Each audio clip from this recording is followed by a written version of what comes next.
This is Audible. A PDF containing images of the sprint process is included.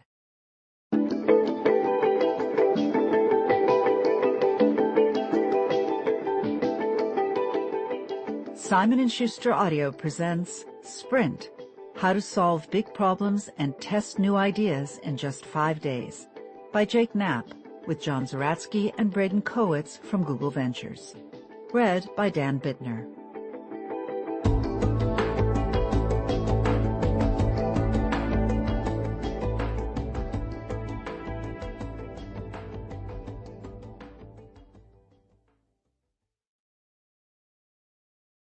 Preface. What I was doing at work wasn't working. In 2003, my wife and I had our first child. When I returned to the office, I wanted my time on the job to be as meaningful as my time with family. I took a hard look at my habits and saw that I wasn't spending my effort on the most important work. So I started optimizing. I read productivity books. I made spreadsheets to track how efficient I felt when I exercised in the morning versus at lunchtime, or when I drank coffee versus tea. During 1 month, I experimented with 5 different kinds of to-do lists. Yes, all of this analysis was weird, but little by little, I got more focused and more organized. Then, in 2007, I got a job at Google, and there I found the perfect culture for a process geek. Google encourages experimentation, not only in the products, but in the methods used by individuals and teams. Improving team processes became an obsession for me. Yes, weird again. My first attempts were brainstorming workshops with teams of engineers. Group brainstorming, where everyone shouts out ideas, is a lot of fun. After a few hours together, we'd have a big pile of sticky notes, and everyone would be in great spirits. But one day, in the middle of a brainstorm, an engineer interrupted the process. "How do you know brainstorming works?" he asked. I wasn't sure what to say. The truth was embarrassing. I had been surveying participants to see if they enjoyed the workshops, but I hadn't been measuring the actual results. So I reviewed the outcome of the workshops I'd run, and I noticed a problem. The ideas that went on to launch and become successful were not generated in the shout-out-loud brainstorms. The best ideas came from somewhere else. But where? Individuals were still thinking up ideas the same way they always had, while sitting at their desks or waiting at a coffee shop or taking a shower. Those individual-generated ideas were better. When the excitement of the workshop was over, the brainstorm ideas just couldn't compete. Maybe there wasn't enough time in these sessions to think deeply. Maybe it was because the brainstorm ended with drawings on paper instead of something realistic. The more I thought about it, the more flaws I saw in my approach. I compared the brainstorms with my own day-to-day work at Google. My best work happened when I had a big challenge and not quite enough time. One such project happened in 2009. A Gmail engineer named Peter Balziger came up with an idea for automatically organizing email. I got excited about his idea, known as Priority Inbox, and recruited another engineer, Annie Chen, to work on it with us. Annie agreed, but she would only give it 1 month. If we couldn't prove that the idea was viable in that time, she'd switch to a different project. I was certain that 1 month wasn't enough time, but Annie is an outstanding engineer, so I decided to take what I could get. We split the month into 4 week-long chunks. Each week, we came up with a new design. Annie and Peter built a prototype, and then at the end of the week, we tested the design with a few hundred people. By the end of the month, we had struck on a solution that people could understand and wanted to use. Annie stayed on to lead the Priority Inbox team, and somehow we'd done the design work in a fraction of the usual time. A few months later, I visited Serge Lachapelle and Mikhail Druget, 2 Googlers who work in Stockholm. The 3 of us wanted to test an idea for video meeting software that could run in a web browser. I was only in town for a few days, so we worked as fast as we could. By the end of the visit, we had a working prototype. We emailed it to our coworkers and started using it for meetings. After a few months, the whole company was using it. Later, a polished and improved version of that web-based app launched as Google Hangouts. In both cases, I realized I had worked far more efficiently than in my normal daily routine or in any brainstorm workshop. What was different? First, there was time to develop ideas independently, unlike the shouting and pitching in a group brainstorm. But there wasn't too much time. Looming deadlines forced me to focus. I couldn't afford to overthink details or get caught up in other less important work, as I often did on regular workdays. The other key ingredients were the people. The engineers, the product manager, and the designer were all in the room together, each solving his or her own part of the problem, each ready to answer the other's questions. I reconsidered those team workshops. What if I added these other magic ingredients? A focus on individual work, time to prototype, and an inescapable deadline.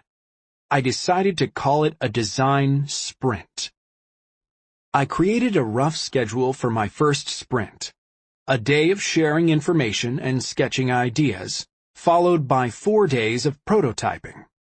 Once again, Google Teams welcomed the experiment. I led sprints for Chrome, Google Search, Gmail, and other projects. It was exciting. The sprints worked. Ideas were tested, built, launched, and best of all, they often succeeded in the real world. The sprint process spread across Google from team to team and office to office. A designer from Google X got interested in the method, so she ran a sprint for a team in ads. The Googlers from the ads sprint told their colleagues, and so on. Soon I was hearing about sprints from people I'd never met. I made some mistakes along the way. My first sprint involved 40 people, a ridiculously high number that nearly derailed the sprint before it began. I adjusted the amount of time spent on developing ideas and the time spent on prototyping. I learned what was too fast, too slow, and finally, just right. A couple of years later, I met with Bill Maris to talk about sprints. Bill is the CEO of Google Ventures, a venture capital firm created by Google to invest in promising startups. He's one of the most influential people in Silicon Valley. However, you wouldn't know it from his casual demeanor. On that particular afternoon, he was wearing a typical outfit of his, a baseball hat and a t-shirt that said something about Vermont. Bill was interested in the idea of running sprints with the startups in GV's portfolio. Startups usually get only one good shot at a successful product before they run out of money. Sprints could give these companies a way to find out if they were on the right track before they committed to the risky business of building and launching their products. There was money to be made and saved from running sprints. But to make it work, I'd have to adapt the sprint process. I had been thinking about individual productivity and team productivity for years, but I knew next to nothing about startups and their business questions. Still, Bill's enthusiasm convinced me that Google Ventures was the right place for sprints, and the right place for me. It's our mission, he said, to find the best entrepreneurs on the planet and help them change the world for the better. I couldn't resist. At GV, I joined 3 other design partners, Braden Kowitz, John Zaratsky, and Michael Margolis. Together, we began running sprints with startups, experimenting with the process and examining the results to find ways to improve. The ideas in this book come from our entire team. Braden Kowitz added story-centered design to the sprint process, an unconventional approach that focuses on the whole customer experience instead of individual components or technologies. John Zaratsky helped us start at the end so that each sprint would answer the business's most important questions. Braden and John had the startup and business experience I lacked, and they reshaped the process to create better focus and smarter decisions in every sprint. Michael Margolis encouraged us to finish each sprint with a real-world test. He took customer research, which can take weeks to plan and execute, and figured out a way to get clear results in just one day. It was a revelation. We didn't have to guess whether our solutions were good. At the end of each sprint, we got answers. And then there's Daniel Burka, an entrepreneur who founded 2 startups of his own before selling one to Google and joining GV. When I first described the sprint process to him, he was skeptical. As he put it later, it sounded like a bunch of management mumbo-jumbo. But he agreed to try one. In that first sprint, we cut through the BS and made something ambitious in just a week. I was hooked.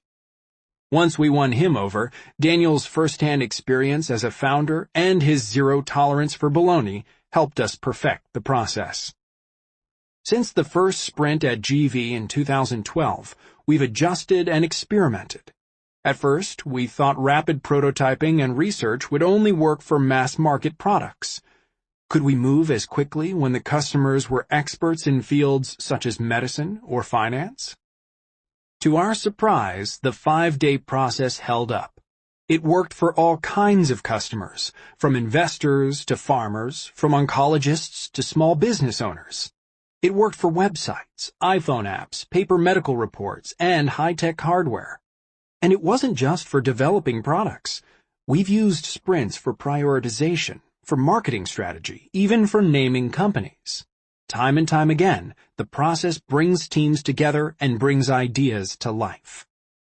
Over the past few years, our team has had an unparalleled opportunity to experiment and validate our ideas about work process.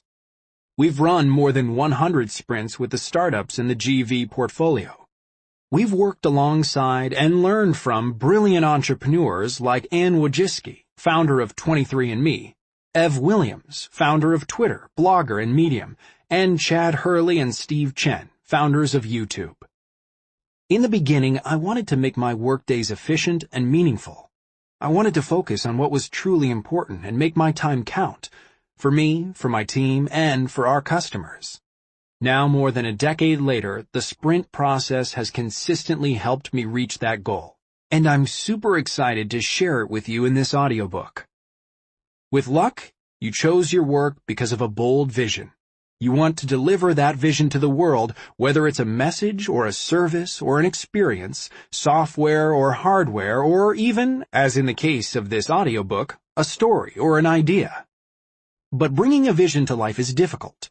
It's all too easy to get stuck in churn, endless email, deadlines that slip, meetings that burn up your day, and long-term projects based on questionable assumptions. It doesn't have to be that way.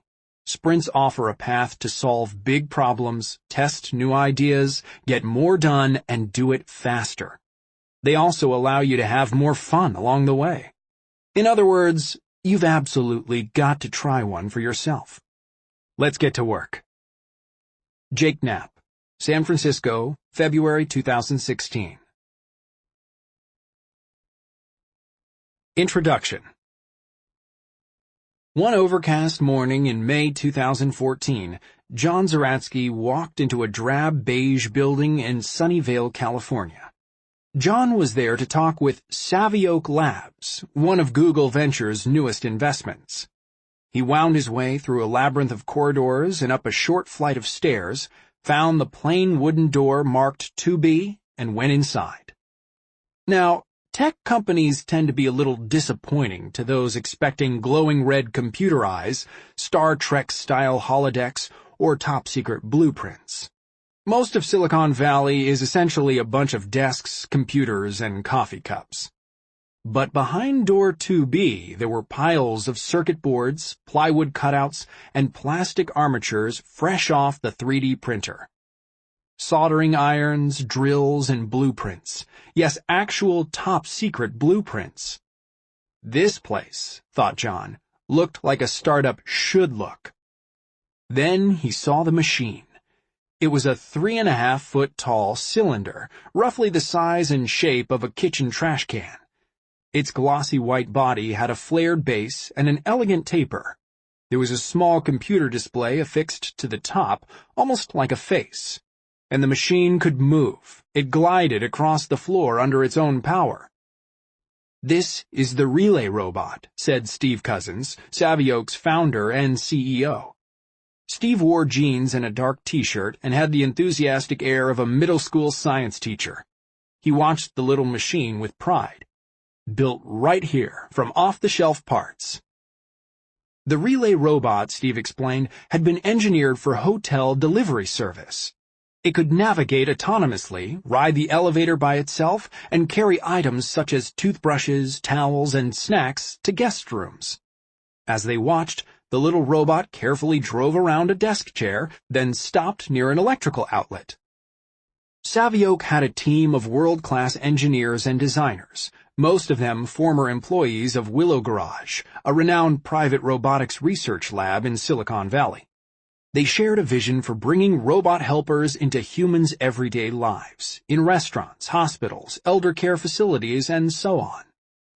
Steve had decided to start with hotels because they were a relatively simple and unchanging environment with a persistent problem: rush hour peaks in the morning and evening when check-ins, check-outs, and room delivery requests flooded the front desk. It was the perfect opportunity for a robot to help. The next month, this robot, the first fully operational relay, would go into service at a nearby hotel, making real deliveries to real guests. If a guest forgot a toothbrush or a razor, the robot would be there to help. But there was one problem. Steve and his team worried that guests might not like a delivery robot. Would it unnerve or even frighten them? The robot was a technological wonder, but Savioke wasn't sure how the machine should behave around people. There was too much of a risk, Steve explained, that it could feel creepy to have a machine delivering towels. Savioke's head designer, Adrian Canoso, had a range of ideas for making the relay appear friendly. But the team had to make a lot of decisions before the robot would be ready for the public. How should the robot communicate with guests? How much personality was too much?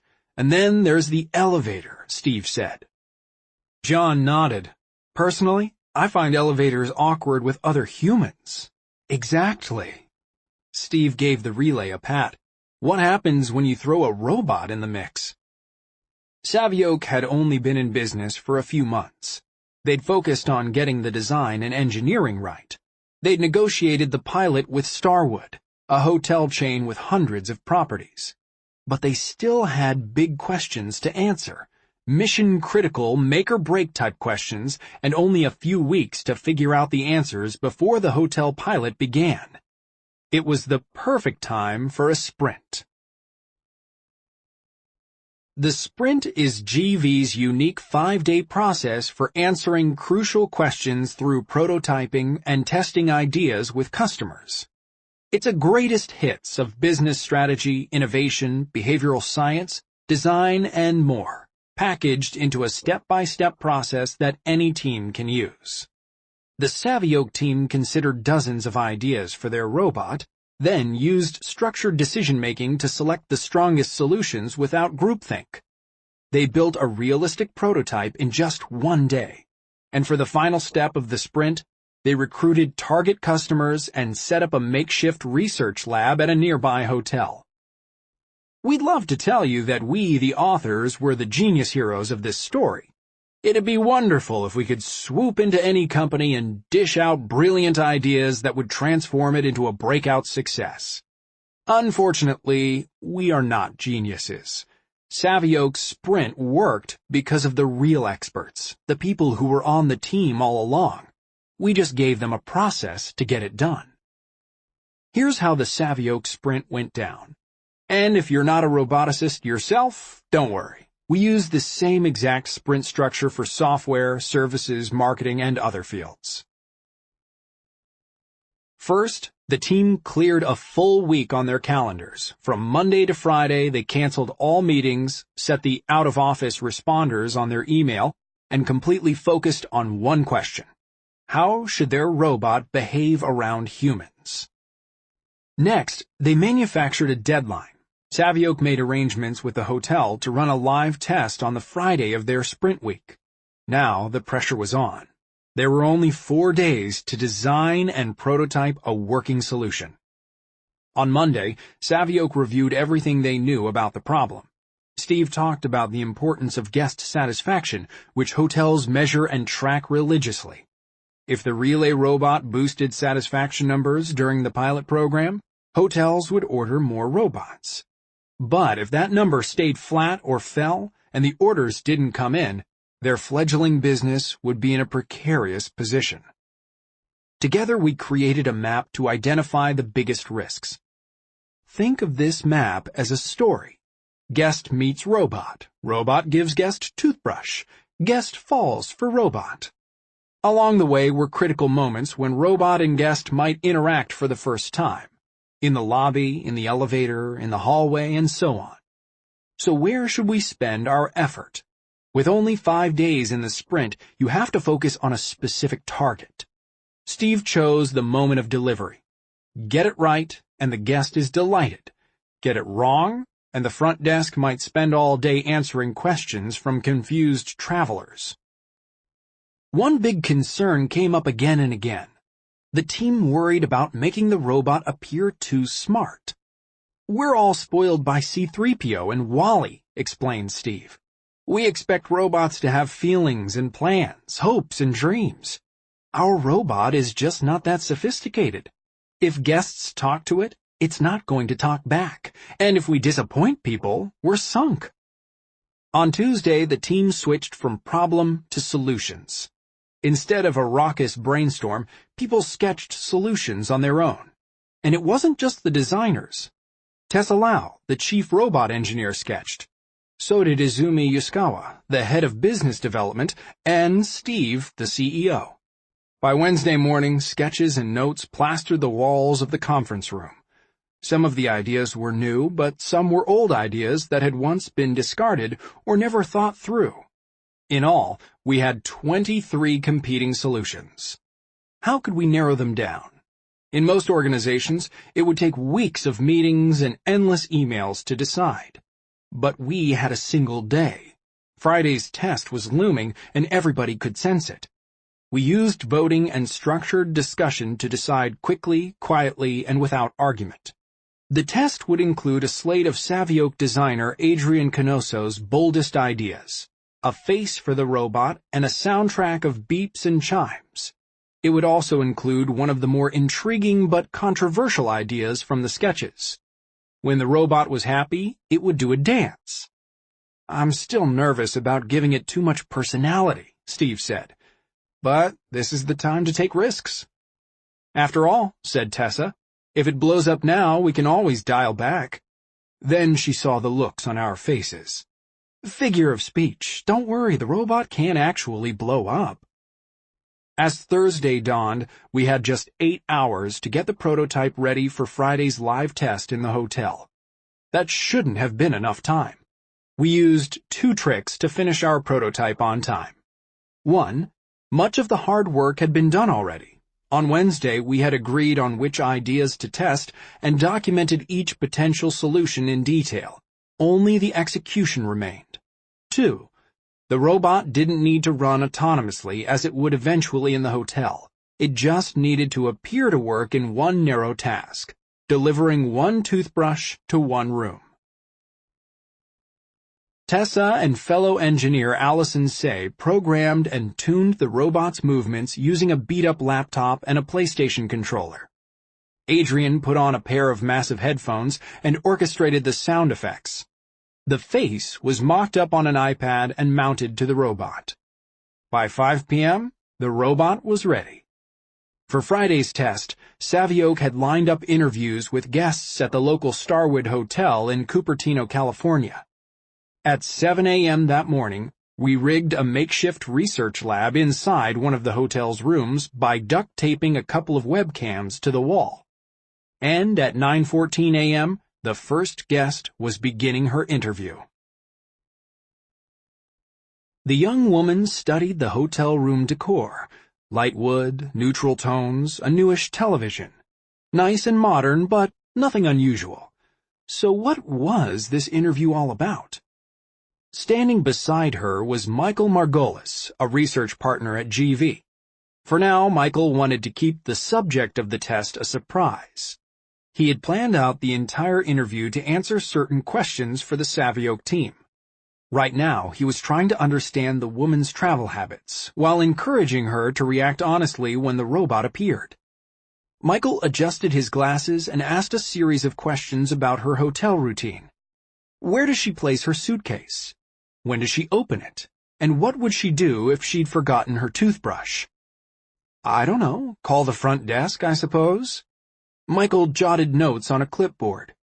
Okay. He pointed to the desk phone. Go ahead and call. She dialed. No problem, the concierge said. I'll send up a toothbrush right away. As soon as the woman returned the receiver to its cradle, Michael continued his questions. Did she always use the same suitcase? When was the last time she'd forgotten something on a trip? Bring! The desk phone interrupted her. She picked up and an automated message played, Your toothbrush has arrived. Without thinking, the woman crossed the room, turned the handle, and opened the door. Back at headquarters, the Sprint team members were gathered around a set of video displays watching her reaction. Oh my God, she said. It's a robot. The glossy hatch opened slowly. Inside was the toothbrush. The robot made a series of chimes and beeps as the woman confirmed delivery on its touchscreen. When she gave the experience a 5-star review, the little machine danced for joy by twisting back and forth. This is so cool, she said. If they start using this robot, I'll stay here every time. But it wasn't what she said.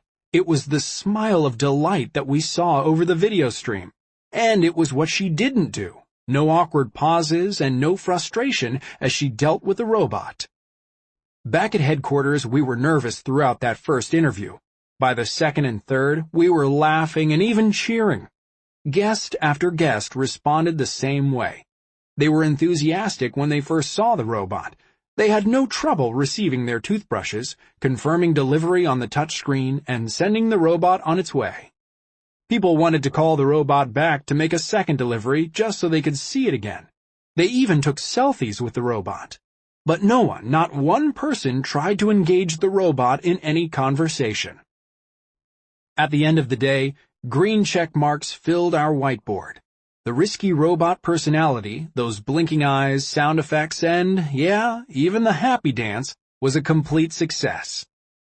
Prior to the sprint, Savioke had been nervous about over-promising the robot's capability. Now they realized that giving the robot a winsome character might be the secret to boosting guest satisfaction. Not every detail was perfect, of course. The touchscreen was sluggish. The timing was off on some of the sound effects. One idea to include games on the robot's touchscreen didn't appeal to guests at all. These flaws meant reprioritizing some engineering work, but there was still time. 3 weeks later, the robot went into full-time service at the hotel, and the relay was a hit. Stories about the charming robot appeared in the New York Times and the Washington Post, and Savioke racked up more than 1 billion media impressions in the first month. But most important, guests loved it. By the end of the summer, Savioke had so many orders for new robots that they could hardly keep up with production. Savioke gambled by giving their robot a personality, but they were only confident in that gamble because the sprint let them test risky ideas quickly. The trouble with good ideas. Good ideas are hard to find, and even the best ideas face an uncertain path to real-world success. That's true whether you're running a startup, teaching a class, or working inside a large organization. Execution can be difficult. What's the most important place to focus your effort, and how do you start? What will your idea look like in real life? Should you assign one smart person to figure it out, or have the whole team brainstorm? And how do you know when you've got the right solution? How many meetings and discussions does it take before you can be sure? And once it's done, will anybody care? As partners at GV, it's our mission to help our startups answer these giant questions. We're not consultants paid by the hour. We're investors, and we succeed when our companies succeed. To help them solve problems quickly and be self-sufficient, we've optimized our sprint process to deliver the best results in the least time. Best of all, the process relies on the people, knowledge, and tools that every team already has. Working together with our startups in a sprint, we shortcut the endless debate cycle and compress months of time into a single week. Instead of waiting to launch a minimal product to understand if an idea is any good, our companies get clear data from a realistic prototype. The sprint gives our startups a superpower. They can fast forward into the future to see their finished product and customer reactions before making any expensive commitments. When a risky idea succeeds in a sprint, the payoff is fantastic. But it's the failures that, while painful, provide the greatest return on investment. Identifying critical flaws after just 5 days of work is the height of efficiency. It's learning the hard way without the hard way. At GV, we've run sprints with companies like Foundation Medicine, makers of advanced cancer diagnostics, Nest, makers of smart home appliances, and Blue Bottle Coffee, makers of, well, coffee. We've used sprints to assess the viability of new businesses, to make the first versions of new mobile apps, to improve products with millions of users, to define marketing strategies, and to design reports for medical tests. Sprints have been run by investment bankers looking for their next strategy, by the team at Google building the self-driving car, and by high school students working on a big math assignment. This audiobook is a DIY guide for running your own sprint to answer your pressing business questions. On Monday, you'll map out the problem and pick an important place to focus. On Tuesday, you'll sketch competing solutions on paper. On Wednesday, you'll make difficult decisions and turn your ideas into a testable hypothesis. On Thursday, you'll hammer out a realistic prototype. And on Friday, you'll test it with real live humans. Instead of giving high-level advice, we dig into the details. We'll help you assemble the perfect sprint team from the people with whom you already work. You'll learn big stuff, like how to get the most out of your team's diverse opinions and one leader's vision.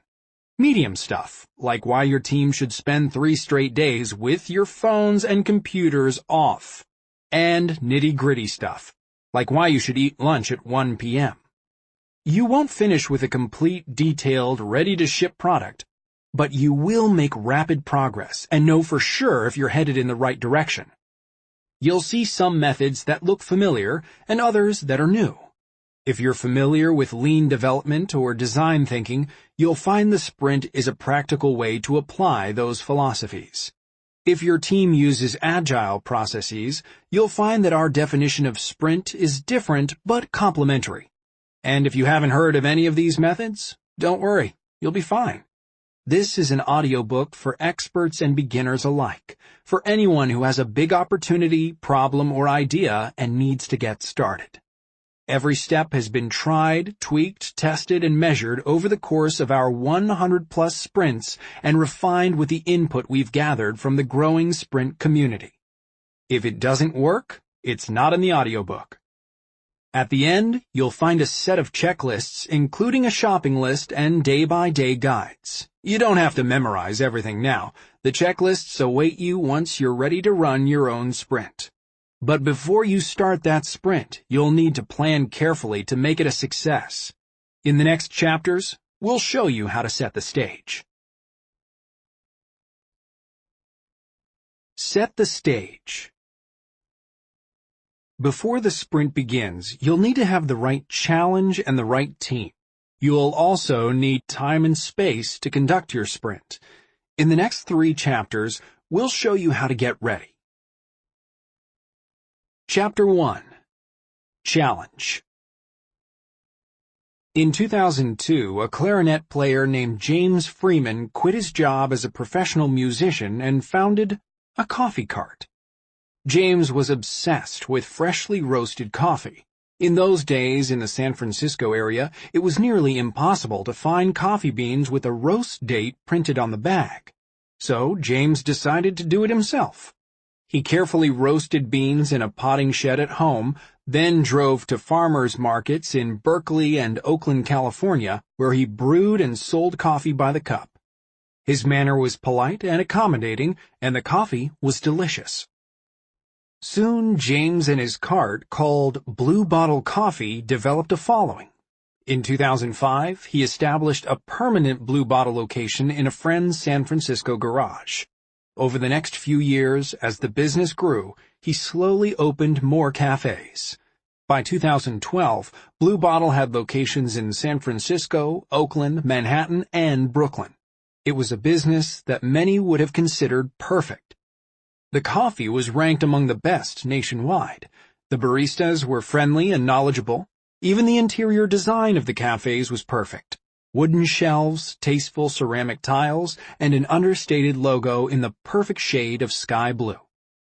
But James didn't consider the business perfect or complete. He was still just as passionate about coffee and hospitality, and he wanted to bring the Blue Bottle experience to even more coffee lovers. He wanted to open more cafes. He wanted to deliver freshly roasted coffee to people's homes, even if they didn't live anywhere near a Blue Bottle location. If that coffee cart had been Sputnik, the next phase would be more like a moonshot. So, in October 2012, Blue Bottle Coffee raised $20 million from a group of Silicon Valley investors, including GV.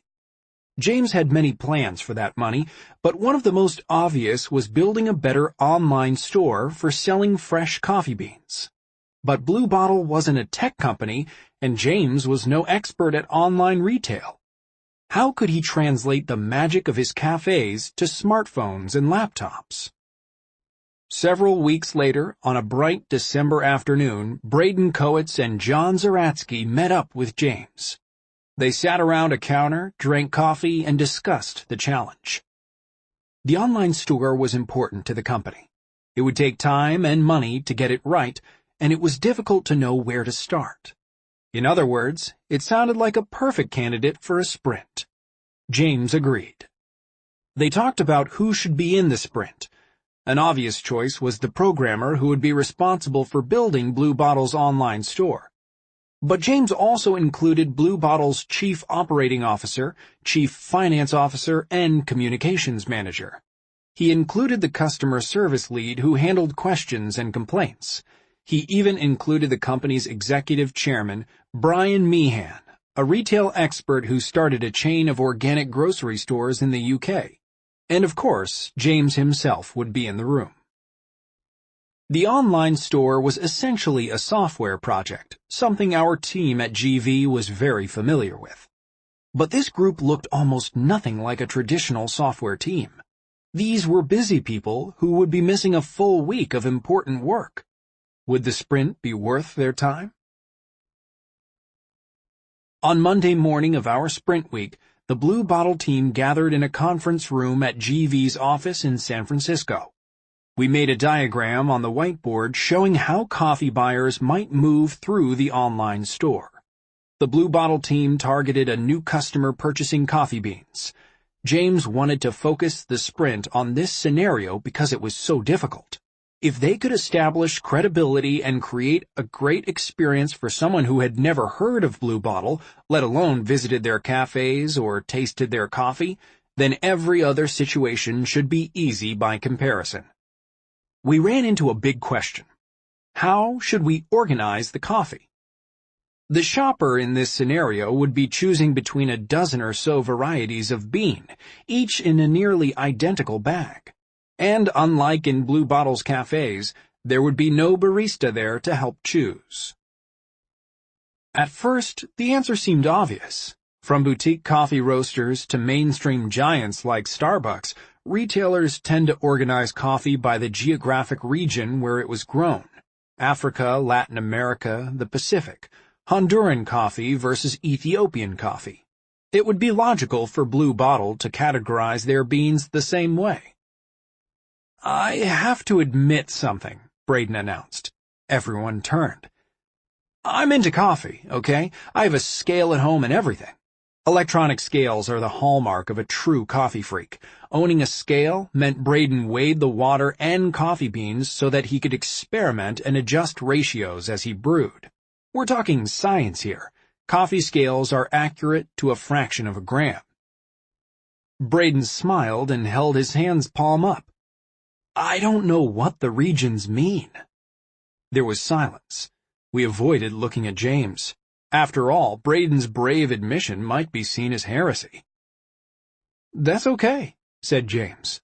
The floodgate opened. John and Jake didn't know the difference between coffee regions, and neither did Daniel Burka. We drank coffee together constantly, but none of us had ever admitted to our lack of sophistication. Then Sarah Geruso, Blue Bottle's customer service lead, snapped her fingers. "What do we do in the cafes?" she asked. "After all," she went on, "the Braden situation must happen to baristas all the time. A customer comes in for coffee beans but isn't sure which kind to buy." James is a slow and thoughtful speaker. He paused for a moment before he answered. "The brew method is very important," he said. "So we train the baristas to ask the customer a simple question. How do you make coffee at home?" James explained that depending on whether the customer used a Chemex or a French press or a Mr. Coffee or whatever, the baristas could recommend a bean to match. "How do you make coffee at home?" Braden repeated. Everyone jotted notes. James had started the sprint by explaining his vision, that the online store should match the hospitality of the cafes. It felt as if we were onto something. The team spent the following day sketching ideas for the store. On Wednesday morning, we had 15 different solutions. That's too many to test with customers, so the team voted on their favorites as a way to narrow it down. Then James, the decision-maker, made the final pick of 3 sketches to test. The first sketch showed a literal approach to making the website match the cafes. It looked like the inside of a Blue Bottle cafe, complete with wooden shelves. The second sketch included lots of text, to mirror the conversations baristas often have with customers. Finally, James chose a third sketch that organized coffee by brew method, bringing the "How do you make coffee at home?" question right onto the computer screen. James had chosen 3 competing ideas, so which one should we prototype and test?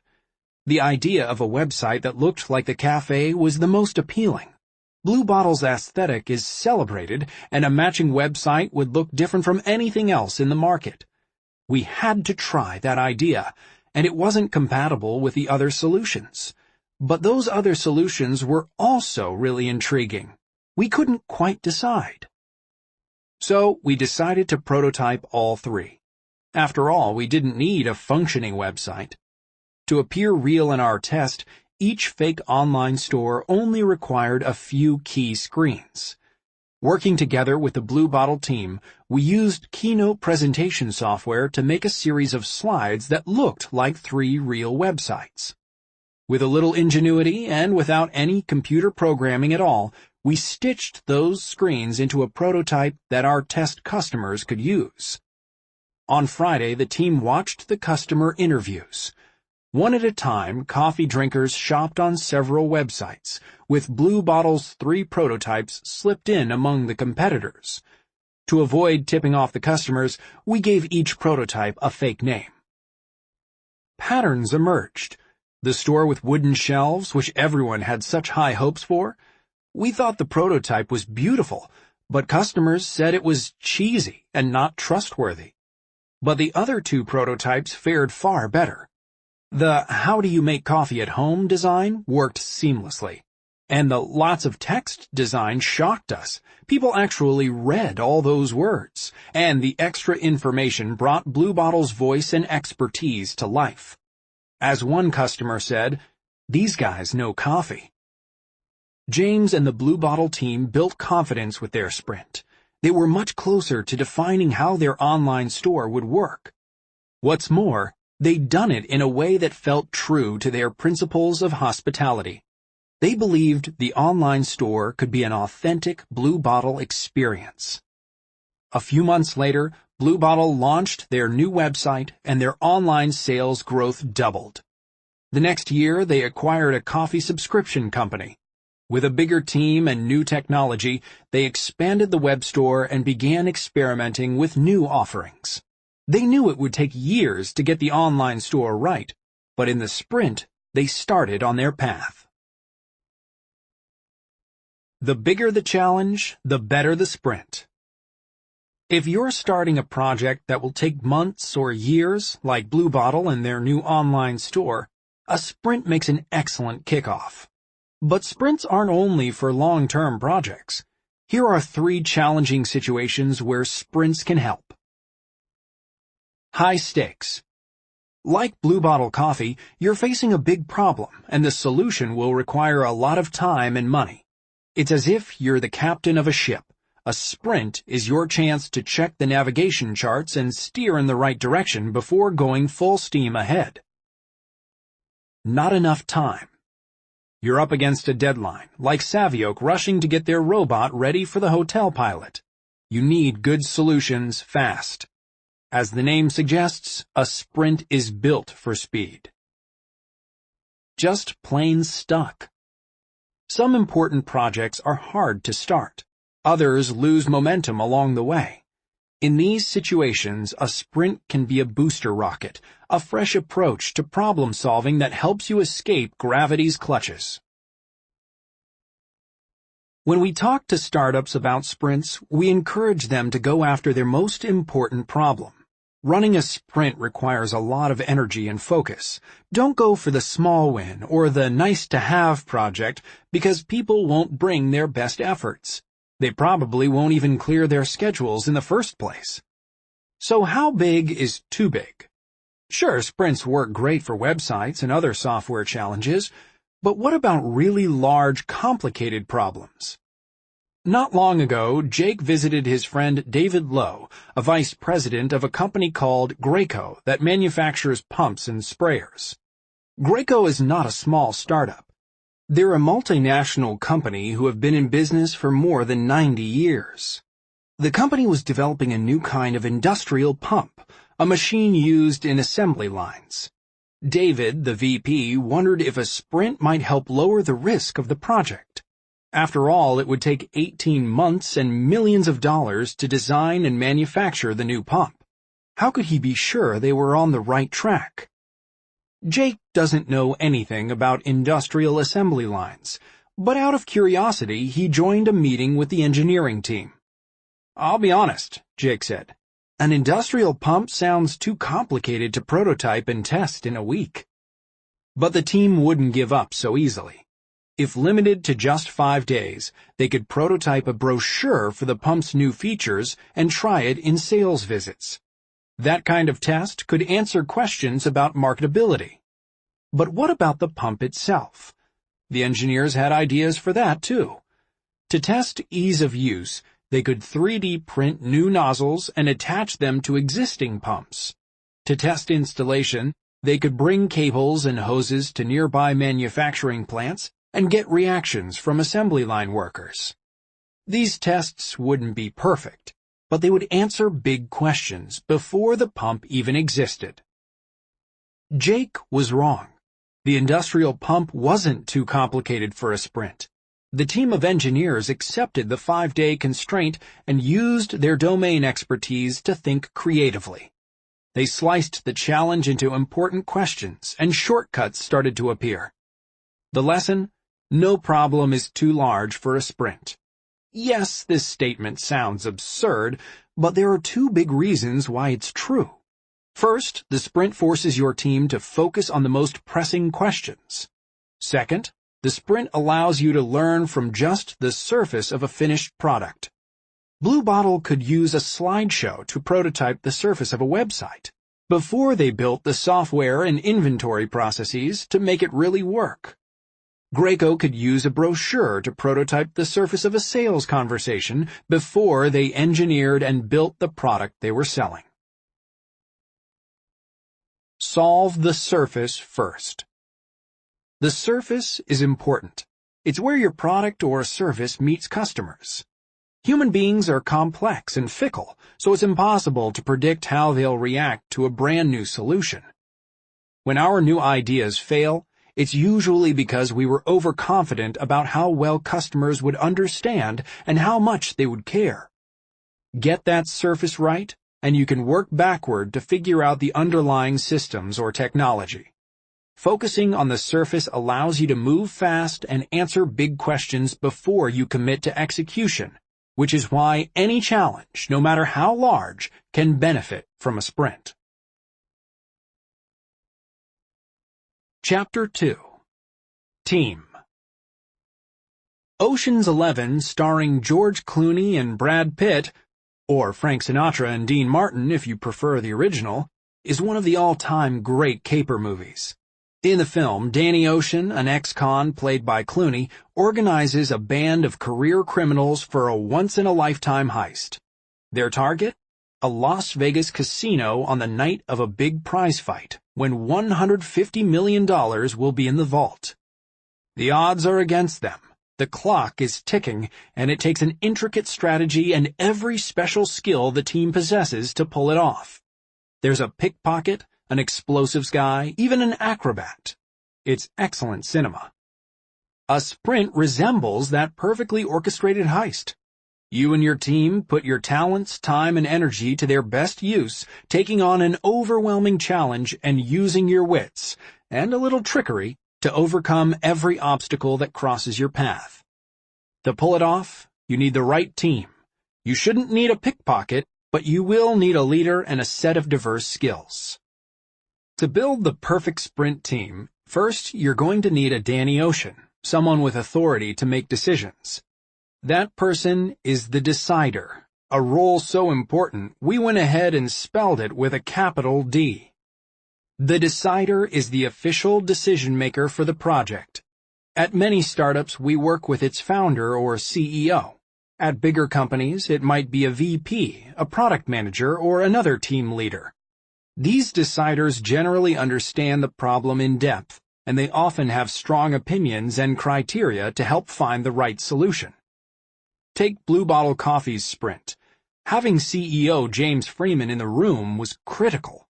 He was there to talk about Blue Bottle's core values and share his vision for an online store that matched their standards of hospitality. He chose the sketches that best aligned with that vision, and he knew how the baristas were trained, a detail that unlocked a surprising solution. But it isn't just expertise and vision that makes decision-makers so crucial. There's another important reason you need them involved in your sprint, and we learned about it the hard way. See, one of the early sprints we tried was a big flop. To protect the innocent, let's call the company Squid Co. Footnote: we've included several stories in this book of sprints that went awry. After a lot of deliberation, we decided to use fake names for the companies and people involved. The anonymity allows us to be honest about what went wrong without embarrassing our friends. We hope you understand. We'll tell you who wasn't innocent: Jake, John, and Braden. We screwed up. We'd carefully invited everyone from Squidco's team who worked on the project. Everyone, that is, except for one person. Sam, Squidco's chief product officer. Sam was going to be traveling, but the week worked for everybody else. So, we helped Squidco run a sprint. They made a prototype and tested it. The prototype did well with their customers, and the team was ready to start building. But when Sam returned, the project ended. What happened? The solution had tested well, but Sam didn't think we had picked the right problem to solve in the first place. There were other, more important priorities for the team.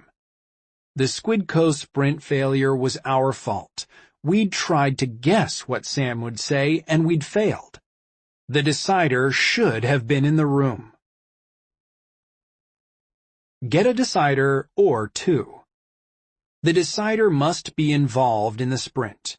If you, dear listener, are the decider, clear your schedule and get in the room. If you're not, you must convince the decider to join. You might feel nervous. After all, it's a big time commitment for a new process. If your decider is reluctant, try one or more of these arguments. Rapid progress. Emphasize the amount of progress you'll make in your sprint. In just 1 week, you'll have a realistic prototype. Some deciders are not excited about customer tests, at least until they see one firsthand. But almost everyone loves fast results. It's an experiment. Consider your first sprint an experiment. When it's over, the decider can help evaluate how effective it was. We found that many people who are hesitant to change the way they work are open to a one-time experiment. Explain the trade-offs. Show the decider a list of big meetings and work items you and your team will miss during the sprint week. Tell her which items you will skip and which you will postpone and why. It's about focus. Be honest about your motivations.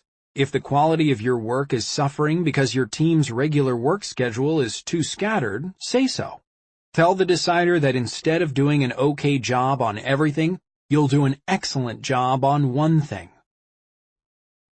If the decider agrees to the sprint but can't spare a full week, invite her to join you at a few key points.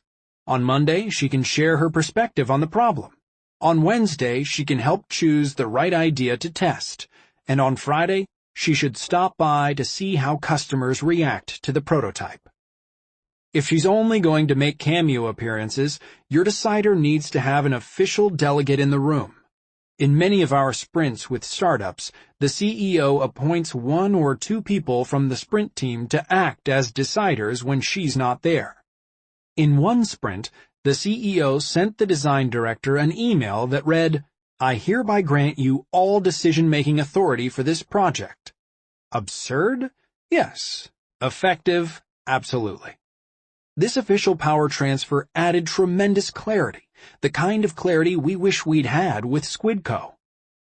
And if your decider doesn't believe the sprint will be worthwhile, if she won't even stop by for a cameo, hold up.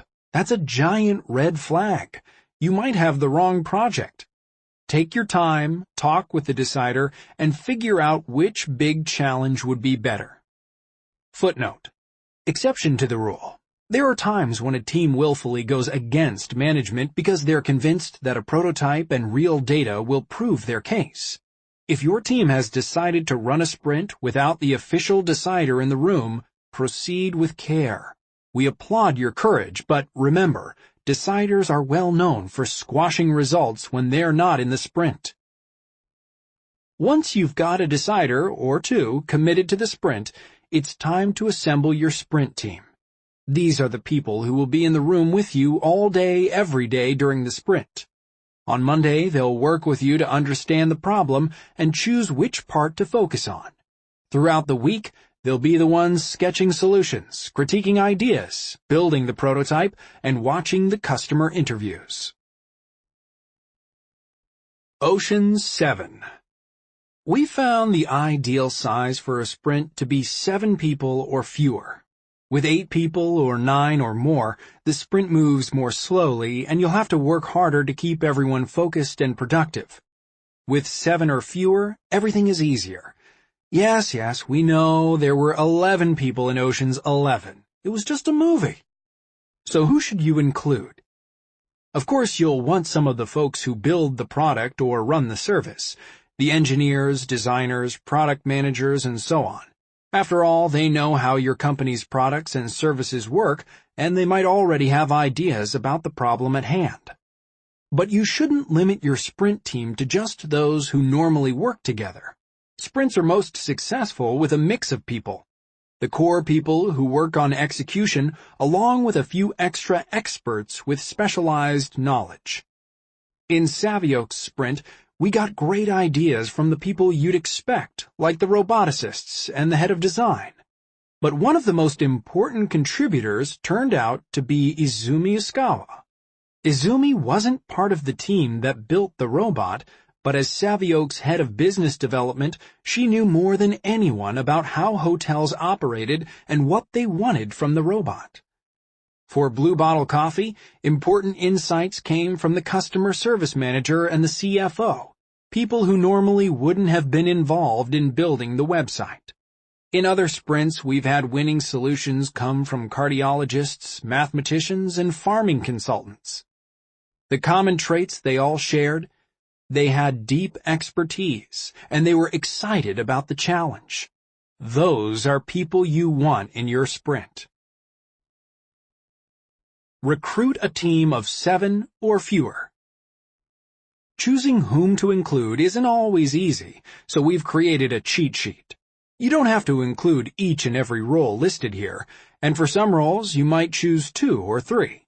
Just remember that a mix is good. Decider. Who makes decisions for your team? Perhaps it's the CEO, or maybe it's just the CEO of this particular project. If she can't join for the whole time, make sure she makes a couple of appearances and delegates a decider or 2 who can be in the room at all times. Examples: CEO, founder, product manager, head of design. Finance expert. Who can explain where the money comes from and where it goes? Examples: CEO, CFO, business development manager. Marketing expert. Who crafts your company's messages? Examples: CMO, marketer, PR, community manager. Customer expert. Who regularly talks to your customers one-on-one? Examples: researcher, sales, customer support. Tech logistics expert. Who best understands what your company can build and deliver? Examples: CTO, engineer. Design expert. Who designs the products your company makes? Examples: designer, product manager. The word team is pretty cheap, but in a sprint, a team is really a team. You'll be working side by side for 5 days.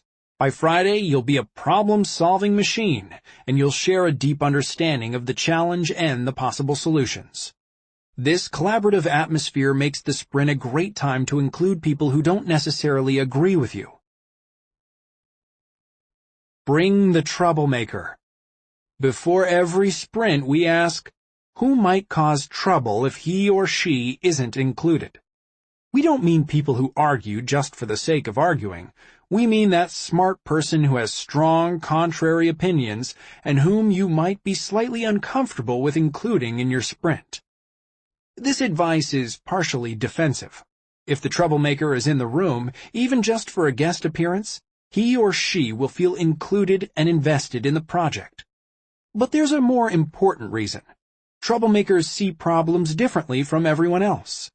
Their crazy idea about solving the problem might just be right. And even if it's wrong, the presence of a dissenting view will push everyone else to do better work. There's a fine line between a rebel and a jerk, of course, but don't avoid people just because they disagree with you.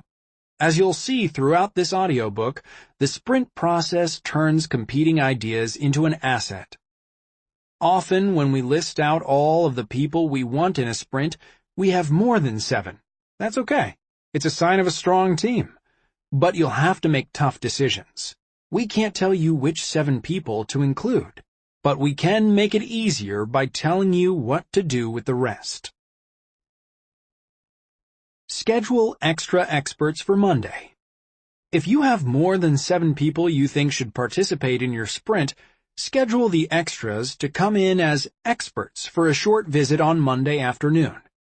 During their visit, they can tell the rest of the team what they know and share their opinions. We'll tell you all about the Ask the Experts process a bit later. A half an hour should be plenty of time for each expert. It's an efficient way to boost the diversity of perspectives while keeping your team small and nimble. Now you've got your decider, your sprinters, and some extra experts coming in for visits. Your team is all set. Except, oh yeah, somebody's got to run the sprint. Pick a facilitator. Brad Pitt's character in Ocean's 11, Rusty Ryan, is the logistics guy. He keeps the heist running. You need someone to be the Rusty Ryan of your sprint. This person is the facilitator, and she's responsible for managing time, conversations, and the overall process. She needs to be confident leading a meeting, including summarizing discussions and telling people it's time to stop talking and move on. It's an important job, and since you're the one listening to this book, you might be a good candidate.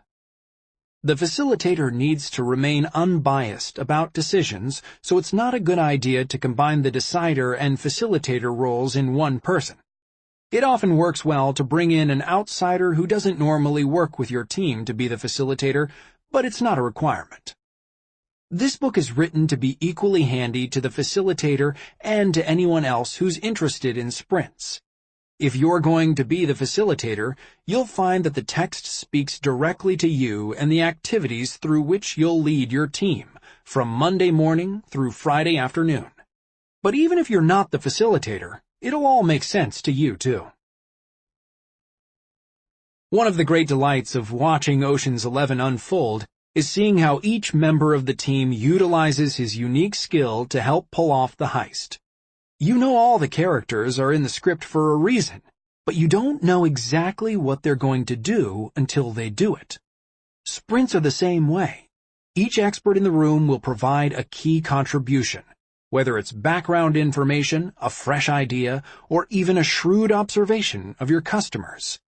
Exactly what they'll say and do is impossible to predict. But with the right team in place, unexpected solutions will appear. Chapter 3. Time and Space. The typical day in the typical office goes something like this.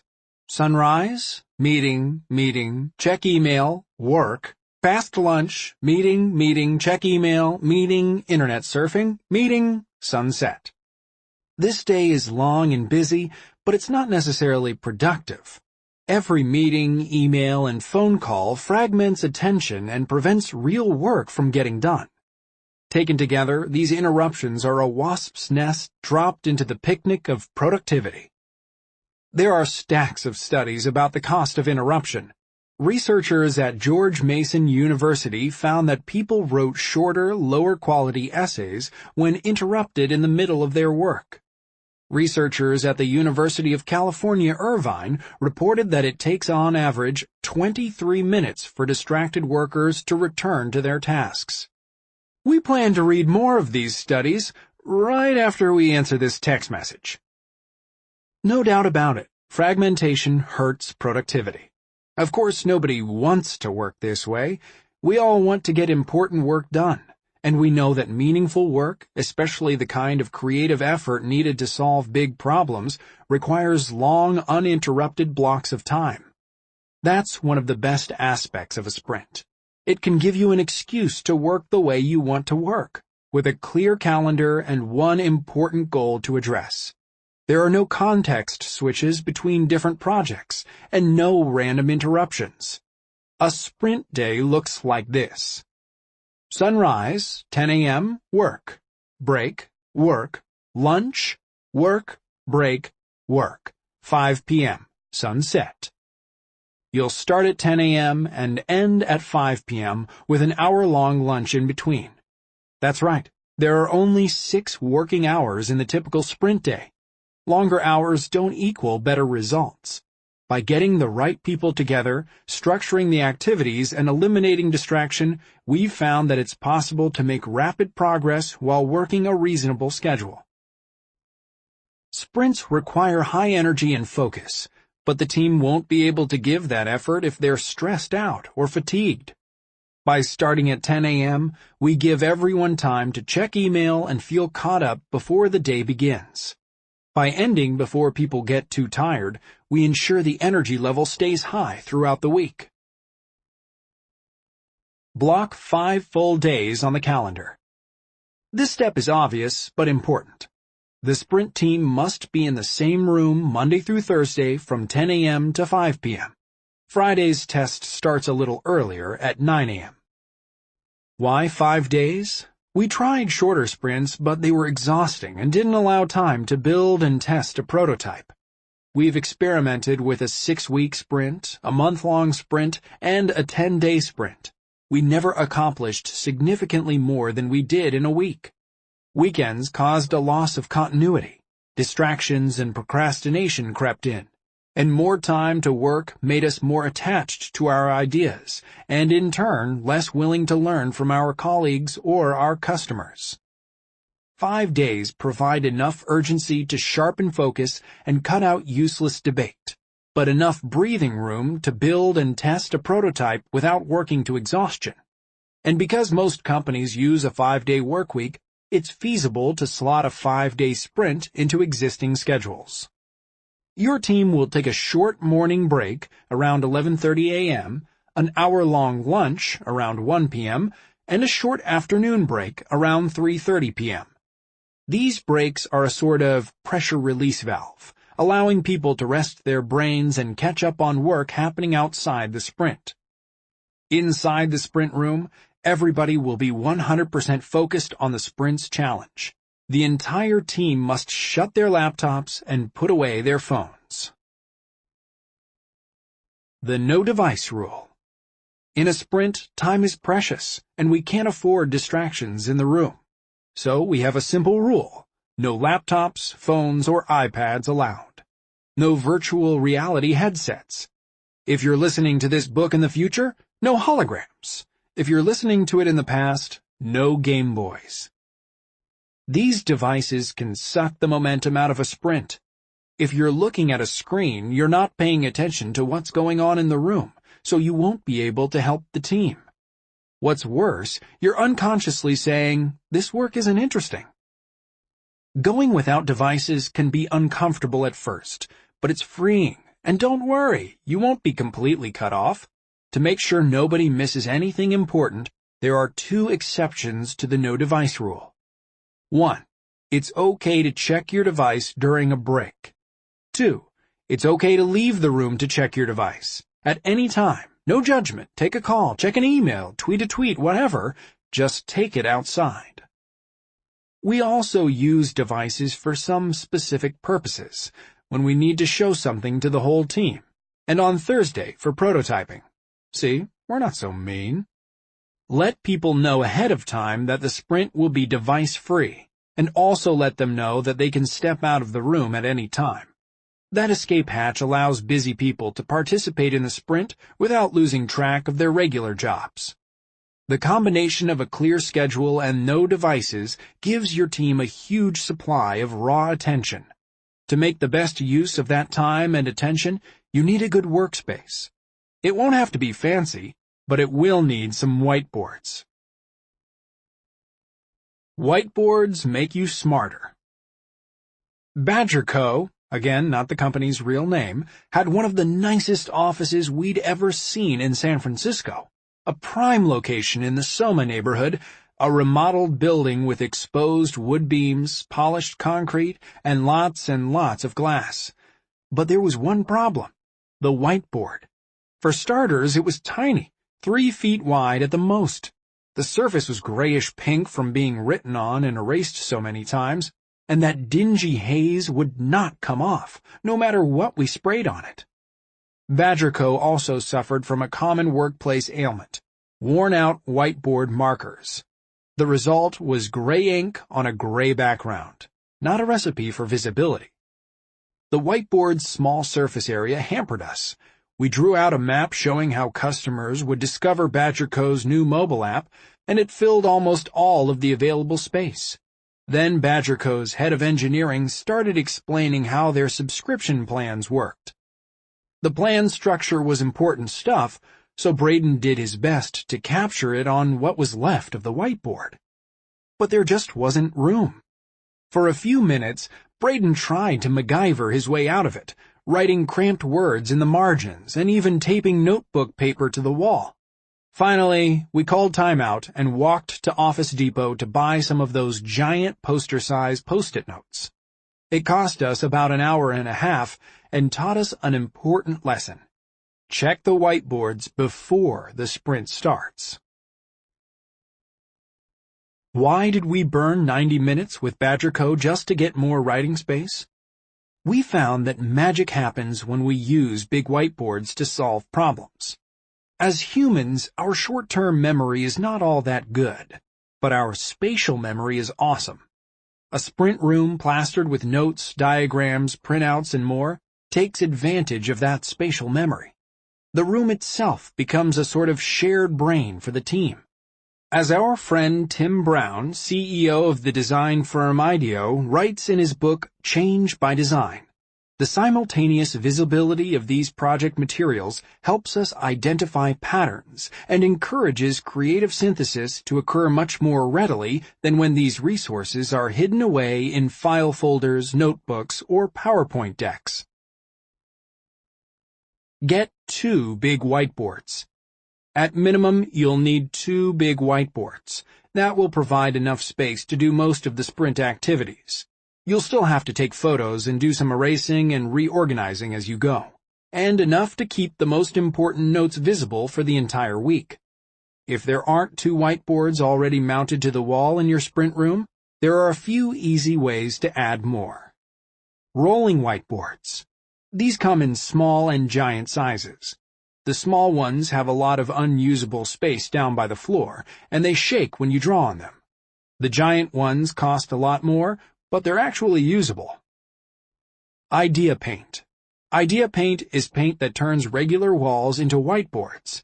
It works great on smooth walls and less great on rough walls. One word of advice: if you use Idea Paint, be sure to paint all the walls. If you don't, it's just a matter of time before somebody writes on the non-Idea Paint wall by accident. Paper.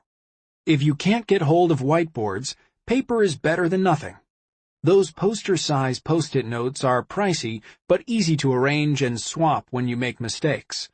Butcher paper provides serious surface area, but sticking it to the wall requires serious ingenuity. Ideally, you should run your sprint in the same room all day, every day. Unfortunately, that's not always possible. We're surprised how many tech companies make space for foosball tables, video games, and even music rooms. All fun, but seldom used, yet can't dedicate a room to their most important project. If you have to share your sprint room, try to get rolling whiteboards that you can take with you. Don't let the team's shared brain be erased overnight. Even if you don't have a conference room to yourself, you can always make an ad hoc space for your sprint by using rolling whiteboards as partitions. It's kind of like you're a kid again, building a fort out of chairs and blankets. Tape stuff to walls, move around furniture, do what you have to do to create a good workspace. Stock up on the right supplies. Before starting your sprint, you'll need a bunch of basic office supplies, including sticky notes, markers, pens, time timers, more on that next, and regular old printer paper. You'll also need healthy snacks to keep up the team's energy. We've got strong opinions about which supplies are best, so we've included a shopping list at the end of this audiobook. Facilitator Notes. The Magic Clock. How much longer? In the fall of 1983, Jan Rogers was hearing this question a dozen times a day in her Cincinnati home. Her 4-year-old daughter, Lauren, was unusually curious about time. Jan tried every conceivable answer. Until the little hand moves here. Until the alarm dings. 2 Sesame Streets. No matter what Jan said, little Lauren just didn't get it. So Jan went searching for a better clock. She tried digital clocks and analog clocks. She tried egg timers and alarms. She scoured Cincinnati's shopping malls for a clock that could make the abstract idea of time clear to a 4-year-old. But none of them worked. I'm not giving up, Jan thought. I'll invent a clock if I have to. And that's what she did. That evening, Jan sat down at the kitchen table with scissors and a pile of paper and cardboard and started experimenting. That first prototype was really simple, Jan recalls. A red paper plate cut to slide into a white paper plate. It was all manual, so I had to actually move the plates as time elapsed. Lauren got it, and Jan realized she was onto something. She called her invention the time timer. At first, Jan manufactured the timers in her basement using double-sided tape to hold the pieces together. Slowly but steadily, Jan Rogers turned the time timer into an enterprise. Today, Jan is CEO of a multi-million-dollar business, and you can find time timers in classrooms around the world, from kindergartens in Amsterdam to Stanford University. The time timer itself is an object of simple beauty. True to Jan's original design, it has a red disc that moves as time elapses. It makes the abstract passage of time vivid and concrete. When Jake first saw a time timer in his son's classroom, he fell in love. "Please," he said to the teacher, "tell me where to get one of those." After all, if the timer worked for preschoolers, it should be perfect for CEOs. And it was. We use time timers in our sprints to mark small chunks of time, anywhere from 3 minutes to 1 hour. These tiny deadlines give everyone an added sense of focus and urgency. Now, there are plenty of ways to keep time that don't require a special device, but the time timer is worth the extra cost. Because it's a large mechanical object, it's visible to everyone in the room in a way that no phone or iPad app could ever be. And unlike with a traditional clock, no math or memory is required to figure out how much time is remaining. When time is visible, it becomes easy to understand and discuss. And that's as important for a team of professionals as it was for Jan's daughter, Lauren. If you're the facilitator, using the time timer comes with 2 extra benefits. First, it makes you look like you know what you're doing. After all, you've got a crazy clock. Second, although most would never admit it, people like having a tight schedule. It builds confidence in the sprint process and in you as a facilitator. Jake likes to introduce the time timer with a bit of narrative, because timing people while they talk can be socially awkward. He says something like, "I'm going to use this timer to keep things moving. When it goes off, it's a reminder to us to see if we can move on to the next topic. If you're talking when the timer beeps, just keep talking and I'll add a little more time. It's a guideline, not a fire alarm." The first time you set it, people's eyes may get big and blood pressure may rise a little, but give it a chance. By the afternoon, they'll be used to it, and most likely, they'll want to take it with them after the sprint. Monday. Monday's structured discussions create a path for the sprint week. In the morning, you'll start at the end and agree to a long-term goal. Next, you'll make a map of the challenge. In the afternoon, you'll ask the experts at your company to share what they know. Finally, you'll pick a target, an ambitious but manageable piece of the problem that you can solve in 1 week. Chapter 4. Start at the end.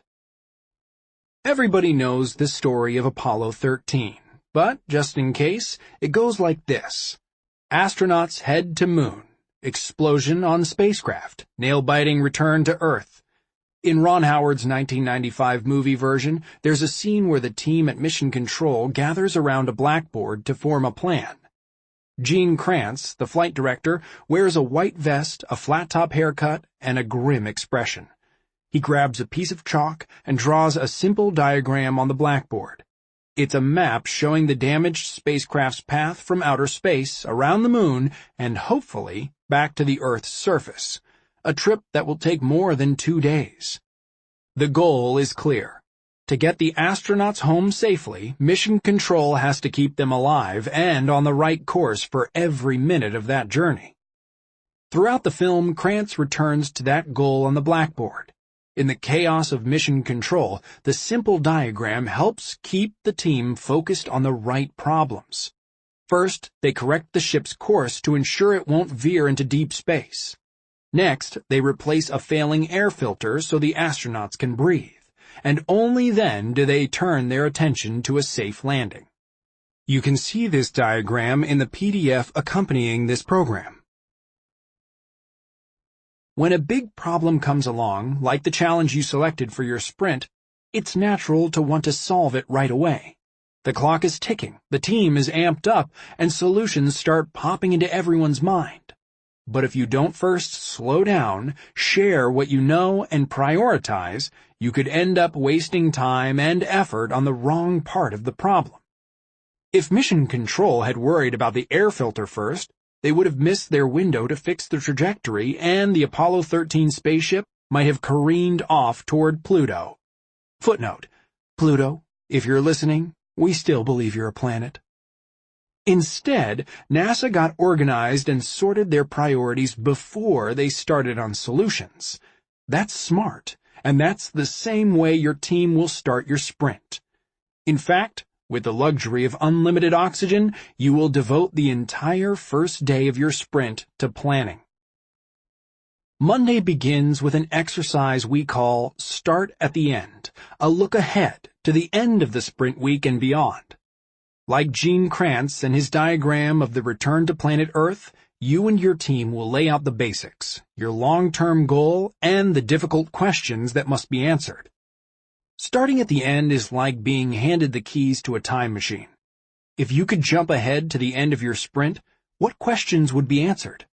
If you went 6 months or a year further into the future, what would have improved about your business as a result of this project? Even when the future seems obvious, it's worth taking the time on Monday to make it specific and write it down. You'll start with the project's long-term goal. Set a long-term goal. To start the conversation, ask your team this question. Why are we doing this project? Where do we want to be 6 months, a year, or even 5 years from now?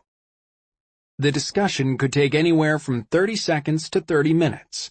If your team doesn't quite agree about the goal or there's any lack of clarity, don't be embarrassed, but do have a discussion and figure it out. Slowing down might be frustrating for a moment, but the satisfaction and confidence of a clear goal will last all week. Sometimes setting the long-term goal is easy. Blue Bottle Coffee knew where they were headed in the long term. Bring great coffee to new customers online. Of course, they could have simplified their goal to sell more coffee online, but they wanted to keep the quality of the experience high, and they wanted to challenge themselves to reach new customers, not just their existing fans. They wrote a long-term goal that reflected that ambition. In some sprints, setting the long-term goal requires a short discussion. Savioke wanted to accomplish a lot with the relay delivery robot. Was the goal about improving the efficiency of the front desk staff? Was it about getting as many robots in as many hotels as possible? Savioke wanted to focus on customers and use the same goal as the hotels: better guest experience. Your goal should reflect your team's principles and aspirations. Don't worry about overreaching. The sprint process will help you find a good place to start and make real progress toward even the biggest goal. Once you've settled on a long-term goal, write it at the top of the whiteboard. It'll stay there throughout the sprint as a beacon to keep everyone moving in the same direction. Okay, time for an attitude adjustment. While writing your long-term goal, you were optimistic. You imagined a perfect future. Now it's time to get pessimistic. Imagine you've gone forward in time 1 year and your project was a disaster. What caused it to fail? How did your goal go wrong? Lurking beneath every goal are dangerous assumptions. The longer those assumptions remain unexamined, the greater the risk. In your sprint, you have a golden opportunity to ferret out assumptions, turn them into questions, and find some answers. Savioke assumed their relay robot would create a better guest experience, but they were smart enough to imagine a future where they were wrong and the robot was awkward or confusing. They had 3 big questions. Can we make a smooth delivery? The answer was yes. Will guests find the robot awkward? The answer was no, except for the sluggish touchscreen. And the long shot. Will guests come to the hotel just for the robot? Surprisingly, some people said they would. Just like the goal, these questions guide the solutions and decisions throughout the sprint. They provide a quasi-checklist that you can refer to throughout the week and evaluate after Friday's test. List sprint questions. You'll list out your sprint questions on a second whiteboard, if you have one. We have a few prompts for getting teams to think about assumptions and questions. What questions do we want to answer in this sprint? To meet our long-term goal, what has to be true? Imagine we travel into the future and our project failed. What might have caused that? An important part of this exercise is rephrasing assumptions and obstacles into questions. Blue Bottle Coffee assumed they could find a way to convey their expertise through their website, but before the sprint, they weren't sure how. It's not difficult to find an assumption such as Blue Bottles and turn it into a question. Question: to reach new customers, what has to be true? Answer: they have to trust our expertise. Question: how can we phrase that as a question? Answer: will customers trust our expertise?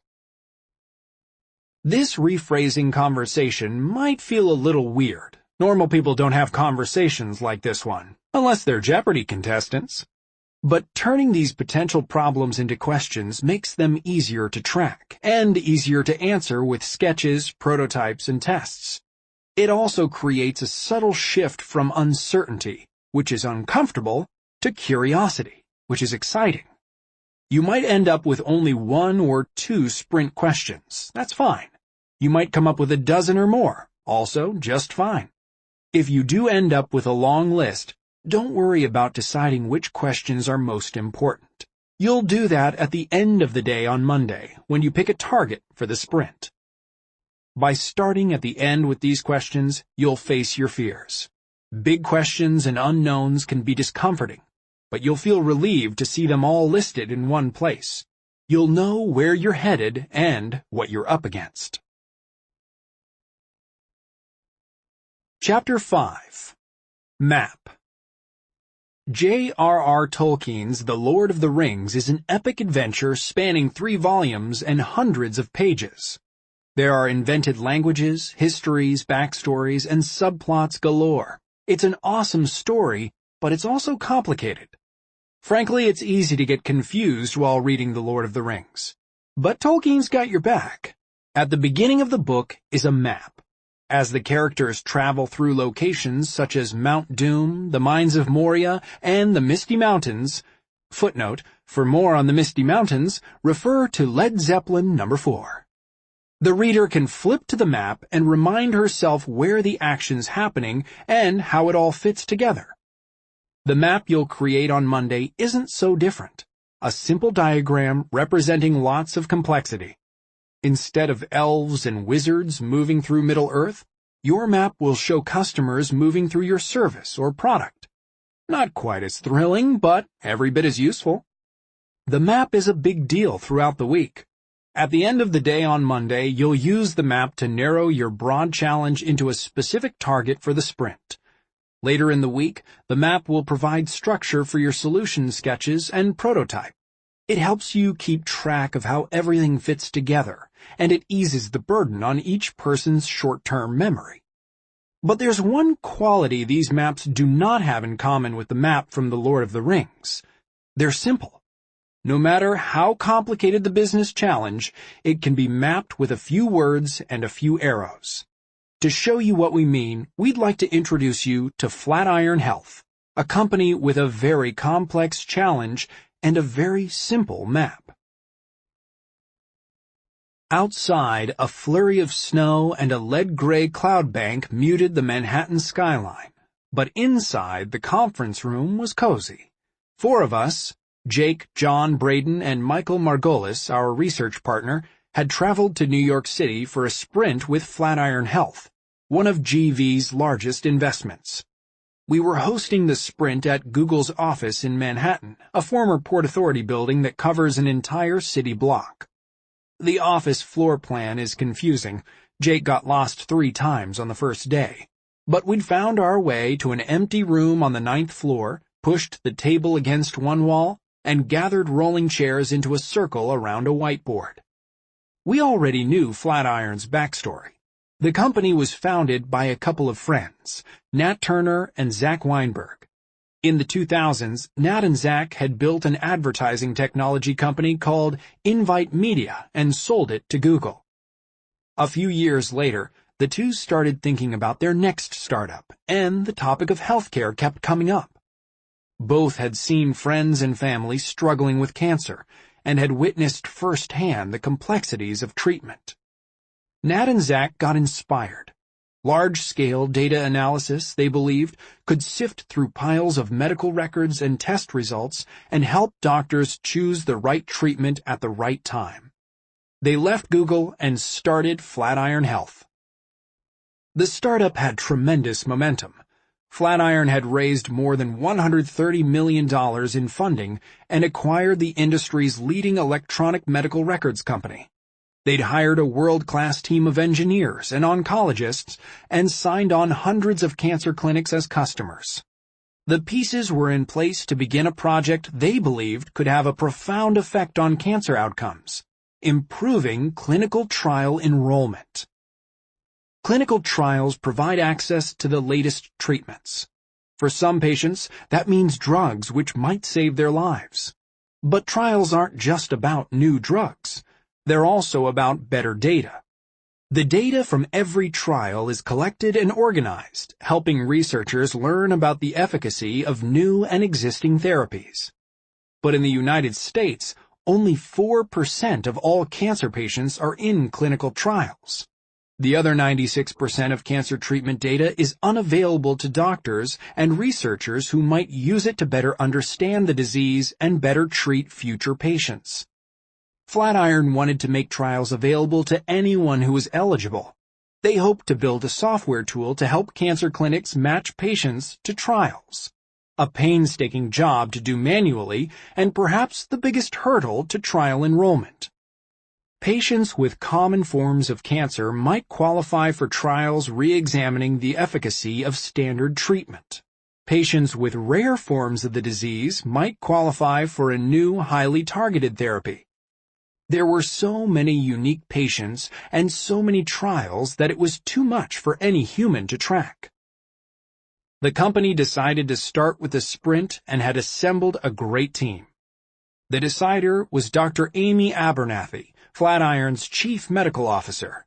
Nat, the CEO, was there for a few hours to give us background. Half a dozen of Flatiron's leaders joined them. There were oncologists and computer engineers, and Alex Ingram, a product manager. Footnote: if you're counting, yes, there were more than 7 people in Flatiron's sprint. It's a guideline, not an ironclad rule. In the morning, we completed our start at the end exercises. Choosing the goal, more patients enrolled in clinical trials, was easy. We turned our attention to identifying the big sprint questions. "We have to be fast," said Amy. She has an unusual accent, equal parts Australia, where she earned her PhD in medicine, and North Carolina, where she spent years running cancer research at Duke University. If you've just been diagnosed with cancer, you can't sit around while every clinical trial is considered. You've got to start treatment now.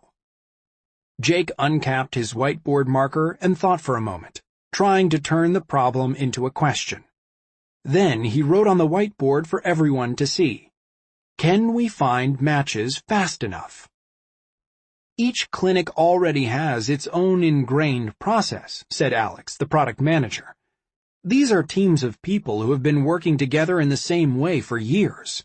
We've got to offer something drastically better than the status quo, or they're not going to change their workflow. Jake added, will clinics change their workflow? With the sprint questions listed, we started on the map. Michael Margolis and Alex Ingram had interviewed staff at cancer clinics, and with help from Amy, they told us how trial enrollment worked. To match patients with trials, doctors and research coordinators look at long lists of trial requirements, treatment history, blood count, DNA mutations in the cancer cells, and much more.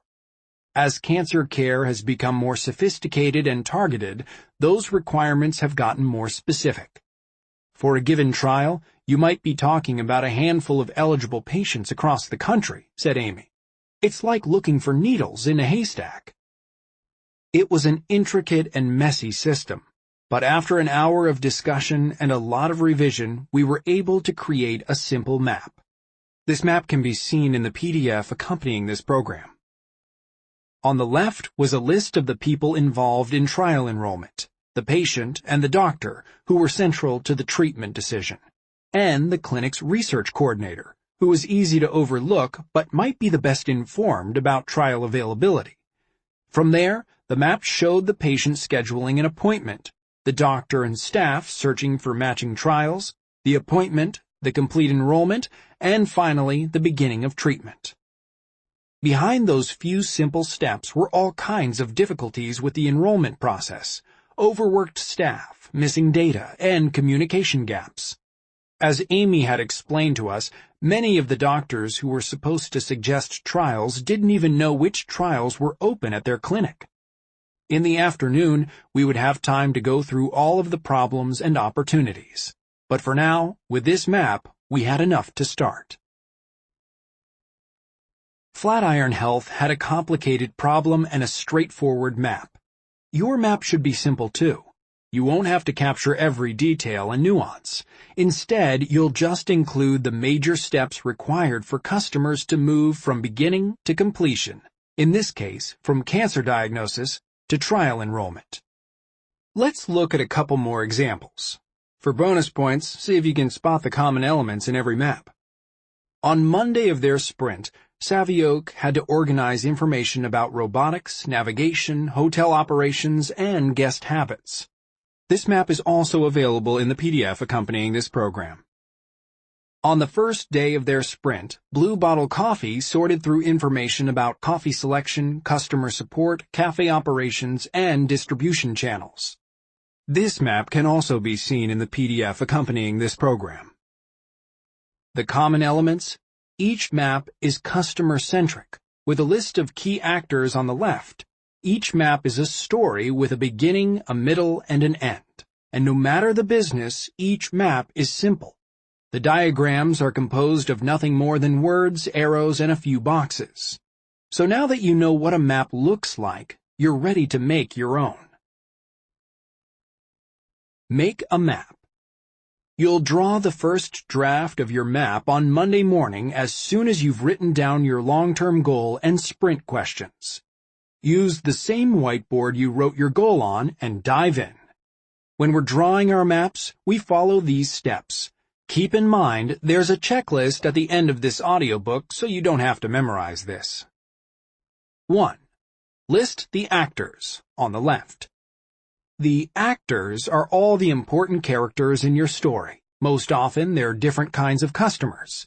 Sometimes people other than customers, say your sales team or a government regulator, are important actors and should be listed as well.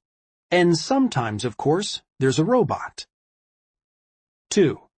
Write the ending on the right.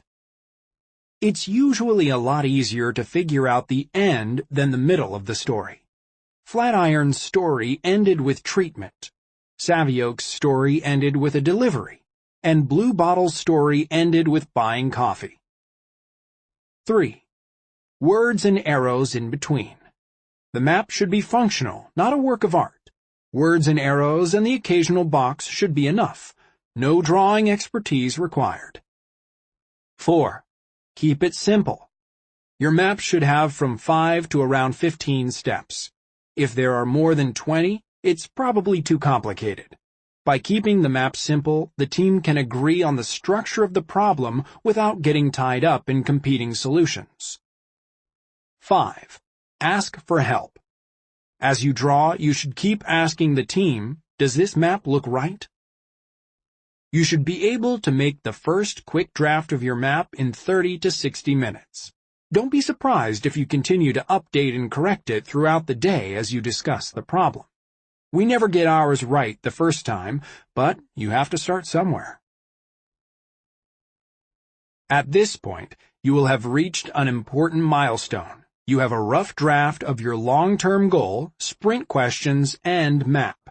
You can already see the basic outline of your sprint, the unknowns you'll try to answer in Friday's test, and the plot line of your solutions and prototype. The long-term goal is your motivation and your measuring stick. For the rest of the day, you'll interview the experts on your team to gather more information about the problem space. As you go, you'll add more questions, make updates to your map, and perhaps even adjust the phrasing of your long-term goal. And you'll take notes as a team to add more depth to the map on the whiteboard. Your job on Monday afternoon will be to assemble one cohesive picture from everyone's pooled knowledge and expertise. In the next chapter, we'll give you a recipe for learning from the experts at your company, and we'll show a nearly magical way to take notes. Chapter 6. Ask the Experts. Your team knows a lot about your challenge, but that knowledge is distributed. Somebody knows the most about your customers. Somebody knows the most about the technology, the marketing, the business, and so on. In the normal course of business, teams don't get the chance to join forces and use all of that knowledge. In the next set of exercises, you'll do exactly that. Most of Monday afternoon is devoted to an exercise we call Ask the Experts, a series of one-at-a-time interviews with people from your sprint team, from around your company, and possibly even an outsider or two with special knowledge. As you go, each member of your team will take notes individually. You'll be gathering the information you need to choose the target of your sprint, while gathering fuel for the solutions you sketch on Tuesday. Why go to all this trouble? As with many of the steps we do in sprints, we learn to do this one after making a big mistake. When we first started running sprints, we thought we could learn everything just by talking to the people in charge, usually the CEOs and managers. It makes sense. The deciders should know the most about the project, right? Well, as it turns out, they don't know everything, even when they think they do. We were running a sprint with Walrus Co. Again, names and identifying details changed to protect the innocent. We'd already heard everything their CEO and their chief product officer had to tell us. We'd drawn our map on the whiteboard, and we were feeling confident about it. The CEO told us we absolutely 100% had it right. That's when Wendy, again, name changed, stepped into the room. She was full of energy. Her shirt sleeves were rolled up to her elbows, and she rubbed her hands together and paced as she talked. Wendy ran Walrus Co.'s sales team, and what she understood better than anyone was how customers reacted at different steps in the sales process. She pointed at our diagram. Here, she said, they're saying, "I've never heard of this Walrus Co. Why should I trust you suckers with my account number?" She took a swig of water from a paper cup. Here, she pointed to another spot. "We're going to require their business tax ID. Nobody has that memorized. They've got to find the papers, and they're digging in their filing cabinet. If I haven't solved the trust issue by this point, game over." Everyone jotted notes. Jake ran to the whiteboard, rubbed out a few lines with his thumb, and drew in Wendy's corrections. "Like this?" he said. Wendy looked at her watch, then checked Jake's work. "Yeah." She crumpled her paper cup and tossed it in the trash. "About like that. Look, thanks for having me." She gave an apologetic shrug. "I got this call." At Walrus Co., the CEO was certain we had everything covered, but Wendy changed almost every part of our map. Now, before you start thinking that Walrus Co.'s CEO was a goofball, we should explain that the map was accurate before Wendy came in. It was just more accurate afterward. Wendy put the basic facts into a real customer's context. Nobody knows everything. What Wendy taught us was that big challenges have a lot of nuance, and to understand it all, you need to incorporate information from many sources. Nobody knows everything, not even the CEO. Instead, the information is distributed asymmetrically across the team and across the company. In the sprint, you've got to gather it and make sense of it, and asking the experts is the best and fastest way to do that. Deciding who to talk to is a bit of an art. For your own team, you probably have a hunch about the right people already. We think it's useful to have at least one expert who can talk about each of these topics. Strategy. Start by talking to the decider. If the decider is not going to be in the sprint the whole time, be sure she joins you on Monday afternoon. Some useful questions to ask. What will make this project a success? What's our unique advantage or opportunity? What's the biggest risk? Voice of the customer. Who talked to your customers more than anyone else? Who can explain the world from their perspective? Wendy is a prime example of a customer expert. Whether this person is in sales, customer support, research, or whatever, his or her insights will likely be crucial. How things work. Who understands the mechanics of your product? On your sprint team, you've got the people building your product or delivering your idea, the designer, the engineer, the marketer. Savioke interviewed roboticists, Blue Bottle interviewed baristas, and Flatiron interviewed oncologists. Think about bringing in the money expert, the tech logistics expert, and the marketing expert as well. We frequently talk with 2, 3, or 4 how things work experts to help us understand how everything fits together. Previous efforts. Often someone on the team has already thought about the problem in detail. That person might have an idea about the solution, a failed experiment, or maybe even some work in progress. You should examine those pre-existing solutions. Many sprint teams get great results by fleshing out an unfinished idea or fixing a failed one. Savioke, for instance, had nearly all the pieces of their robot personality before the sprint, but hadn't had the opportunity to assemble them. Talking to these experts reminds the team of things they knew but may have forgotten. It always yields a few surprising insights, and the process has another nice long-term benefit. By asking people for their input early in the process, you help them feel invested in the outcome. Later, when you begin executing your successful solutions, the experts you brought in will probably be among your biggest supporters. Ask the experts. Allow half an hour for each conversation, although you likely won't use all of that time. Once the expert is ready, we follow a simple script to keep things moving. 1. Introduce the sprint. If the expert isn't part of the sprint team, tell her what the sprint is about. 2. Review the whiteboards. Give the expert a 2-minute tour of the long-term goal, sprint questions, and map. 3. Open the door. Ask the expert to tell you everything she knows about the challenge at hand. 4. Ask questions. The sprint team should act like a bunch of reporters digging for a story. Ask the expert to fill in areas where she has extra expertise. Ask her to retell you what she thinks you already know. And most important, ask the expert to tell you where you've got it wrong. Can she find anything on your map that's incomplete? Would she add any sprint questions to your list? What opportunities does she see? Useful phrases are why and tell me more about that. 5. Fix the whiteboards. Add sprint questions. Change your map. If necessary, update your long-term goal. Your experts are here to tell you what you didn't know or forgot in the morning, so don't be shy about making revisions. That's it. Your experts don't have to prepare a slide deck. If they already have something to show, that's fine, but off-the-cuff discussion about the map and the customers is often more efficient. This need for improvisation is a little unnerving, but it works.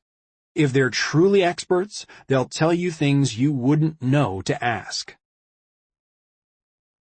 Your experts will provide a ton of information, so how are you going to keep track of it all?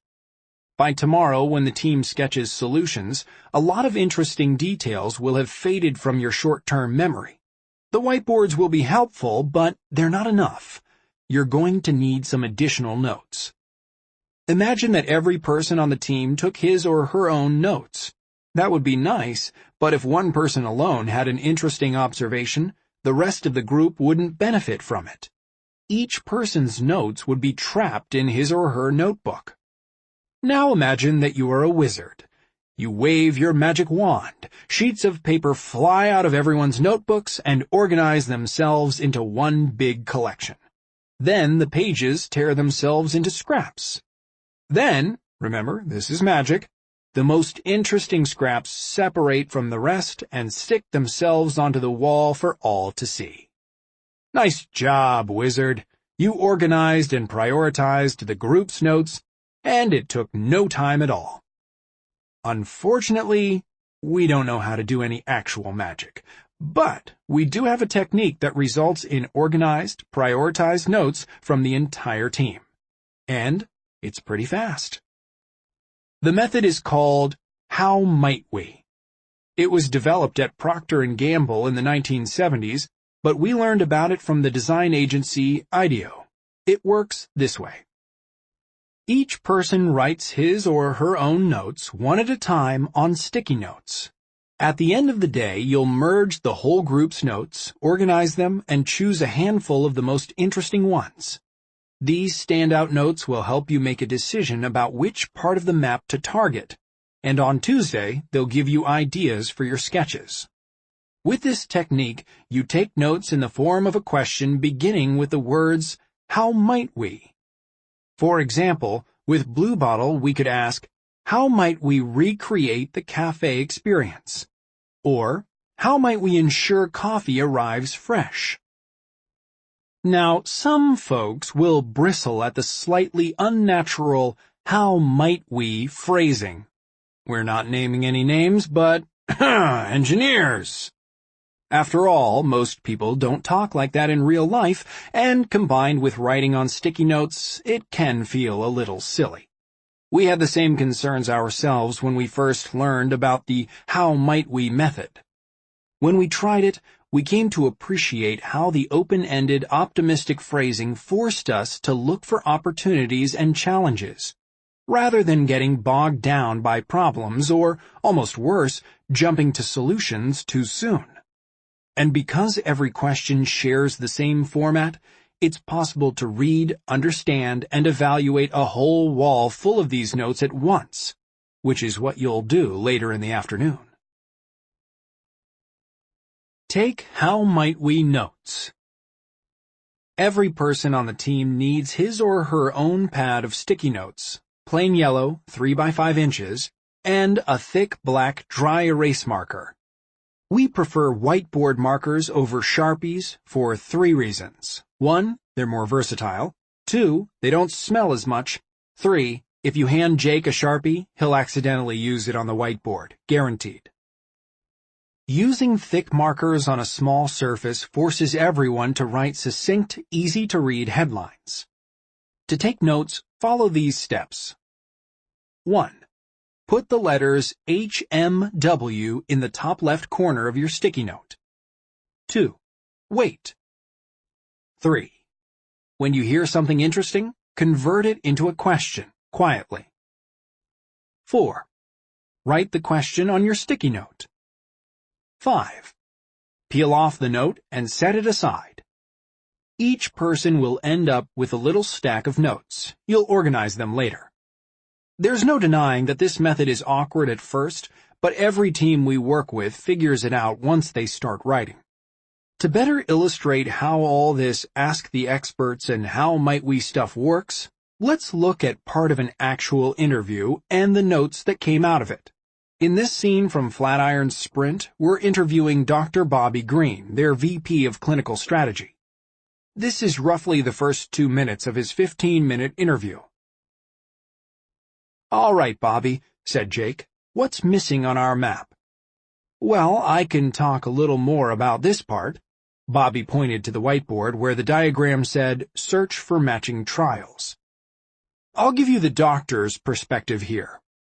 Bobby handed around a few copies of a 3-page printout.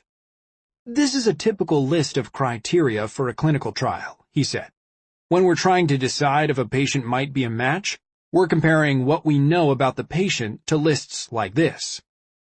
The pages were filled with requirements. There were 54 in all, everything from age 18 or over to at least 4 weeks since prior sargramostim, GM-CSF, interferon alpha-2b, or interleukin-2. For Jake, Braden, and John, it was tough to decipher, but the point was clear. It was a long list. Alex Ingram, Flatiron's product manager, looked up from his printout. "The clinics don't have all of this information about their patients, right?" Bobby nodded. Some of these criteria are in the electronic medical record, but a lot aren't. Remind us how it works when the info isn't in the medical record, Amy Abernathy, Flatiron's chief medical officer, said. It was obvious that she already knew the answer, but she also knew the rest of us would benefit from hearing it. Well, it depends, said Bobby. For example, many trials call for no uncontrolled cardiac disease. That's pretty vague, but it probably means the patient hasn't had a recent heart attack. That kind of thing won't be easy to find in the electronic medical record. So someone from the clinic has to talk to the patient or to the patient's cardiologist. At the end of the day, the oncologist might have to make a judgment call. Bobby set his own stack of papers on the table. To match a patient to a trial, we've got to answer a dozen or 24 open questions. Now multiply that by the number of new patients every week and the number of trials at each clinic. He gave a tired smile. And as an oncologist, you were already busy anyway. Around the room, people nodded. Then we all wrote furiously on our sticky notes. A recap. First, Jake, as the Sprint's facilitator, began the interview by asking Bobby about the map on the whiteboard. That gave us all context for how the new information would fit with what we'd already discussed. Next, the team asked a lot of questions. Amy's phrase, "remind us," is useful because most interviews include content the team has heard before at some point or another. That's okay. Covering it again refreshes everyone's memory and reveals new details. The "remind us" phrase is also a nice way to make your expert feel comfortable. Bobby didn't need that. He's a confident public speaker, but by asking questions in this way, you can draw out great information from even the quietest person on your team. Let's talk about note-taking. Here's a basic outline of the problems Bobby presented. The information required to screen patients is hard to find in their medical records. Filling in missing information requires a lot of time and effort. The number of patients, trials, and requirements is overwhelming. Ugh, that's depressing, right? But the entire time Bobby was talking, the Flatiron team was turning those problems into how might we opportunities. Here are some of the notes they took. How might we structure key info for screening patients? How might we streamline discussion with outside doctors? How might we make reviewing electronic medical records faster? Reading the How Might We lists feels a lot better than reading the problem list. It was exciting when the interviews ended and we saw each other's notes on the wall. Each How Might We note captured a problem and converted it into an opportunity. What's more, each question could be answered in many different ways. They weren't too broad. How might we reinvent healthcare? Or too narrow. How might we put our logo in the top right corner? Instead, Flatiron's How Might We notes were just specific enough to inspire multiple solutions. On Tuesday, they would provide the perfect inspiration for our sketches. Bobby's interview illustrates the basic formula for Monday afternoon. You'll interview experts using your map as an outline. You'll take notes as a team, turning each problem you hear into an opportunity. By the time you finish your interviews, your team will have generated a pile of notes. In most sprints, we end up with somewhere between 30 and 100. Unfortunately, you can't make good use of that many how might we questions. Once you turn your attention to sketching, it will be too many opportunities for the poor human brain to track. You've got to narrow them down. Organize How Might We notes. As soon as the expert interviews are finished, everybody should gather his or her How Might We notes and stick them on the wall. Just put them up in any haphazard fashion. Wow, what a mess. Now you'll organize the notes into groups. Working together, find How Might We questions with similar themes and physically group them together on the wall. You won't know what themes to use ahead of time. Instead, the themes will emerge as you go. For example, imagine you were working with Flatiron Health. You might look at the wall and notice a few notes about electronic medical records. You'd pick those notes up and put them near each other. Bingo! You've got a theme. As the organization goes on, it'll be useful to label the themes. Just write a title on a fresh sticky note and put it above the group. We usually end up with a miscellaneous theme of notes that don't fit anywhere else. Those misfit notes often end up being some of the best ones. This process could go on forever if you let it, but the organization doesn't have to be perfect. After 10 minutes, the notes will be sorted enough to move on to prioritization. Vote on How Might We Notes. To prioritize the notes, you'll use dot voting. It's one of our favorite shortcuts for skipping lengthy debate. Dot voting works pretty much the way it sounds. 1. Give 2 large dot stickers to each person. 2. Give 4 large dot stickers to the decider because her opinion counts a little more. 3. Ask everyone to review the goal and sprint questions. 4. Ask everyone to vote in silence for the most useful how might we questions. 5. It's okay to vote for your own note or vote twice for the same note. At the end of the voting, you'll have clusters of dots on a few how might we notes, and the whole wall will be prioritized. When the voting is over, take the how might we notes with multiple votes, remove them from the wall, and find a place to stick them on your map. Most notes will probably correspond with a specific step in the story. Flatiron's map can be seen in the PDF accompanying this program. The prioritization process isn't perfect. There's little time for deliberation, and early votes will sometimes bias later votes. But it leads to pretty good decisions, and it happens fast enough to leave time for the most important job of the day.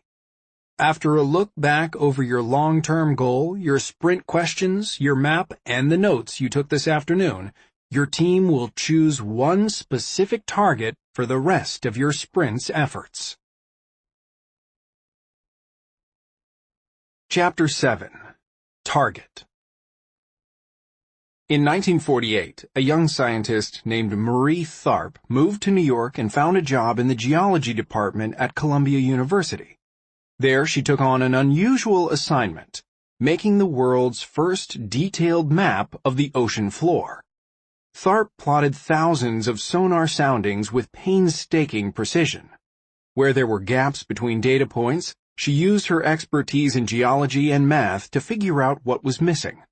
As Tharp inked her map, she discovered something surprising. What had appeared to be isolated undersea mountains were in fact one long interconnected chain of volcanic ranges and deep valleys. It jumped right out of her map, a thick, unbroken band stretching for thousands of miles. Today you can easily see the mid-ocean ridge, as it's now known, using Google Earth. In the Atlantic Ocean, the ridge shows up as a dark blue line snaking from the waters north of Greenland, through Iceland, and all the way into the South Atlantic. There, at tiny Bouvet Island, it connects with another jagged blue band and runs east toward the Indian Ocean. On and on it goes, one ridge connecting to another, from ocean to ocean around the entire Earth. Tharp was the first to see it. The ridge, she hypothesized, was a massive crack where the Earth's shell pulled apart. At the time, plate tectonics, the idea that giant pieces of the Earth's crust are in constant motion, moving continents and shaping landscapes, was generally considered to be a wacky idea. But it was difficult to argue with Tharp's map. By the late 1960s, plate tectonics was accepted as fact. At the end of the day on Monday, you're set up for a Marie Tharp moment. Tharp didn't go looking for the mid-ocean ridge, but when she compiled the data and made a map, she couldn't miss it. After interviewing the experts and organizing your notes, the most important part of your project should jump right out of your map, almost like a crack in the earth. Your final task on Monday is to choose a target for your sprint. Who is the most important customer, and what's the critical moment of that customer's experience? The rest of the sprint will flow from this decision. Throughout the week, you'll be focused on that target, sketching solutions, making a plan, and building a prototype of that moment and the events around it. Savioke decided to target the hotel guest, rather than the hotel staff, and to focus on the moment of delivery, rather than the elevator or lobby. The other scenarios were important, but the biggest risk and opportunity were at the guest room door, and they knew that if they got the delivery right, they could apply what they learned elsewhere. Blue Bottle Coffee decided to target their most challenging audience, customers who had never heard of their cafes and who were shopping for beans they had never tasted. If they could convince strangers that their beans were worth buying, they could be sure the new online store would work well for their fans. What about Flatiron Health? They had plenty of viable targets. They might try to help patients better understand how the clinical trials worked, and that they wouldn't be treated as guinea pigs. They might try to streamline the many steps that happened after patients agreed to a trial.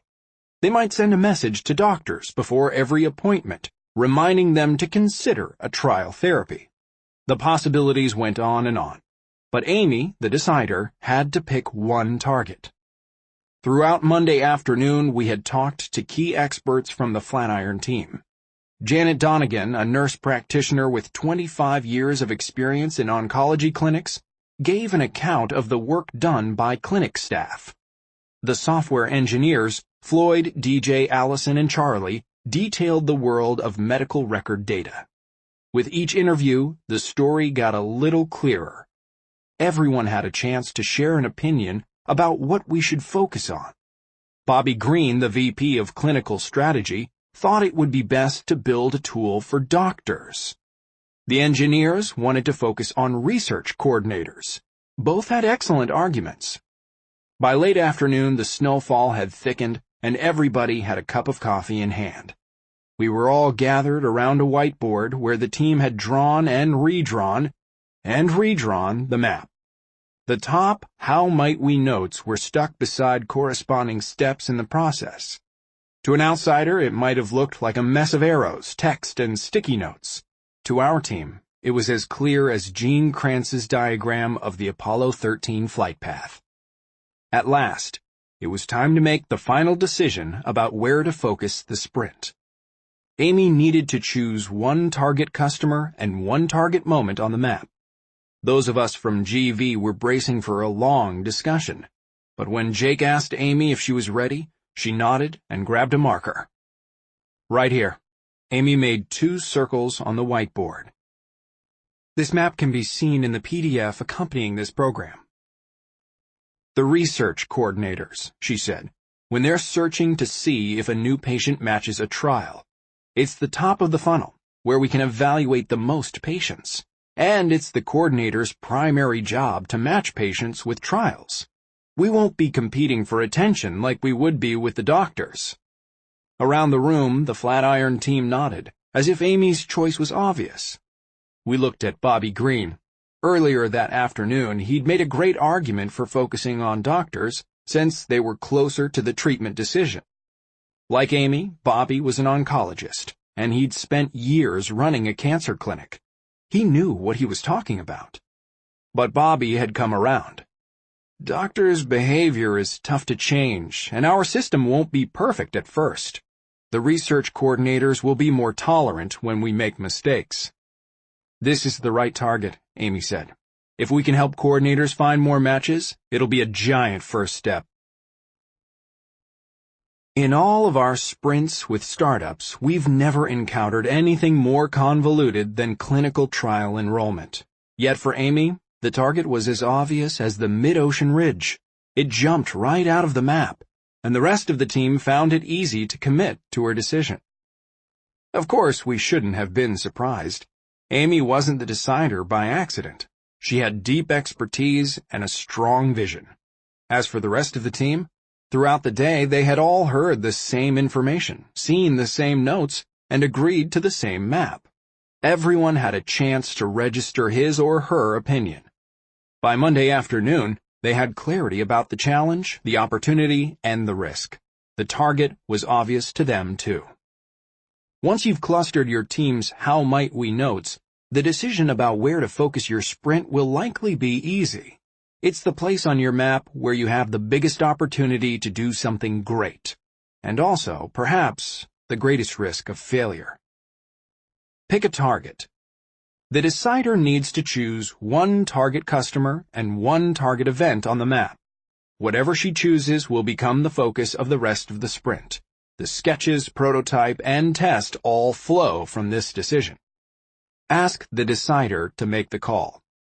It's easiest if the decider just makes the decision without a lot of discussion and process. After all, you've been discussing and processing all day. By Monday afternoon, most deciders will be able to make the decision as easily as Amy did. But sometimes the decider wants input before she chooses. If that's the case, conduct a quick, silent straw poll to collect opinions from the team. Straw poll, if the decider wants help. Ask everyone on the team to choose the customer and the event each of them believes are most important, and to write down those choices on a piece of paper. Once everyone has privately made a selection, register the votes on the map with a whiteboard marker. After the votes have been tallied, discuss any big differences of opinion. That should be enough input for the decider. Turn it back over to her for the final decision. Once you've selected a target, take a look back at your sprint questions. You usually can't answer all those questions in one sprint, but one or more should line up with the target. In our sprint with Flatiron, the target, coordinators searching for matching trials, matched the sprint question, will clinics change their workflow? By testing a solution with real coordinators, we hope to learn the answer. By Monday afternoon, you've identified a long-term goal and the questions to answer along the way. You've made a map and circled the target for your sprint. Everyone on the team will have the same information, and everyone will understand the week's objective. Next, on Tuesday, it'll be time to come up with solutions. Facilitator notes. 1. Ask for permission. You may feel nervous about managing the group. That's natural. Even the most experienced facilitators get nervous. And since structured meetings are uncommon in most companies, your team may not be used to the idea. What should you do to start things off right? A helpful tactic, learned from our friend Charles Warren, a former Googler, is to ask the group for permission up front. Tell the team you're going to facilitate and that you'll keep track of time and process so they don't have to. Then just say, "Sound okay?" Don't expect everyone to shout, "Yes," in unison, but because you laid it out there and because you gave them the opportunity to object, which they likely won't, everyone will feel better about the dynamic. More importantly, so will you. 2. ABC. Always be capturing. We don't want to freak you out, but if you're playing the role of the facilitator, Monday is your busiest day. In addition to leading the group through all of the activities, you're responsible for something simple but important, recording key ideas on the whiteboard. Or as entrepreneur Josh Porter likes to say, always be capturing. All day Monday, the facilitator should have a whiteboard marker in her hand. Throughout the day, you'll synthesize the team's discussion into notes on the whiteboard. Most of the time, you'll be able to follow the exercises in this audiobook, but not everything will fit into our templates. Feel free to improvise as you go, making lists of interesting information, drawing additional diagrams, and so on. As you go, ask the team, "Does this look right?" or "How should I capture that?" And when the conversation starts to stall out, you can nudge it to conclusion by saying, "Is there a good way we can capture this thinking and move on?" Remember, the whiteboard is the shared brain of the team. Keep it organized, and you'll help everyone be smarter, remember more, and make better decisions faster. 3. Ask obvious questions. The facilitator needs to say why a lot, and ask questions to which everybody already knows the answer. Covering the obvious ensures there's no misinterpretation, and it often draws out important details that not everyone knows about. In our sprints with startups, we have an unfair advantage. We're outsiders who don't know anything, so our dumb questions are genuine. In your sprint, you'll have to act like an outsider. 4. Take care of the humans. As facilitator, you're not only running the sprint, you've got to keep your sprint team focused and energized. Here are some of our tricks. Take frequent breaks. Breaks are important. We like to take a 10-minute break every 60 to 90 minutes, since that's about as long as anyone can stay focused on one task or exercise. Breaks also give everyone an opportunity to have a snack and get coffee.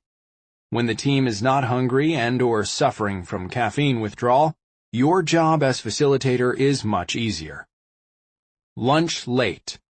Eat lunch at 1 p.m., and you'll miss the rush at most cafeterias or restaurants. It also splits the day neatly in half.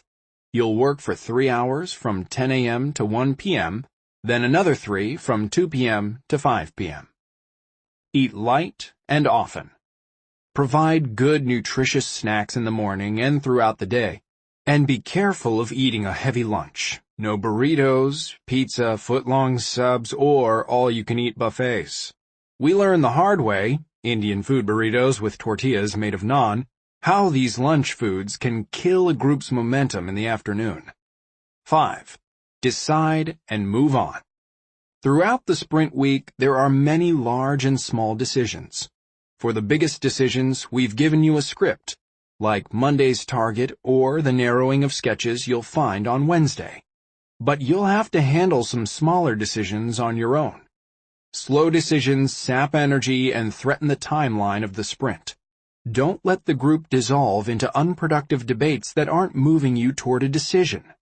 When a decision is slow or not obvious, it's your job as facilitator to call on the decider. She should make the decision so the team can keep moving. Tuesday. On Monday, you and your team define the challenge and chose a target. On Tuesday, you'll come up with solutions. The day starts with inspiration, a review of existing ideas to remix and improve. Then in the afternoon, each person will sketch following a 4-step process that emphasizes critical thinking over artistry. Later in the week, the best of these sketches will form the plan for your prototype and test. We hope you had a good night's sleep and a balanced breakfast, because Tuesday is an important day. Chapter 8. Remix and Improve. Imagine it's the early 1900s. You're drinking a nice hot cup of coffee, only it's not so nice. Coffee grounds stick in your teeth, and the liquid is so bitter your mouth puckers. If it weren't for the caffeine, you probably wouldn't bother. Back in those days, coffee was brewed like tea, by dunking a pouch of ground beans into boiling water. There was a lot of room for error, overbrewing, underbrewing, and plenty of grit at the bottom of the cup. Some people strain their coffee through filters made of cloth, but the material was overly porous and a mess to clean up. In 1908, a German woman named Melita Benz got fed up with gritty, bitter coffee. Convinced there had to be a better way, Benz went looking for ideas. She came across the blotting paper in her son's school notebook. The material was designed for mopping up excess ink. It was thick and absorbent and disposable. Inspired, Benz tore out a sheet of the blotting paper. She punctured holes in a brass pot with a nail, placed the pot on top of a cup, put the paper inside, filled it with ground coffee, and added hot water. The resulting drink was smooth, grit-free, and a snap to clean up after. Benz had invented the paper coffee filter. More than 100 years later, it remains one of the most popular and best tools for brewing coffee. We all want a flash of divine inspiration that changes the world and impresses our teammates. We want to create something completely new, but amazing ideas don't happen like that. The lesson of Melita Benz is that great innovation is built on existing ideas, repurposed with vision. Coffee filters had been tried before, but they were made of cloth. And the blotting paper? It was just sitting there. This combination of existing ideas doesn't take anything away from Bentz's achievement, but it is promising news for the rest of us would-be inventors. In your sprint, you'll follow her example, remix and improve, but never blindly copy. You'll begin Tuesday morning by searching for existing ideas you can use in the afternoon to inform your solution. It's like playing with Lego bricks. First, gather useful components, then convert them into something original and new. Our method for collecting and synthesizing these existing ideas is an exercise we call lightning demos. Your team will take turns giving 3-minute tours of their favorite solutions, from other products, from different domains, and from within your own company. This exercise is about finding raw materials, not about copying your competitors. We found limited benefit in looking at products from the same industry. Time and time again, the ideas that spark the best solutions come from similar problems in different environments. Blue Bottle wanted to help customers find coffee they'd love. But coffee beans all look alike, so photos wouldn't be helpful. To find useful solutions, the team did lightning demos of websites selling everything from clothes to wine, looking for ways to describe sensory details such as flavor, aroma, and texture. In the end, it was a chocolate bar wrapper that provided the most useful idea. Cho is a chocolate manufacturer in Berkeley, California. Printed on the wrapper of every Cho bar is a simple flavor wheel with just 6 words: bright, fruity, floral, earthy, nutty, and chocolatey. When Blue Bottle looked at that wheel, they got inspired, and when we sketched, someone repurposed the idea as a simple flavor vocabulary for describing Blue Bottle's coffee beans. In Friday's test and later at the new online store, customers loved the simple descriptions. It's a prime example of finding inspiration outside your domain. And yet another reason to be grateful for chocolate.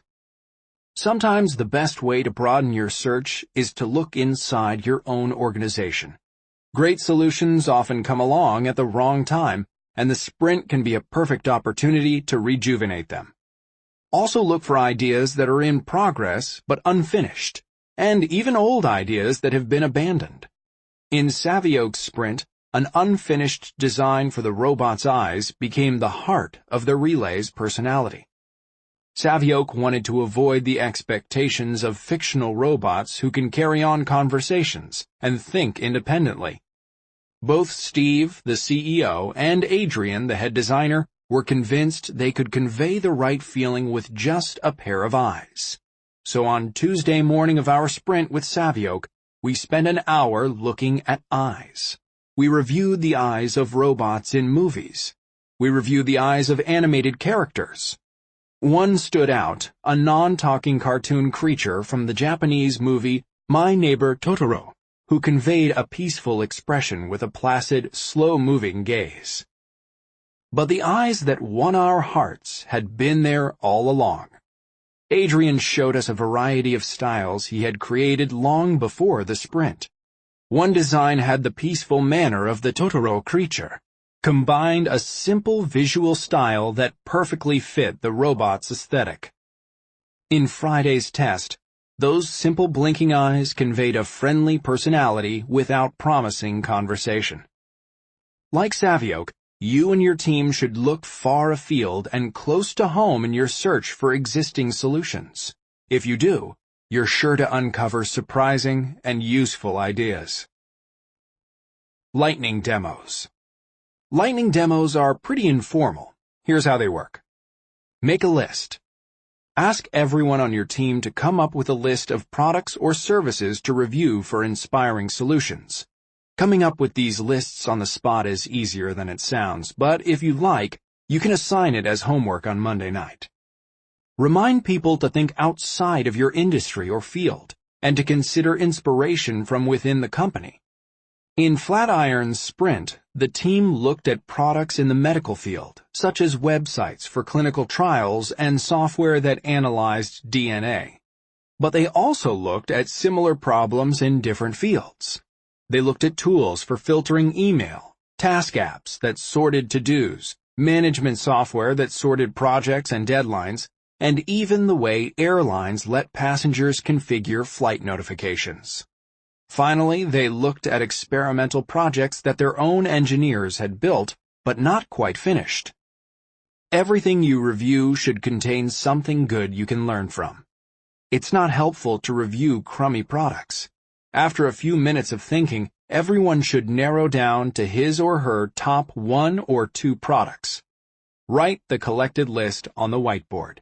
It's time to begin the demos. Give 3-minute demos. One at a time, the person who suggested each product gives a tour, showing the whole team what's so cool about it. It's a good idea to keep a timer going. Each tour should be around 3 minutes long. In case you're wondering, yes, you can use laptops, phones, and other devices for these tours. We like to connect them to a big screen so everyone can easily see. Capture big ideas as you go.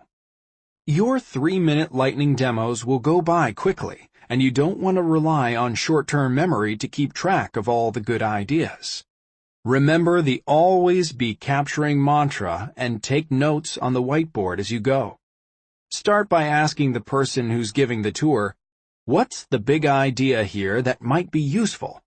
Then make a quick drawing of that inspiring component, write a simple headline above it, and note the source underneath. For example, someone from the Flatiron team thought it would be interesting to see how comments worked in Google spreadsheets, in case we wanted to add commenting to our clinical trial matching tool. We quickly demonstrated the software, wrote the big idea, inline commenting, and jotted a quick drawing. These notes are just to jog your memory later in the day, so they don't have to be fancy or detailed. We usually end up with a whiteboard full of ideas. Flatiron found plenty of interesting elements, but in the end, they discarded most of them. If you record on the whiteboard as you go, you don't have to decide which ideas should be discarded and which are worth remixing and improving. You can figure that out later when you sketch, a much more efficient use of your energy.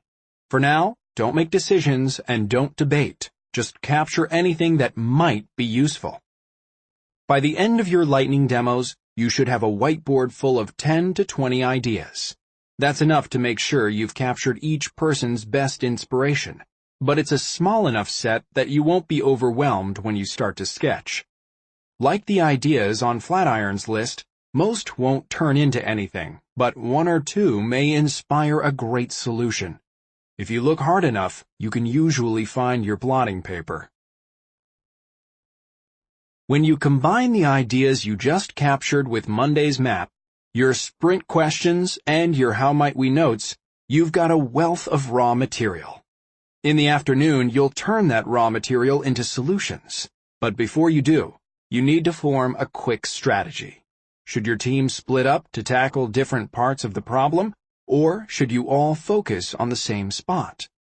Blue Bottle Coffee had one specific target for their sprint, helping customers choose beans. But there were several smaller pieces of the website that were involved: the home page, the list of coffees, and the shopping cart. Without a plan, every person in the sprint might sketch the same part, say the home page, leaving Blue Bottle without enough ideas for a whole prototype. So they divided up. Each person picked a spot, then the team checked the distribution on the map. The distribution wasn't even, but the team was spread out enough to ensure there would be at least a couple of solutions for each important part. Divide or swarm. Should you divide the problem? Take a good look at your map and have a quick team discussion. If you've picked a super-focused target, it might be fine to skip assignments and have the whole team swarm the same part of your problem. If there are several key pieces to cover, you should divide up. If you do decide to divide up, The easiest approach is to ask each person to write down the part he or she is most interested in. Then go around the room and mark each person's name next to the piece of the map that person wants to tackle in the sketches. If you end up with too many people on one spot and not enough on another, ask for volunteers to switch.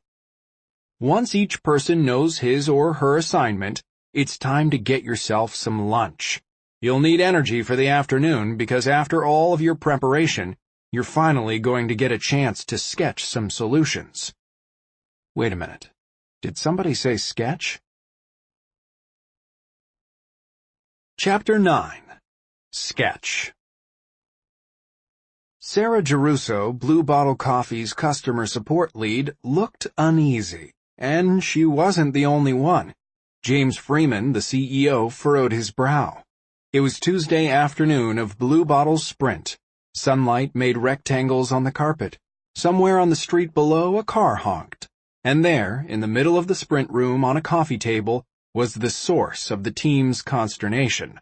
A stack of paper, a dozen clipboards, and a paper cup filled with black pens. Somebody cleared his throat. It was Bayard Duncan, Blue Bottle's communication manager.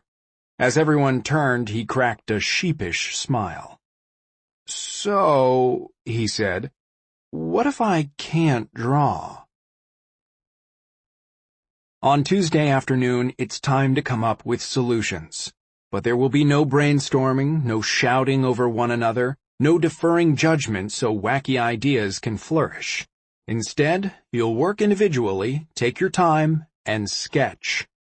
Even though we're total tech nerds, we're believers in the importance of starting on paper. It's a great equalizer. Everyone can write words, draw boxes, and express his or her ideas with the same clarity. If you can't draw, or rather if you think you can't draw, don't freak out. Plenty of people worry about putting pen to paper, but anybody, absolutely anybody, can sketch a great solution. To show you what we're talking about, let's take a look at one of the sketches that came out of Blue Bottle Coffee's sprint. A solution called the Mind Reader. Each sticky note represents one page on Blue Bottle's website. The big idea behind the Mind Reader was to organize the online store the same way a barista might talk with a customer. In this case, there are 3 frames. This solution leads with a welcome, then asks how the customer prepares coffee at home before offering recommendations and a brewing guide. There's a lot of complexity to the idea, but the drawing itself was straightforward, mostly boxes and text, the kind of thing anyone can draw. Later in the week, the team made a realistic prototype based on the Mind Reader, with details filled in from some of the other sketches. On Friday, when shown to real customers, the Mind Reader was remarkably effective. Customers grew confident in the quality of the coffee as they clicked through the website. They found beans they wanted to order. They described the prototype as way better than competing retailers and mentioned that clearly these people know coffee. It was the big winner of Friday's test, and it became the foundation for Blue Bottle's new website. To see the Mind Reader prototype, please refer to the PDF accompanying this program. So, who sketched that solution? It wasn't a designer, an architect, or an illustrator. It was Bayard Duncan, the man who couldn't draw. See, Tuesday afternoon is about sketching, but more importantly, it's about solutions. When your team evaluates these sketches on Wednesday to decide which are best, and when you test your prototype on Friday, it will be the quality of the solutions that matter, not the artistry of the drawings from which they came. The power of sketching. Imagine you've got a great idea. You've been thinking about it for weeks. You go to work, describe the idea to your teammates, and they just stare at you. Maybe you aren't explaining it well. Maybe the timing isn't right. For whatever reason, they just can't picture it. Totally frustrating, right? It's about to get worse. Now imagine your boss suggests an alternative idea. It just popped into his head, and you can tell right away that the idea isn't thought out and won't work. but all your teammates nod their heads. Maybe it's because the boss's idea is vague and each person is interpreting it in his or her own way. Maybe everyone is just supporting him because he's the boss. Either way, it's game over. Okay, come back to reality. That was an imaginary scenario, but it's the sort of thing that happens when people make decisions about abstract ideas. Because abstract ideas lack concrete detail, it's easy for them to be undervalued, like your idea, or overvalued, like the boss's idea. On Tuesday, we're not asking you to sketch because we think it's fun. We're asking you to sketch because we're convinced it's the fastest and easiest way to transform abstract ideas into concrete solutions. Once your ideas become concrete, they can be critically and fairly evaluated by the rest of the team, without any sales pitch. And perhaps most important of all, sketching allows every person to develop those concrete ideas while working alone. Work alone together. We know that individuals working alone generate better solutions than groups brainstorming out loud. Footnote: Jake learned the trouble with group brainstorms the hard way, but plenty of researchers have come to the same conclusion. One example is a study at Yale in 1958.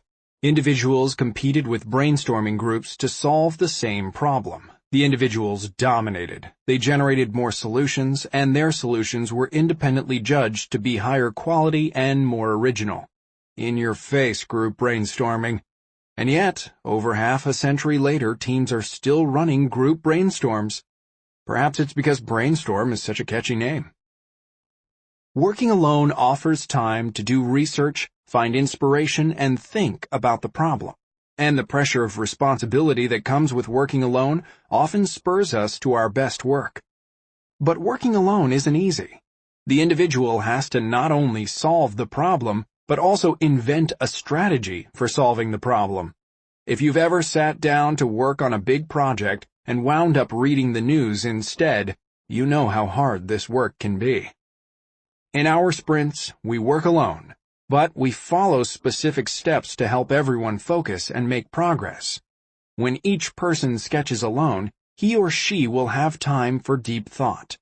When the whole team works in parallel, they'll generate competing ideas without the groupthink of a group brainstorm. You might call this method work alone together.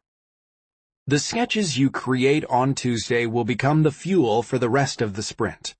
On Wednesday, you'll critique everyone's sketches and pick the best ones. On Thursday, you'll turn them into a prototype. And on Friday, you'll test the ideas with customers. That's a lot of mileage out of a few drawings, and it might make you think we're expecting a work of genius straight out of Leonardo da Vinci's notebook. Not so. To put the power of the sketch in perspective, let's check out a few more solutions from the Blue Bottle Sprint. These sketches are detailed, but they're not works of art. Each sketch consists of words, boxes, and the occasional stick figure drawn on normal printer paper and normal sticky notes with a normal pen. Simple, right? So, okay, you're all set. Go ahead and sketch a great solution. We're just kidding. That blank sheet of paper always intimidates us. So, inspired by productivity expert David Allen, we break the process into steps. In his book, Getting Things Done, Allen provides a smart strategy for daunting jobs. The secret, Allen writes, is not to think about the task as one monolithic effort, like pay taxes, but instead to find the first small action needed to make progress, like collect tax paperwork, and go from there. The 4-step sketch. When Jake first started running sprints, he tried to recreate his own most successful work sessions. He was most effective when he took time to boot up by reviewing key information, started his design work on paper, considered multiple variations, and then took time to create a detailed solution. And since Jake is a world-class procrastinator, he was also most effective when under a tight deadline. The 4-step sketch contains each of these important elements. You'll start with 20 minutes to boot up by taking notes on the goals, opportunities, and inspiration you've collected around the room. Then you'll have another 20 minutes to write down rough ideas. Next, it's time to limber up and explore alternative ideas with a rapid sketching exercise called Crazy Eights. And finally, you'll take 30 minutes or more to draw your solution sketch, a single, well-formed concept with all the details worked out. 1. Notes. This first step is super easy. You and your team will walk around the room, look at the whiteboards, and take notes. These notes are a greatest hits from the past 24 hours of the sprint. They're a way to refresh your memory before you commit to a solution. First, copy down the long-term goal. Next, look at the map, the how might we questions, and the notes from your lightning demos. Write down anything that looks useful. Don't worry about coming up with any new ideas, and don't worry about being neat. These notes are for your eyes only. Give your team 20 minutes to take notes. During this time, feel free to look up reference material on your laptop or phone.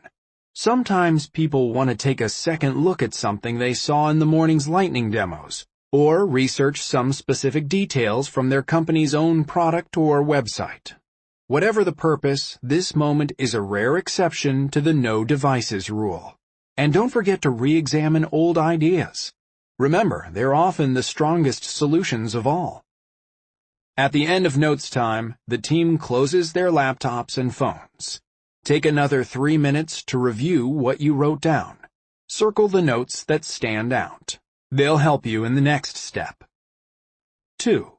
Ideas. Now that everyone has a pile of notes, it's time to switch into idea mode. In this step, each person will jot down rough ideas, filling a sheet of paper with doodles, sample headlines, diagrams, stick figures doing stuff, anything that gives form to his or her thoughts. It doesn't matter if these ideas are messy or incomplete. Just like the notes, these pages won't be shared with the whole team. Think of them as a scratch pad, and there's no wrong way to do it.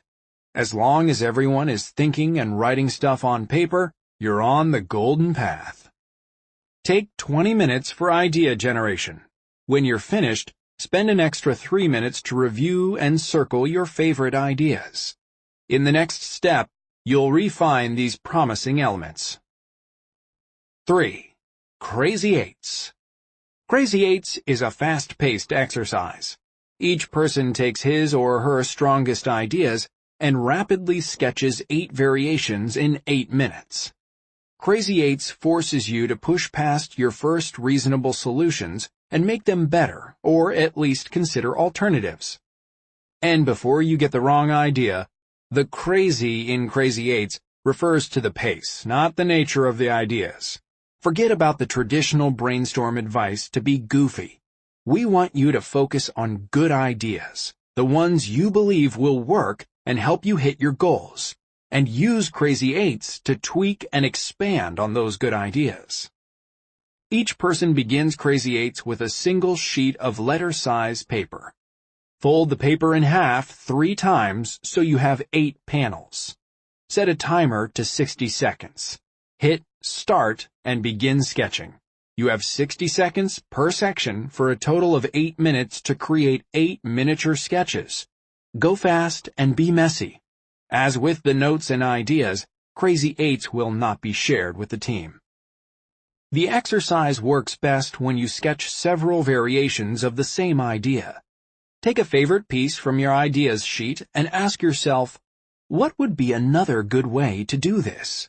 Keep going until you can't think of any more variations, then look back at your ideas sheet, choose a new idea, and start riffing on it instead. Crazy Eights is also a great writing exercise. If your idea contains words or marketing headlines or any other bits of text, you can use Crazy Eights to improve your phrasing. As you'll see in the next step, writing is often the most important component of the solution sketch. Sometimes Crazy Eights leads to a revelation. You might come away with several new ways of looking at your ideas. Other times it feels less productive. Sometimes that first idea really is the best idea. Either way, Crazy Eights helps you consider alternatives and also serves as an excellent warm-up for the main event. 4. Solution sketch. Remember how we kept saying, "Don't worry, nobody's going to look at this"? That time is over. The solution sketch is each person's best idea put down on paper in detail. Each one is an opinionated hypothesis for how to solve the challenge at hand. These sketches will be looked at and judged by the rest of the team. They need to be detailed, thought out, and easy to understand. Each sketch will be a 3-panel storyboard drawn on sticky notes, showing what your customers see as they interact with your product or service. We like this storyboard format because products and services are more like movies than snapshots. Customers don't just appear in one freeze frame and then disappear in the next. Instead, they move through your solution like actors in a scene. Your solution has to move right along with them. We usually use the 3-panel format, but there are exceptions.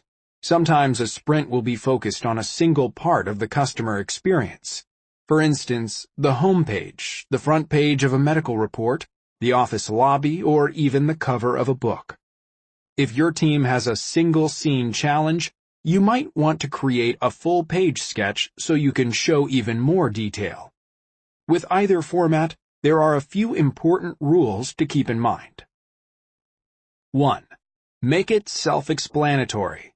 On Wednesday morning, you'll post your sketch on the wall for everyone to see. It needs to explain itself. Think of this sketch as the first test for your idea. If no one can understand it in sketch form, it's not likely to do any better when it's polished. 2. Keep it anonymous.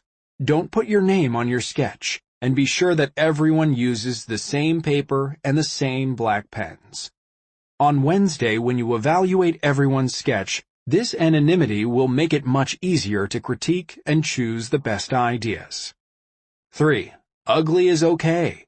Your sketch does not have to be fancy. Boxes, stick figures, and words are fine. But it does have to be detailed, thoughtful, and complete. Be as neat as you can, but don't worry if you're not much of an artist. However, 4. Words matter. We've used sprints with startups in all kinds of industries. One surprising constant, the importance of writing.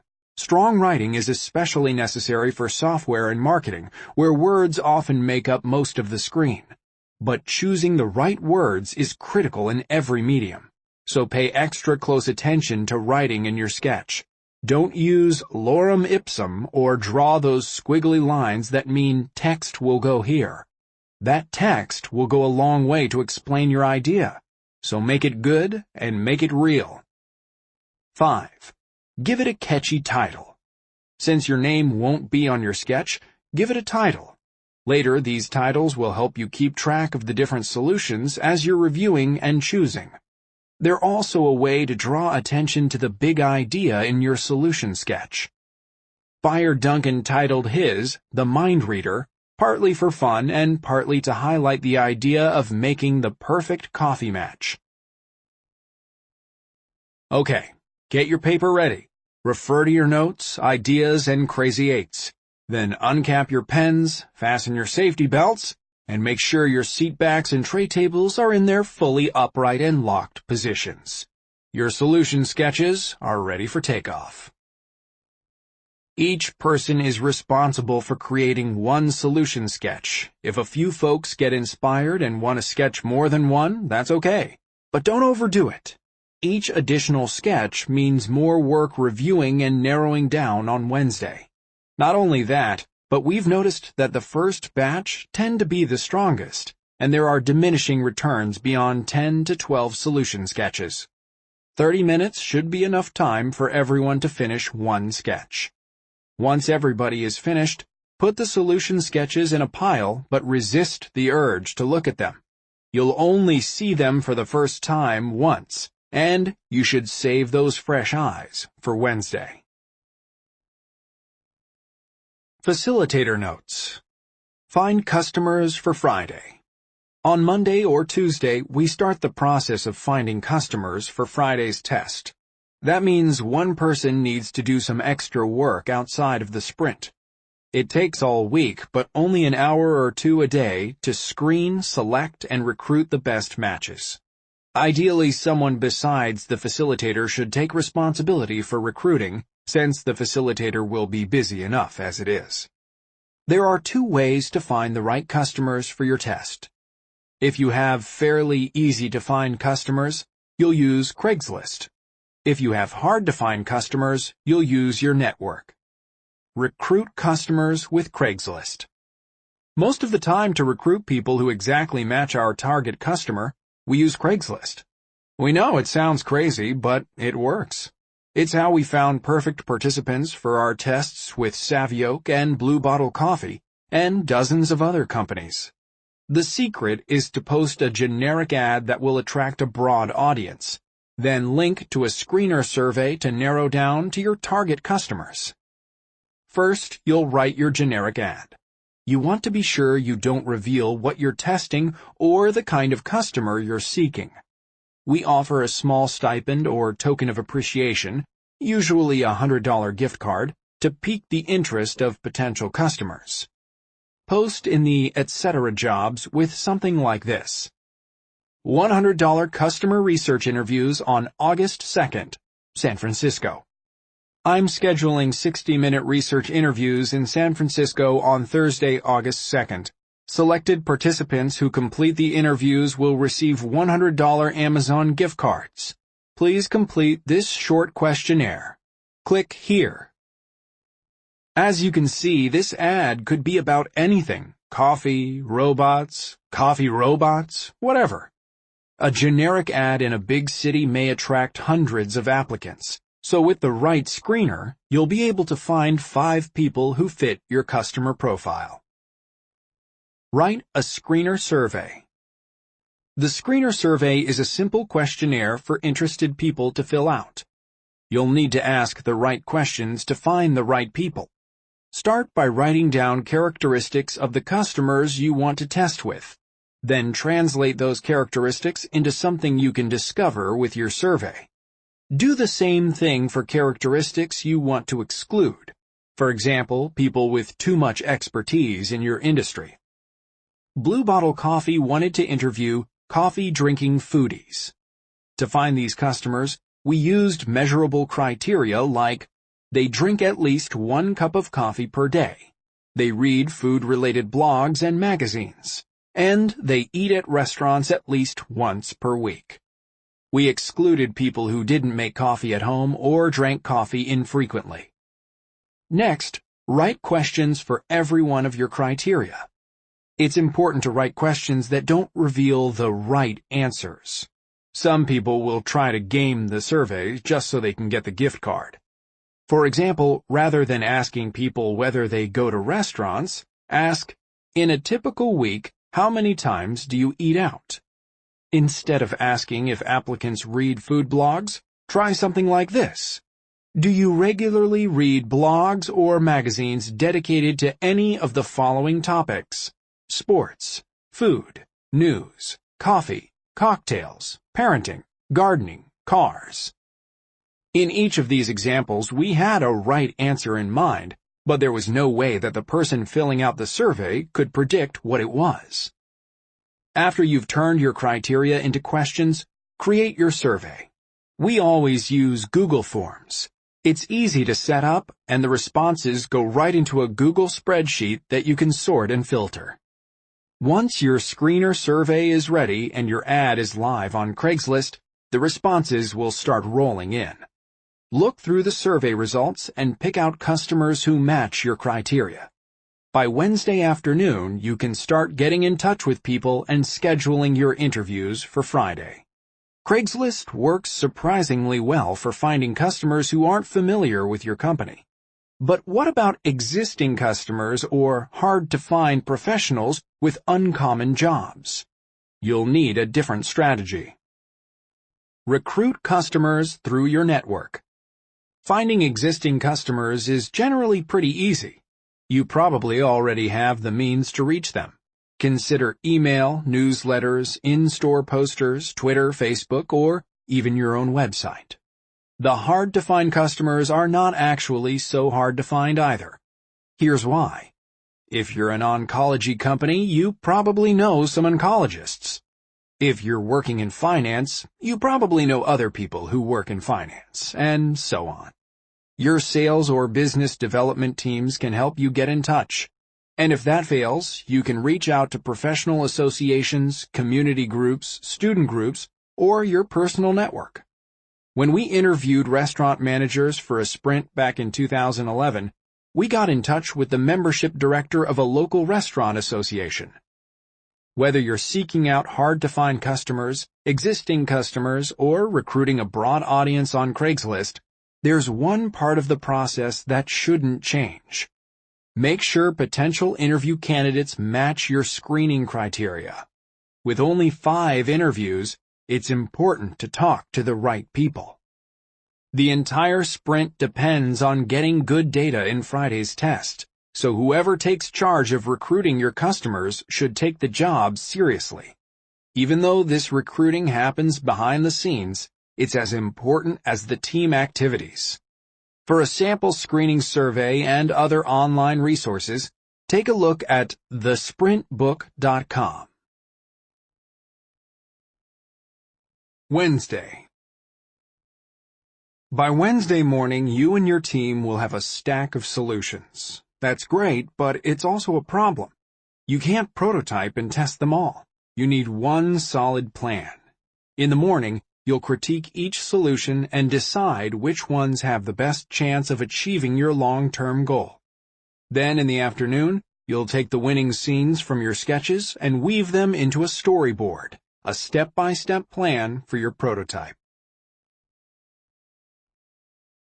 Chapter 10. Decide. You know those meetings. The ones that go on, wandering off on tangents, burning up time and energy. The ones that end in a decision nobody's happy about, or worse, end without any decision at all. We're not anthropologists, but we have observed and engaged in a lot of human behavior in the office environment. Left to our own devices, we humans tend to debate this way. I have a solution. Let's do it. I hate it.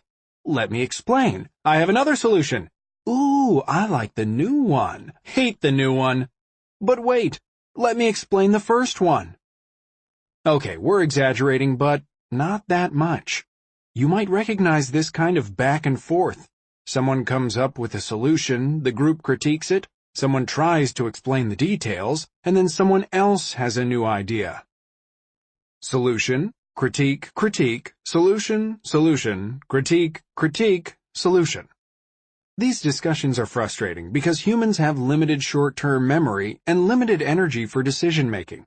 When we jump from option to option, it's difficult to hold important details in our heads. On the other hand, when we debate one idea for too long, we get worn out, like a judge at a baking contest who fills up on apple pie before tasting anything else. Normally, if we want the benefit of everyone's perspective, we're forced to endure these slogs. But not in a sprint. We've structured Wednesday to do one thing at a time and do it well. We'll evaluate solutions all at once, critique all at once, and then make a decision all at once. Your goal for Wednesday morning is to decide which solutions to prototype. Our motto for these decisions is unnatural but efficient. Instead of meandering, your team's conversations will follow a script. This structure is socially awkward but logical. If you feel like Spock from Star Trek, you're doing it right. It's all designed to get the most out of the team's expertise, accommodate for our human strengths and shortcomings, and make it as easy as possible to come to a great decision. To show you what Wednesday looks like, we'd like to introduce you to another startup. This company makes business software, but they didn't start out that way. In fact, their first product was a video game called Glitch. Glitch was unusual, a multiplayer game with no combat. Instead of fighting, the game encouraged players to collaborate, solve problems, and chat together in groups. Unfortunately, say what you will about society, This unusual game, with its emphasis on good behavior, never caught on with a big audience. When it became obvious that Glitch wasn't going to be a hit, the company did something strange. Instead of making a different game or closing down, they shifted their efforts to a side project, a messaging system they had originally built for their own use. The startup's founder, Stuart Butterfield, had a hunch that this messaging system could be useful to other companies too. So they launched it to the public and named it Slack. Technology companies went bonkers for Slack. A year after launch, more than 500,000 people on more than 60,000 teams used Slack every single day. For workplace software, this kind of growth was unheard of. When Slack announced they were the fastest-growing business app of all time, the press agreed. Slack was growing fast, but, like any team, they had challenges. One of those challenges was maintaining their rapid growth. Many of the teams adopting Slack were at tech companies, which are often more willing to try new software. But there were only so many tech companies in the world. To keep expanding, Slack needed to get better at explaining their product to all kinds of businesses. It was a tricky problem. On the surface, Slack was simple, a messaging app for the workplace. But under the surface, the story was more complicated. Slack had become so popular because it changed the way teams functioned. Teams started by using the service to send instant messages to one another, and then often abandoned email in favor of it. But Slack wasn't just for one-to-one messages. When a team used Slack, all of its employees were in a chat room, so they could communicate as a group. Soon, Slack replaced check-in meetings and phone calls. Teams used it to manage projects and stay up to speed on what the whole company was doing. They connected other software and services to Slack so that everything was in one place. Slack became the hub for all of their work, and that efficiency and connectedness somehow made work feel good. As a reporter for the New York Times, one of the workplaces that had adopted Slack, put it, "I have a feeling of intimacy with coworkers on the other side of the country that is almost fun. That's a big deal for a job." That whole story of Slack, how it provided a service that was familiar but different and somehow better, well, that story was really difficult to explain, especially as Slack expanded to new audiences. Mercy Grace, a product manager new to the company, was in charge of solving this problem. It was her team's job to figure out how to explain Slack to potential customers. Mercy decided to start with a sprint, and since GV was an investor in Slack, she invited us to join. The sprint team included Mercy, 2 designers, an engineer, and a marketer, along with a few of us from GV. On Wednesday morning, everything was right on schedule. There were about a dozen solution sketches, all stuck to the glass walls with blue masking tape. We walked around the room in silence, seeing one another's ideas for the first time. One sketch featured a case study of a well-known company using Slack. One sketch had an animated video, and one introduced the software with a guided tour. Each of the dozen ideas for explaining Slack was different, and each had potential. It would be a difficult decision. Luckily, we didn't have to make any choices right away. Instead, we placed dot stickers beside the parts of ideas we found interesting. After a few minutes, there were clusters of dots on almost every sketch. When we were done with our silent review, we gathered into a group and discussed the sketches one at a time. We kept the conversations short by focusing on the clusters of dots, and by using a timer. It took just under an hour to review all the sketches. When we were done, everyone took a pink dot sticker to cast his or her final vote.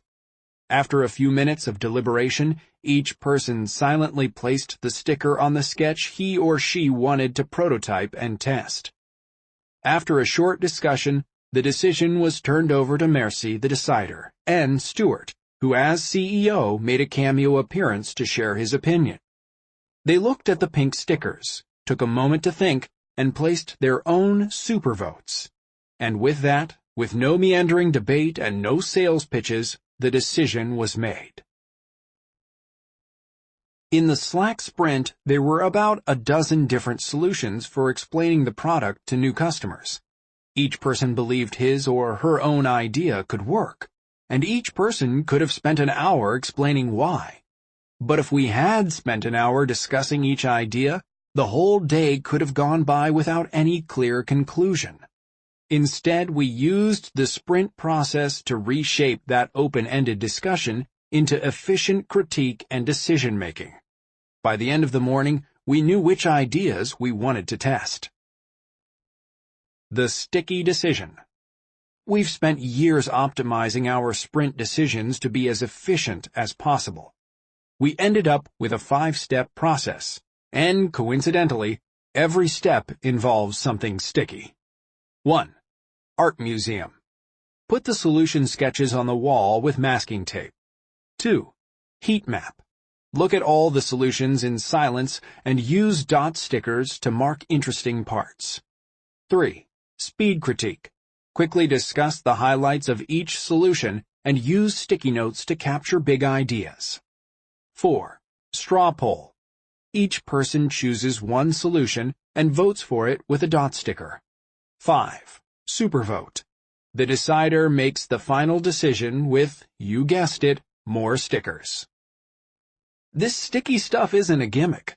The dot stickers let us form and express our opinions without lengthy debate, and these notes allow us to record big ideas without relying on our short-term memory. For a complete sprint shopping list, see the checklists at the end of this audiobook. Of course, there are more reasons for all of these steps, but we'll explain those as we go. Here's how the sticky decision works. 1. Art museum. The first step is simple. When you arrive on Wednesday morning, nobody has seen the solution sketches yet. We want everybody to take a good long look at each one, so we stole an idea from the Louvre Museum in Paris. Hang them on the wall. Specifically, use masking tape to stick the sketches on a wall. Space them out in one long row, just like the paintings in a museum. This spacing allows the team to spread out and take their time examining each sketch without crowding. It's also a good idea to place the sketches in roughly chronological order following the storyboard. 2. Heat map. Naturally, every person should have a fair opportunity to present his or her solution and explain the rationale behind it. Well, that may be natural, but you're not going to do it. Explaining ideas has all kinds of downsides. If someone makes a compelling case for his or her idea, or is a bit more charismatic, your opinion will be skewed. If you associate the idea with its creator, Jamie always has great ideas, your opinion will be skewed. Even just by knowing what the idea is about, your opinion will be skewed. It's not hard for creators to make great arguments for their mediocre ideas, or give great explanations for their indecipherable ideas. But in the real world, the creators won't be there to give sales pitches and clues. In the real world, the ideas will have to stand on their own. If they're confusing to the experts in a sprint, chances are good they'll be confusing to customers. The heat map exercise ensures you make the most of your first uninformed look at the sketches. So before the team begins looking, hand everyone a bunch of small dot stickers, 20 to 30 dots each. Then each person follows these steps. 1. Don't talk. 2. Look at a solution sketch. 3. Put dot stickers beside the parts you like, if any. 4. Put 2 or 3 dots on the most exciting ideas. 5. If you have a concern or a question, write it on a sticky note and place it below the sketch. 6. Move on to the next sketch and repeat. There are no limits or rules for these dots. If people want to put dots on their own sketch, they should. If people run out of dots, give them more. Together, all those dots create a heat map on top of the sketches, kind of like a heat map of the weather, showing which ideas the group finds intriguing.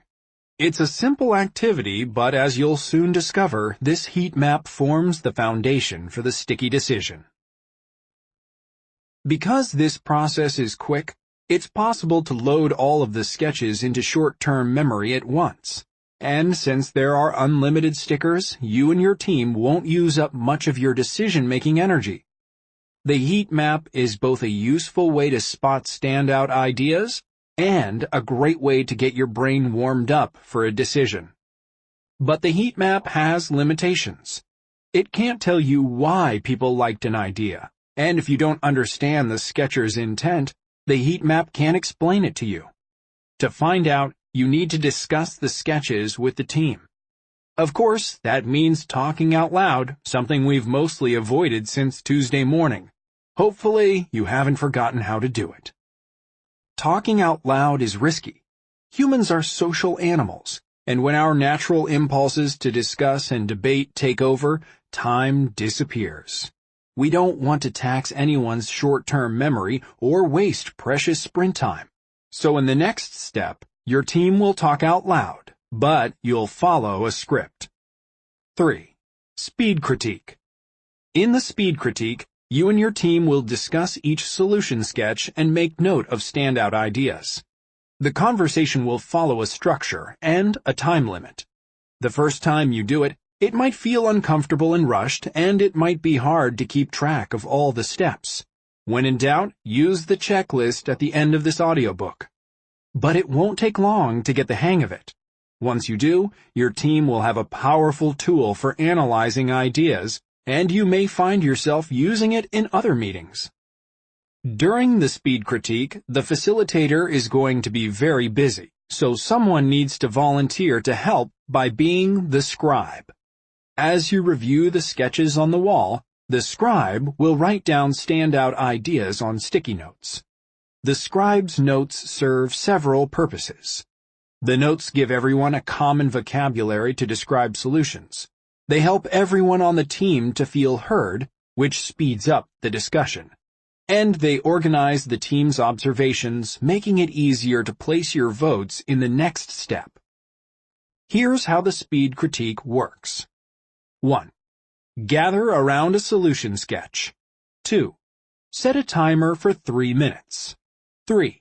The facilitator narrates the sketch. Here it looks like a customer is clicking to play a video and then clicking over to the details page. 4. The facilitator calls out standout ideas that have clusters of stickers by them. Lots of dots by the animated video. 5. The team calls out standout ideas that the facilitator missed. 6. The scribe writes standout ideas on sticky notes and sticks them above the sketch. Give each idea a simple name, like animated video or one-step sign-up. 7. Review concerns and questions. 8. The creator of the sketch remains silent until the end. Creator, reveal your identity and tell us what we missed. 9. The creator explains any missed ideas that the team failed to spot and answers any questions. 10. Move to the next sketch and repeat. That's right. The proud inventor of the solution in the spotlight doesn't get to speak up until the end of the critique. This unusual practice saves time, removes redundancy, and allows for the most honest discussion. If the inventor pitched his or her idea, the rest of the team would have a harder time being critical or negative. Try to keep each review to 3 minutes, but be a little flexible. If a sketch has a lot of good ideas, take a couple of extra minutes to capture them all. On the other hand, if a sketch has very few dots and the creator doesn't have a compelling explanation, do everyone a favor and move on quickly. Nothing is gained by tearing apart a sketch nobody likes. Remember that all you're trying to accomplish in the speed critique is to create a record of promising ideas. You don't need to debate whether something should be included in the prototype. That will come later. You shouldn't try to come up with new ideas on the spot. Just write down what stands out about each solution. By the end of the speed critique, everyone will understand all of the promising ideas and details. You'll also have a nice, tangible record of the discussion on the wall. If you're the facilitator, the speed critique will require you to think on your feet and keep the group moving. You're both narrator and referee, but the process should be fun. After all, the solutions will be interesting, and since the discussion focuses on the best ideas, the tone will be positive. 4. Straw poll. In case you're not a politics nerd, a straw poll is a non-binding vote used to gauge a group's opinion, like holding up a piece of straw to see which way the wind is blowing. In your sprint, the straw poll serves the same purpose. It's a quick way for the whole team to express their opinions. These votes aren't binding. Instead, think of the straw poll as a way to give your decider some advice. It's a straightforward exercise. 1. Give everyone one vote, represented by a big dot sticker. We like pink. 2. Remind everyone of the long-term goal and sprint questions. 3. Remind everyone to err on the side of risky ideas with big potential. 4. Set a timer for 10 minutes. 5. Each person privately writes down his or her choice. It could be a whole sketch or just one idea in a sketch. 6. When time is up or when everyone is finished, place the votes on the sketches. 7. Each person briefly explains his or her vote. Only spend about 1 minute per person. There are plenty of clues to assist your voting. In the last chapter, we asked you to give a catchy name to each solution. During the straw poll, those names, along with the heat map and the sticky notes from the speed critique, make it easier to compare and weigh the options. We've talked a lot about human limitations, but this kind of decision is one place where the brain shines. Each person in the room has special expertise and years of accumulated wisdom. With the speed critique loaded into short-term memory, those sophisticated brains can focus on just one task. No managing a conversation, no articulating your opinions, no trying to remember what the sketch was all about. Just apply your expertise and make an informed decision. Brains are great at that. For a few minutes, the team silently will consider where to vote. And then, that's it. The stickers go up. Afterward, each person will give a brief explanation of his or her vote. The decider should listen to these explanations, because all decision-making authority is about to be turned over to her. Make honest decisions. Sometimes when people work together in groups, they start to worry about consensus and try to make decisions that everybody will approve, mostly out of good nature and a desire for group cohesion, and perhaps in part because democracy feels good. Well, democracy is a fine system for governing nations, but it has no place in your sprint. Earlier in the book, we told you about our mistake with Squidco, not including the decider in the sprint. A few weeks later, we had a sprint with a company we'll call Ostrich Co. Footnote: names and identifying details changed to protect the innocent. We had learned our lesson about deciders, so Ostrich Co.'s founder and CEO, Oscar, joined us for the entire sprint. On Wednesday, it came time for Ostrich Co. to choose ideas. "You know, this is something we should all decide together," said Oscar. "We're a team." Everybody felt great, and everybody voted. The solution the team chose wasn't Oscar's favorite, but it performed well in Friday's test. The sprint was a success. Or so we thought, until we talked to Oscar a couple of weeks later. "Yeah," Oscar rubbed the back of his head. He looked bashful. "I thought about it some more and, decided to go in another direction." "Let me guess," said John. "You went with your favorite idea from the sprint." "Well," said Oscar. "Yeah." During the sprint, Oscar had succumbed to camaraderie. He wanted to let the team make the decision, but the idea the team chose wasn't the idea Oscar was most excited about. Later, after the prototyping and testing were over, he reverted to his normal method of decision-making, and now Ostrich Co. was committed to Oscar's untested idea. So who screwed up here? It wasn't just Oscar. It was all of us in the sprint because we let him cede his authority. The lesson of Ostrich Co. is to make honest decisions. You brought your decider into the sprint room for a reason, and right now, more than at any other moment, you need the decider to do her job. Of course, being the decider isn't easy. Many of the startup CEOs we talk to feel the pressure of having to make the right decisions for their companies and teams. In the sprint, those deciders get plenty of decision-making assistance. Between the detailed sketches, the collective notes, and the just completed straw poll, the deciders should have everything they need. 5. Supervote. The supervote is the ultimate decision. Each decider will get 3 special votes, with the decider's initials on them, and whatever they vote for is what your team will prototype and test. Deciders can choose ideas that were popular in the straw poll, or they can choose to ignore the straw poll. They can spread out their votes or put them all in one place. Basically, the deciders can do whatever the heck they want. All the same, it's a good idea to remind the decider of the long-term goal and the sprint questions, which should still be on one of your whiteboards. Finally, when the decider has placed her votes, the hardest choice of the week is complete. The sketches with supervotes on them, even just one, are the winners. You'll plan your prototype around those ideas and put them to the test on Friday. We like to rearrange the sketches on the wall so that the supervote winners are all together. The sketches that didn't get any supervotes aren't winners, but they aren't losers either. They're maybe laters.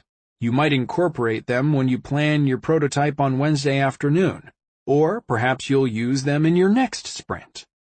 It's important to note that this decision-making process isn't perfect. Sometimes deciders screw up. Sometimes good ideas don't get selected, at least not in the first sprint. But the sticky decision, if not perfect, is pretty good and very speedy. That speed helps with the sprint's larger goal, getting real-world data from Friday's test. Ultimately, it will be that data that leads to the best decision of all. After your team has organized the winning solutions, everyone will probably feel relieved. After all, the biggest decision of the sprint has been made. Everyone will have had a chance to be heard, and everyone will understand how the decision was reached. On top of that relief, it's exciting to identify and see the building blocks of your prototype. But there is one more hitch. Since each decider gets 3 votes, and there are sometimes 2 deciders, there is bound to be more than one winning sketch. So what do you do if those winning sketches conflict with one another? What do you do if those ideas can't coexist in the same prototype? In the next chapter, you'll find out. Chapter 11. Rumble. Stuart Butterfield, Slack's founder and CEO, studied a sketch called Bot Team. It showed a new customer trying out Slack by talking to a team of bots, computer-controlled characters who could send messages and reply to simple questions. Stuart nodded and scratched his stubbly chin. Then he stuck his final pink sticker on the page, and the super vote was complete. Stuart told us he had a hunch about Bot Team. Potential customers had difficulty imagining what it would be like to use Slack at work.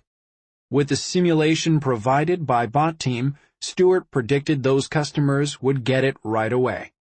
Stuart is a repeat entrepreneur who is known for having really good hunches. He'd follow a hunch to create Slack after the game Glitch failed to catch on. A decade earlier, he'd followed a hunch to create the photo-sharing service Flickr. Needless to say, when Stuart said he had a hunch about the sketch called Bot Team, we listened. Still, Merci, the product manager, worried that the fake team might confuse customers. Not only that, she estimated that the engineering required to implement it properly could take 4 to 6 months. Merci had credibility, too. She was an experienced entrepreneur, having started a software company of her own before joining Slack. And as head of the project, she was also a decider for the sprint. Her supervotes had gone to another sketch, the Tenacious Tour, a solution that explained Slack's interface step by step. This supervote conflict posed a problem, because we couldn't figure out how to put Bot Team and the Tenacious Tour together in the same prototype. It would be way too much explanation for one website. With two great ideas and no way to combine them, there was only one sensible course of action. It was time for a rumble. On Wednesday morning, your team will make a sticky decision to narrow down to the most promising sketches. But what if, like Slack, you end up with 2 or even 3 winning sketches that can't coexist? Since deciders get 3 supervotes, this kind of conflict happens all the time. It might sound like a problem, but actually, it's a bonanza. When you have 2 good conflicting ideas, you don't have to choose between them all. Instead, you can prototype both, and in Friday's test, you'll be able to see how each one fares with your customers. Your prototypes will battle head-to-head like professional wrestlers whacking each other with folding chairs. We call this kind of test a rumble. A rumble allows your team to explore multiple options at once. For Slack, it meant building 2 prototypes, one for the Tenacious Tour and one for Bot Team. Mercy and Stuart didn't have to argue or compromise on a watered-down solution. With a sprint, they could get data in just 5 days before they made a commitment. Later in this audiobook, we'll tell you whose hunch was correct. Of course, it doesn't always make sense to do a rumble. Sometimes there's just one winning sketch. Sometimes there are many winners, but they all fit together. Savioke's winning solutions for their robot personality, sound effects, survey, and happy dance could all coexist in one prototype, which was lucky because we only had one robot. If you think you can combine your winning sketches into one product, don't bother with a rumble. Instead, put them together into your best shot at solving the problem. This all-in-one approach has advantages too. Your prototype will be longer and more detailed. Rumble or all-in-one. If you have more than one winning solution, involve the whole team in a short discussion about whether to do a rumble or combine the winners into a single prototype. Typically, this decision about format is easy. If it's not, you can always ask the decider to make the call. Now, if you decide to do a rumble, you'll have one more small problem. If you show your customers 2 prototypes of the same product, you risk sounding like an optometrist. Which version do you prefer, A or B? A or B? Footnote. Not that there's anything wrong with optometrists. We love optometrists. Luckily, the resolution to this murky situation is easy and even fun. You get to create some fake brands. Once your prototypes have their own distinct names and look, customers will be able to tell them apart. In Slack Sprint, we decided to use the Slack brand for one prototype, but we needed a fake name for the other one. We knew customers wouldn't take a prototype seriously if it had a name like Acme or Clown Pants. It had to sound like a realistic competitor to Slack. After thinking up a few options, the team chose Gather for the second prototype. That name was perfect. It wasn't a real product, but it sounded like it could be. Blue Bottle Coffee faced a similar challenge when they tested different ideas for their online store. They needed fake brand names that sounded like real coffee companies, and they came up with Linden Alley Coffee, Telescope Coffee, and Potting Shed Coffee. Inventing fake brands is fun, but it's also a potential time waster. To keep the process short, we use an all-purpose brainstorm substitute that we call Note and Vote. Here's how it works. Note and Vote. Throughout the sprint, you'll have times when you need to gather information or ideas from the group and then make a decision. The Note and Vote is a shortcut. It only takes about 10 minutes, and it works great for everything from fake brand names to deciding where to get lunch. 1. Give each team member a piece of paper and a pen. 2. Everyone take 3 minutes and quietly write down ideas. 3. Everyone takes 2 minutes to self-edit his or her list down to the best 2 or 3 ideas. 4. Write each person's top ideas on the whiteboard. In a sprint with 7 people, you'll have roughly 15 to 20 ideas in all. 5. Everyone takes 2 minutes and quietly chooses his or her favorite idea from the whiteboard. 6. Going around the room, each person calls out his or her favorite. For each vote, draw a dot next to the chosen idea on the whiteboard. 7. The decider makes the final decision. As always, she can choose to follow the votes or not. By lunchtime on Wednesday, you will have decided which sketches have the best chance of answering your sprint questions and helping you reach your long-term goal.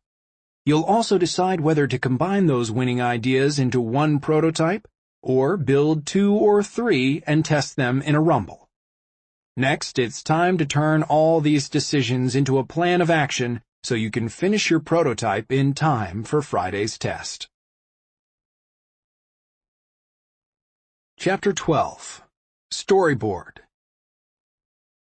By Wednesday afternoon, you'll be able to feel Friday's test with customers looming ahead. Because of the short timeline, it's tempting to jump into prototyping as soon as you've selected your winning ideas. But if you start prototyping without a plan, you'll get bogged down by small unanswered questions. Pieces won't fit together, and your prototype could fall apart. Possibly progressing like this. Work. What happens next? Think. What goes here? Think. Work. Uh-oh, this doesn't fit, etc. On Wednesday afternoon, you'll answer those small questions and make a plan. Specifically, you'll take the winning sketches and string them together into a storyboard. This will be similar to the 3-panel storyboards you sketched on Tuesday, but it will be longer, about 10 to 15 panels, all tightly connected into one cohesive story. This kind of long-form storyboarding is a common practice in movie production. Pixar, the film studio behind movies like Toy Story and The Incredibles, spends months getting their storyboards right before committing to animation. For Pixar, the upfront effort makes sense. It's much easier to change storyboards than to re-render animation or re-record voice tracks with super famous actors. Sprints have a shorter timeline and smaller scale than a Pixar production. But storyboarding is still worthwhile. You'll use your storyboard to imagine your finished prototype so you can spot problems and points of confusion before the prototype is built. By taking care of those decisions up front, you'll be free to focus on Thursday. Now progressing like this. Storyboard, work, work, work, done. Slack's storyboard showed how their prototype would work, following the customers as they read about the 2 products, Slack and Gather, in a news article, then clicked through to the websites and hopefully signed up for the service. Their storyboard might look like the world's most boring and poorly drawn comic strip, but for the Slack team it was a masterpiece. The storyboard contained all of our best ideas stuck together in a story we could all understand, and we hoped it would make sense to customers too. When you're finished, your storyboard will make just as much sense to your team as Slack's storyboard did to them. Next, we'll dive right in and talk about how to make one, and as we go, we'll show you how Slack put theirs together. First of all, somebody needs to be the storyboard artist. We put the word artist in quotes because the job doesn't require artistic talent. In this case, the artist is just someone willing to write on the whiteboard a lot. It might be another good time to give the facilitator a break. Draw a grid. First, you need a big grid with around 15 frames. Draw a bunch of boxes on an empty whiteboard, each about the size of 2 sheets of paper. If you have a hard time drawing long, straight lines, and who doesn't, use masking tape instead of a marker. You'll start drawing your storyboard in the top left box of the grid. This frame will be the first moment that customers experience on Friday. So, what should it be? What's the best opening scene for your prototype? If you get it right, the opening scene will boost the quality of your test. The right context can help customers forget they're trying a prototype and react to your product in a natural way, just as if they had come across it on their own. If you're prototyping an app, start in the App Store. If you're prototyping a new cereal box, start on a grocery shelf. And if you're prototyping business communication software? In real life, Slack was getting lots of great press. Many of their new customers discovered the service by reading an article about it. So Merci suggested we use a fake New York Times article for our opening scene. The article could be about new trends in office software, giving us the perfect opportunity to introduce our 2 prototypes, Slack and Gather. The fake news article is a useful opening scene. We used the same method in our sprint with Blue Bottle when we opened with a fake New York Times article about 3 fake up-and-coming coffee companies. But there are lots of ways to open your storyboard. Flatiron Health wondered if existing users of their software would change their workflow for a new clinical trial tool. A news article wouldn't have made much sense. Instead, Flatiron's opening scene was an email inbox, the place research coordinators would receive notifications from the new system. For Savvy Oak, the opening scene was checking into a hotel and forgetting a toothbrush. The trick is to take 1 or 2 steps upstream from the beginning of the actual solution you want to test. Choose an opening scene. How do customers find out your company exists? Where are they and what are they doing just before they use your product? Our favorite opening scenes are simple. Web search with your website nestled among the results. Magazine with an advertisement for your service. Store shelf with your product sitting beside its competitors. App Store with your app in it. News article that mentions your service and possibly some competitors. Facebook or Twitter feed with your product shared among the other posts. There are other possible opening scenes. Your prototype might begin with an everyday routine, a doctor's folder of paper reports, an engineer's email inbox, or a teacher's classroom newsletter. If you're testing a new kind of store, you might start the moment people enter the front door. It's almost always a good idea to present your solution alongside the competition. As a matter of fact, you can ask customers to test out your competitors' products on Friday right alongside your own prototype. Once you choose an opening scene, you only have 900 more decisions to make before you're done with your storyboard. Just kidding. Kind of. Storyboarding is a simple process with a ton of tiny decisions along the way. Those tiny decisions can be tiring, but remember, you're doing your future self a favor. Every decision you make now is something you won't have to think about when you build your prototypes. Fill out the storyboard. Once you've selected an opening scene, the storyboard artist should draw it in the first frame. The artist will be standing at the whiteboard while everyone else gathers around. From there, you'll build out your story, 1 frame at a time, just like a comic book. As you go, you'll discuss each step as a team. Whenever possible, use the sticky notes from your winning sketches and stick them onto the whiteboard. When you come to a gap, a step in the story not already illustrated by one of the solution sketches, don't fill it in unless it's critical to testing your idea. It's okay if some parts of your prototype don't work. You can have buttons that don't function and menu items that are unavailable. Surprisingly, these dead ends are generally easy for customers to ignore in Friday's test. If you decide the gap does need to be filled, try to use something from your maybe later sketches or from your existing product. Avoid inventing a new solution on the spot. Coming up with ideas on Wednesday afternoon isn't a good use of time or effort. You will have to do some drawing, of course, filling in gaps when necessary and expanding on the winning sketches so that your prototype will be a believable story. Remember that the drawing doesn't have to be fancy. If the scene happens on screen, draw buttons and words and a little arrow clicking. If the scene happens in real life, draw stick figures and speech bubbles. Making your storyboard will likely take up the entire afternoon. To make sure you finish by 5 p.m., follow these guidelines. Work with what you have. Resist inventing new ideas and just work with the good ideas you already came up with. Don't write together. Your storyboard should include rough headlines and important phrases, but don't try to perfect your writing as a group. Group copywriting is a recipe for bland, meandering junk, not to mention lots of wasted time. Instead, use the writing from your solution sketches or just leave it until Thursday. Include just enough detail. Put enough detail in your storyboard so that nobody has to ask questions like, "What happens next?" or "What goes here?" when they are prototyping on Thursday. But don't get too specific. You don't need to perfect every frame or figure out every nuance. It's okay to say, "Whoever builds this tomorrow can decide that detail," and then move on. The decider decides.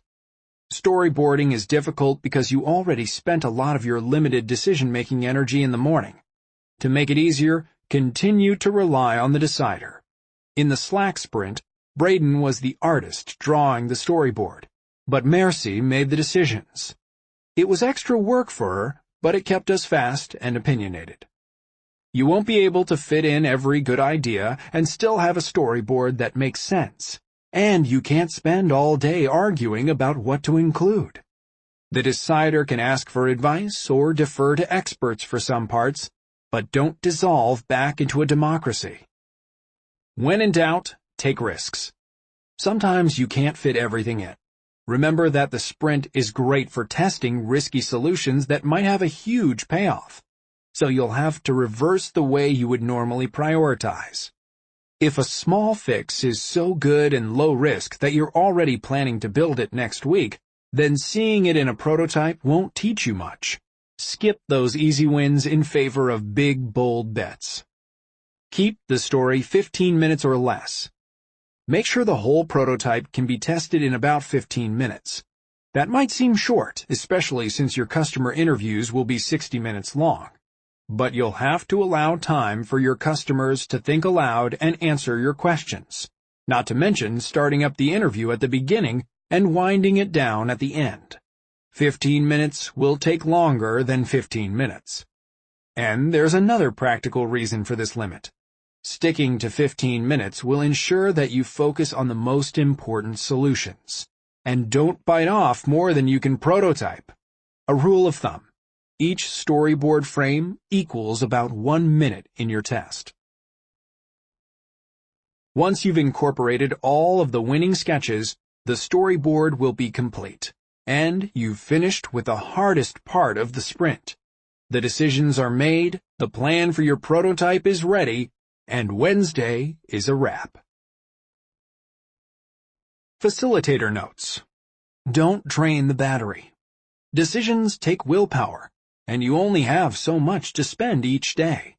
You can think of willpower like a battery that starts the morning charged but loses a sip with every decision, a phenomenon called decision fatigue. As facilitator, you've got to make sure that charge lasts till 5 p.m. Wednesday is one decision after another, and it's all too easy to drain the battery. By following the sticky decision process and steering the team from inventing new ideas, you should be able to make it to 5 p.m. without running out of juice. But you'll have to be mindful.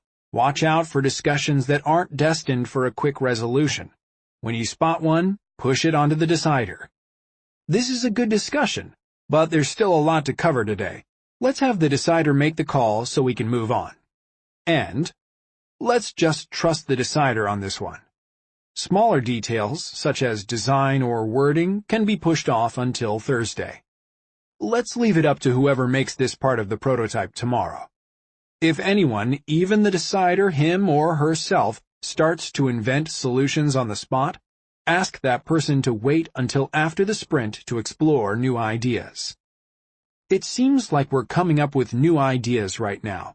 These ideas are really interesting, and I think you should make note of them so they don't get lost. But to get the sprint finished, we have to focus on the good ideas we already have.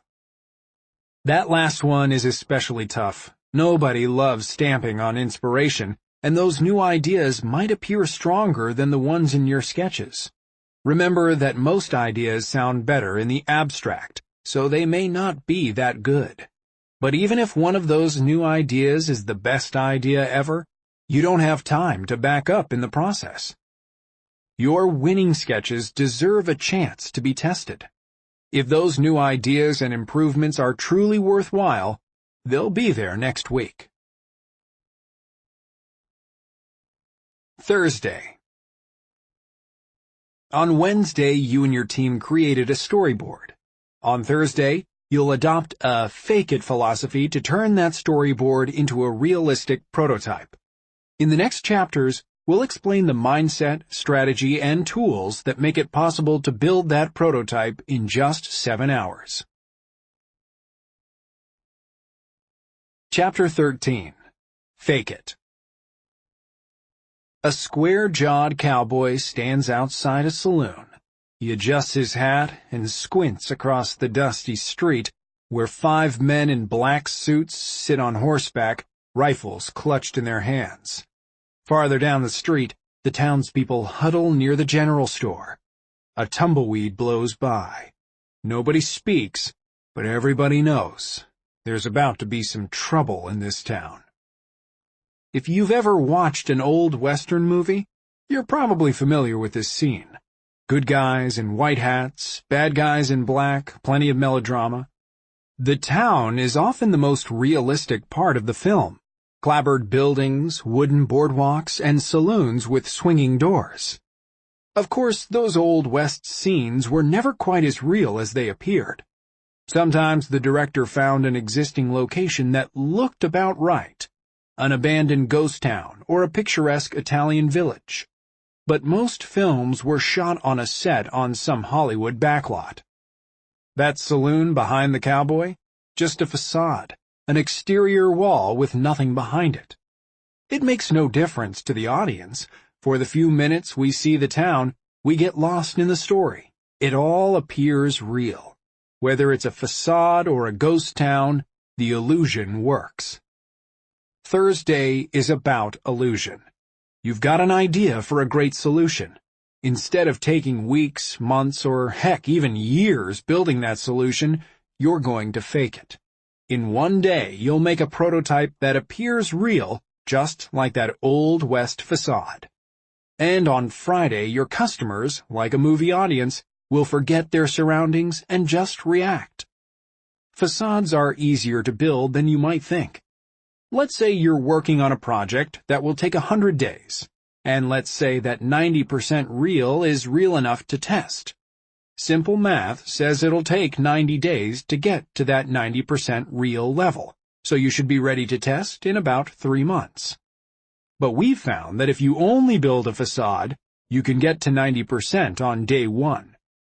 Whoa, partner, you're thinking. As of Thursday morning, you'll have nothing but whiteboard drawings and paper sketches.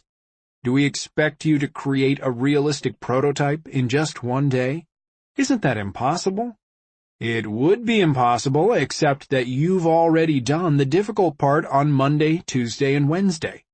The storyboard removes all guesswork about what to include. The solution sketches are packed with specific text and details. And you have the perfect team with all the right skills to create your prototype. Sure, you could take a longer time to build a more perfect prototype, but doing so would only slow down the learning process. That may not matter if you're on the right path, but let's face it, not every idea is a winner. Whether you're taking a risk on a bold idea, or you're just not sure, it's better to find out early. Wasting time on the wrong thing is a major bummer. But perhaps the biggest problem is that the longer you spend working on something, whether it's a prototype or a real product, the more attached you'll become, and the less likely you'll be to take negative test results to heart. After 1 day, you're receptive to feedback. After 3 months, you're committed. At the beginning, you're in the sweet spot. You're not attached to your ideas yet, so if they don't test well, you'll be flexible enough to fix or cut them.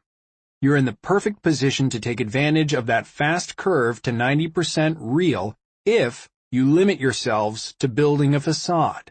No plumbing, no wiring, no structural engineering. Just a facade. The prototype mindset. Building a facade may be uncomfortable for you and your team. To prototype your solution, you'll need a temporary change of philosophy. From perfect to just enough. From long-term quality to temporary simulation. We call this philosophy the prototype mindset, and it's made up of 4 simple principles. 1. You can prototype anything. This statement might sound corny, but here it is. You have to believe. If you go into Thursday with optimism and a conviction that there is some way to prototype and test your product, you will find a way. In the next chapter, we'll talk about specific methods for prototyping hardware, software, and services. Those methods may work for you, or you may have to be resourceful and invent your own. But if you stay optimistic and adopt the prototype mindset, there is almost always a way. 2. Prototypes are disposable. Don't prototype anything you aren't willing to throw away. Remember, this solution might not work, so don't give in to the temptation of spending a few days or weeks getting your prototype ready. You'll have diminishing returns on that extra work, and all the while you'll be falling deeper in love with a solution that could turn out to be a loser. 3. Build just enough to learn, but not more. The prototype is meant to answer questions, so keep it focused. You don't need a fully functional product. You just need a real-looking facade to which customers can react. 4. The prototype must appear real. To get trustworthy results in your test on Friday, you can't ask your customers to use their imaginations. You've got to show them something realistic. If you do, their reactions will be genuine. How real is real enough? When you test your prototype on Friday, you'll want your customers to react naturally and honestly. Show them something flimsy, a paper prototype made up of drawings or simplified wireframe of your design, and the illusion will break. Once the illusion is broken, customers switch into feedback mode. They'll try to be helpful and think up suggestions. In Friday's test, customers' reactions are solid gold, but their feedback is worth pennies on the dollar. Goldilocks quality. This distinction between feedback and reaction is crucial. You want to create a prototype that evokes honest reactions from your customers.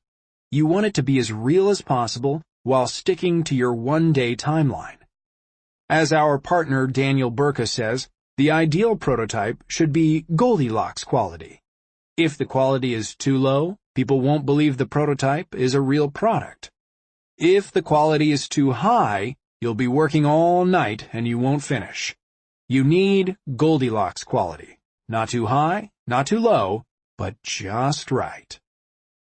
Of course, Goldilocks quality looks different for each product. Next, we'll show you some examples. 5 teams prototyping everything from iPad apps to a medical clinic. As you hear their stories, you'll see how each team applies Goldilocks quality and the prototype mindset to their unique challenge. We'll begin with FitStar, a company that had to build an elaborate prototype, and do it without the most important person. FitStar. Question: how can we explain a new kind of fitness software? Format: simulated app store and iPad app. Tools: Keynote, presentation software, acting, iPhone videos, iPad. People are getting the wrong idea. They download the app, they try it, but they think it's something else. Mike Mazur sat back in a plastic chair in our San Francisco office. The brim of his baseball cap was shredded from years of wear, and his plaid lumberjack shirt was faded. Not the look we'd expected for a guy who palled around with professional athletes and spent half his time at video shoots in Los Angeles. Mike was the CEO of a startup called FitStar. In 2013 and 2014, FitStar's iPad apps would win Apple's coveted Best of the Year awards. In the App Store, FitStar would rank among the top of the charts in the health category, and in 2015, the fitness technology company Fitbit would acquire the startup. But this afternoon was before all of that, back in 2012, when nobody, except for Mike and his co-founder Dave Gralva, quite knew what FitStar was all about. GV had invested in the company, and Mike and Dave spent a week with us. The goal of our sprint: find a better way to explain their new app. Mike and Dave had a vision for bringing personal fitness training to the masses. Personal trainers are expensive and tricky to fit into busy schedules. Most people just can't do it, said Mike. Thanks to Mike's connections in the entertainment industry, FitStar had brought on the best personal trainer they could think of, Tony Gonzalez, a fitness guru and star player in the National Football League.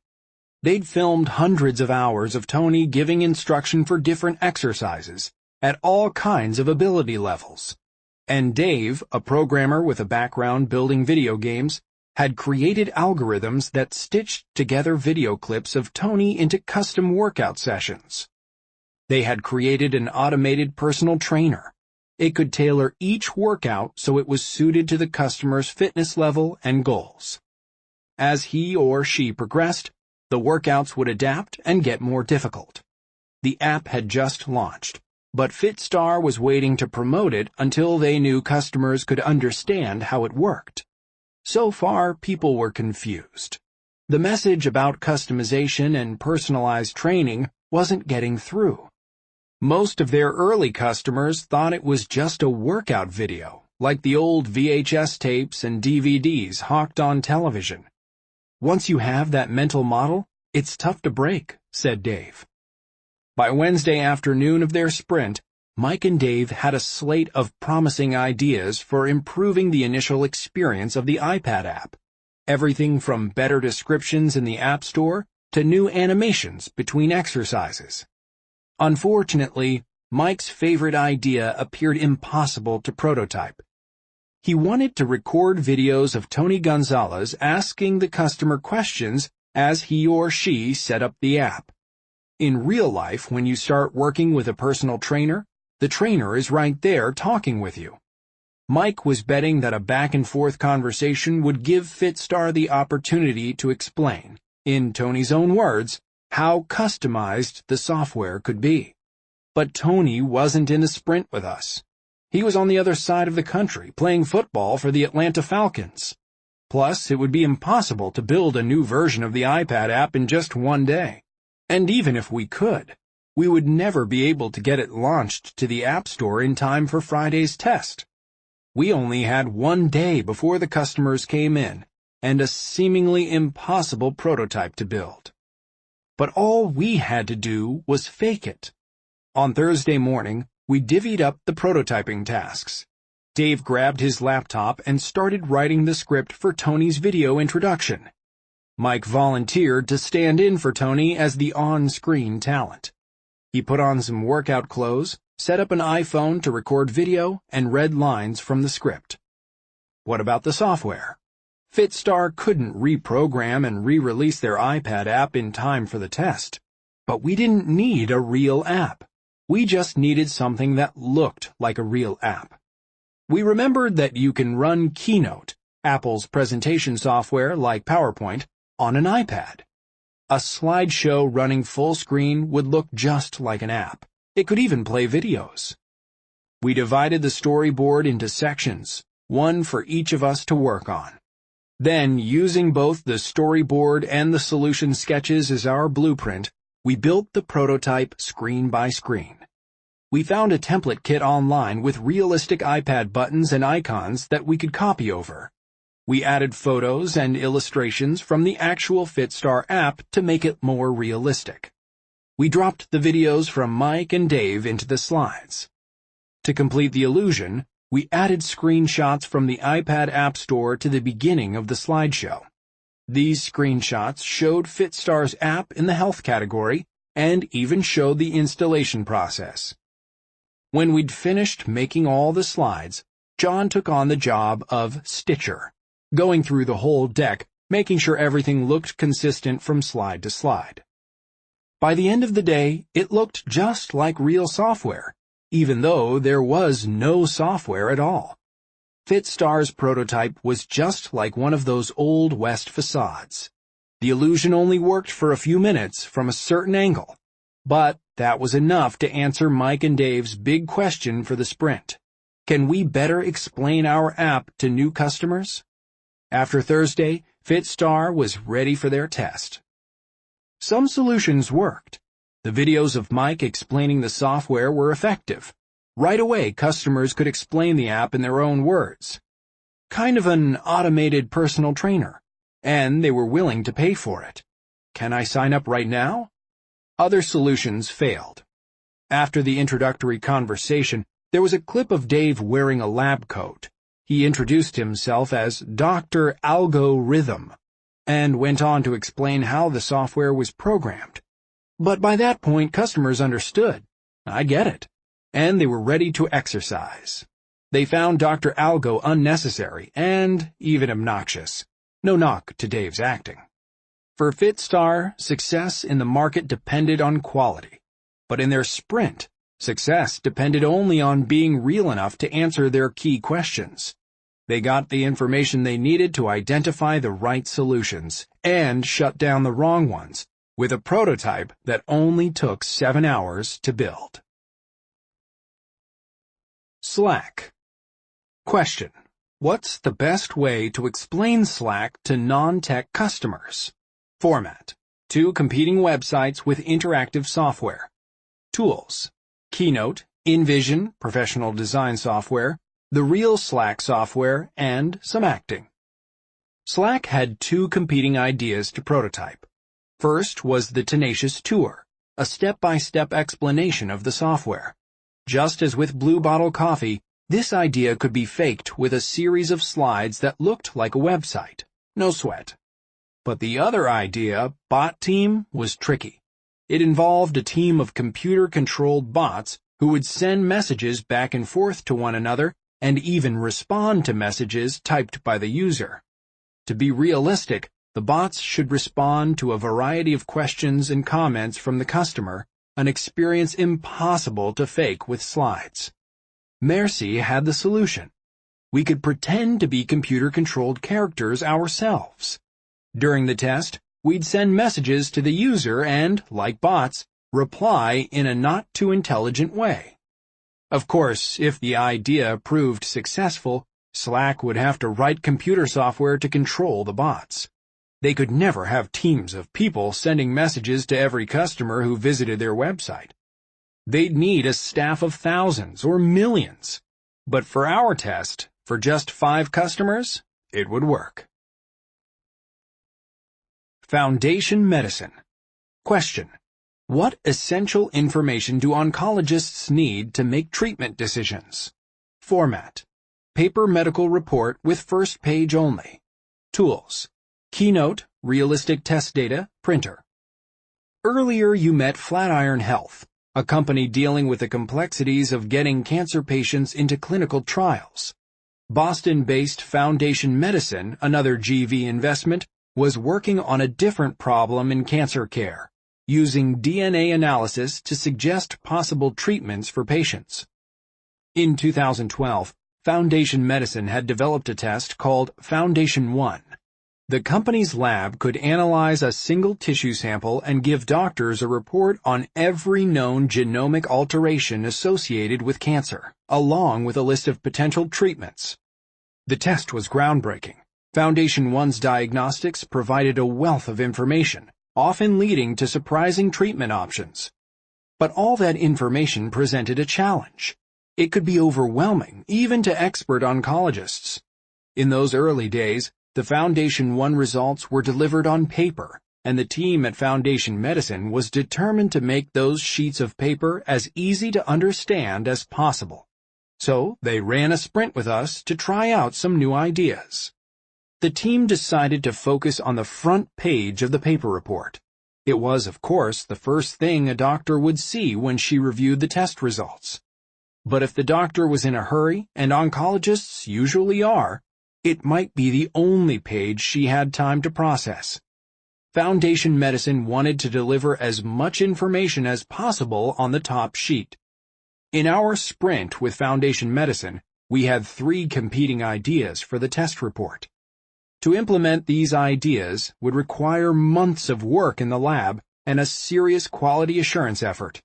After all, medical reports have to be 100% accurate. But for our prototype, we only needed to learn which approach was most promising. We didn't need to meet the same accuracy standards that applied to the real report, and we didn't need to alter anything about the lab analysis itself. All of that could come later. For now, our question was about those crucial minutes as the oncologist reviews the front page. As you might guess, we used Keynote to mock up the reports. We split into 3 teams of 2. On each team, one person was responsible for designing a slide formatted to be the same size as an 8.5 by 11-inch sheet of paper. A paper prototype is appropriate when, and only when, your final product will also be made of paper.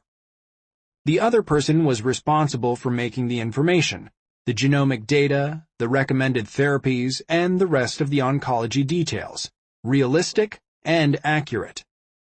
If we wanted honest reactions from oncologists, the data had to look legitimate. Of course, testing with real patient data would be unethical, but Foundation Medicine had some realistic but not real test results on hand that they used internally. And the sprint team included experts who could make up more realistic details when needed. By the end of the day, we had 3 prototype reports. Each was just 1 or 2 pages printed out from Keynote on top of a stack of pages from an old pre-sprint report, a new facade with an old village in the background. When Foundation Medicine showed the report prototypes to oncologists during the test, they looked just like the real thing. Savioke. Question: how will hotel guests react to a robot with personality? Format: physical robot with iPad touchscreen. Tools: Keynote, sound effects library, iPad, robot, remote control, hotel room, acting. Savioke was one of the most complex prototyping challenges we've encountered. We were testing the relay robot's behavior and personality as it made a delivery. The touch-screen interaction on the robot's face, its movements, its soundtrack of beeps and chimes, and even the timing and script of an automated phone call. That's a lot of moving parts, and some of them were literally moving parts. When a team has an extraordinary prototyping challenge, they often have the extraordinary skills and tools to make it happen. Savioke already had the robot, and most of the behaviors and components already worked. We could build our prototype on top of what they already had. It's like filming a Western in a picturesque ghost town instead of a backlot. However, there were still 4 important elements for us to prototype on Thursday. First was the robot's happy dance. Writing code for the perfect choreography would take too long, so CTO Tessa Lau and engineer Allison Say decided to use remote control instead. On Thursday, they practiced the delivery by driving the relay robot around using a PlayStation video game controller. The second challenge was the robot's screen, but Adrian Canoso, Savioke's design lead, had the answer. We could temporarily replace the robot's screen with an iPad mini. The robot's eyes and several simple touchscreen interactions could be faked with a series of slides. Next, the robot needed a new soundtrack. Adrian had experience as a sound designer.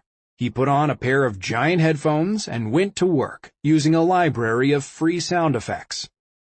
Finally, we needed to fake an automated phone call when the robot arrived at the guest room. Eventually, this call would be triggered by sophisticated software that tracked the robot's location. For our test, Allison could just watch the robot, then duck out of sight and place the call herself. She just needed to use a stilted voice that sounded like a recording. Now, most teams can't prototype a working robot in a single day, but most teams don't need to, because they aren't in the robot business at all. With the fully operational relay robot, Savioke had a foundation for their prototype. They needed to make some challenging additions to it, but they had all of the engineering and design expertise required to get it done. By the end of the day, the robot could dance, whistle, and smile. One medical group. Question: can a doctor's office for professionals adapt to families with kids? Format: a medical clinic that's only open for one night. Tools: doctor's office, medical staff, bananas, crayons. One Medical was off to a great start on a bold mission to offer better health care to everyone. They'd established a network of primary care clinics with locations across the United States, in San Francisco, New York, Boston, Chicago, Washington, D.C., Phoenix, and Los Angeles. Same-day appointments, treatment via mobile app, more time with patients, and beautiful office interiors had earned them thousands of dedicated patients. Most of those customers were young, tech-savvy professionals, the kind of folks to whom treatment via mobile app sounds like a good idea. That customer base was growing fast, but One Medical wanted to open their service up to more kinds of patients. With plenty of customers starting to have children, the company figured the sensible next step was family care for the babies, children, and teenagers of its existing patients. One Medical hoped to serve both families and grown-ups in the same locations. They already had many physicians on staff who were trained in family medicine, but before the first of these new clinics opened, they wanted to be sure patients would have a great experience. How do you prototype an entire doctor's office? Like Savioke and Slack, One Medical built on top of what they had. Chris Waugh, One Medical's vice president of design, hatched a plan. For one evening, One Medical would simulate a real family clinic in one of their existing offices. At 6 p.m., the Hayes Valley office in San Francisco closed its doors. Chris and his team went to work. They had several ideas for setting up the office so that it would keep its sophisticated aesthetic, popular with the grown-ups, while adding appeal for children. They brought in crayons and paper. They set out bananas, apples, fruit bars, and coconut water. They also had a treasure chest filled with toys, but not wanting to make the lobby feel too childish, they tucked it behind the desk. 2 family care physicians were on site, and 2 more One Medical employees took charge of the lobby. Everyone had a script to follow. It was time for the prototype.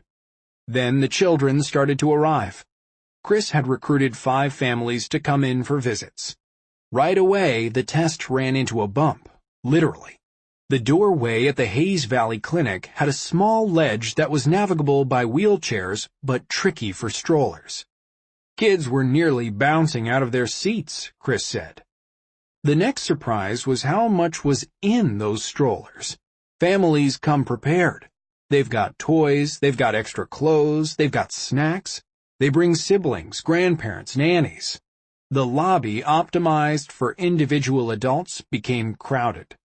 The One Medical team realized they'd need a slightly different lobby design for the family clinic.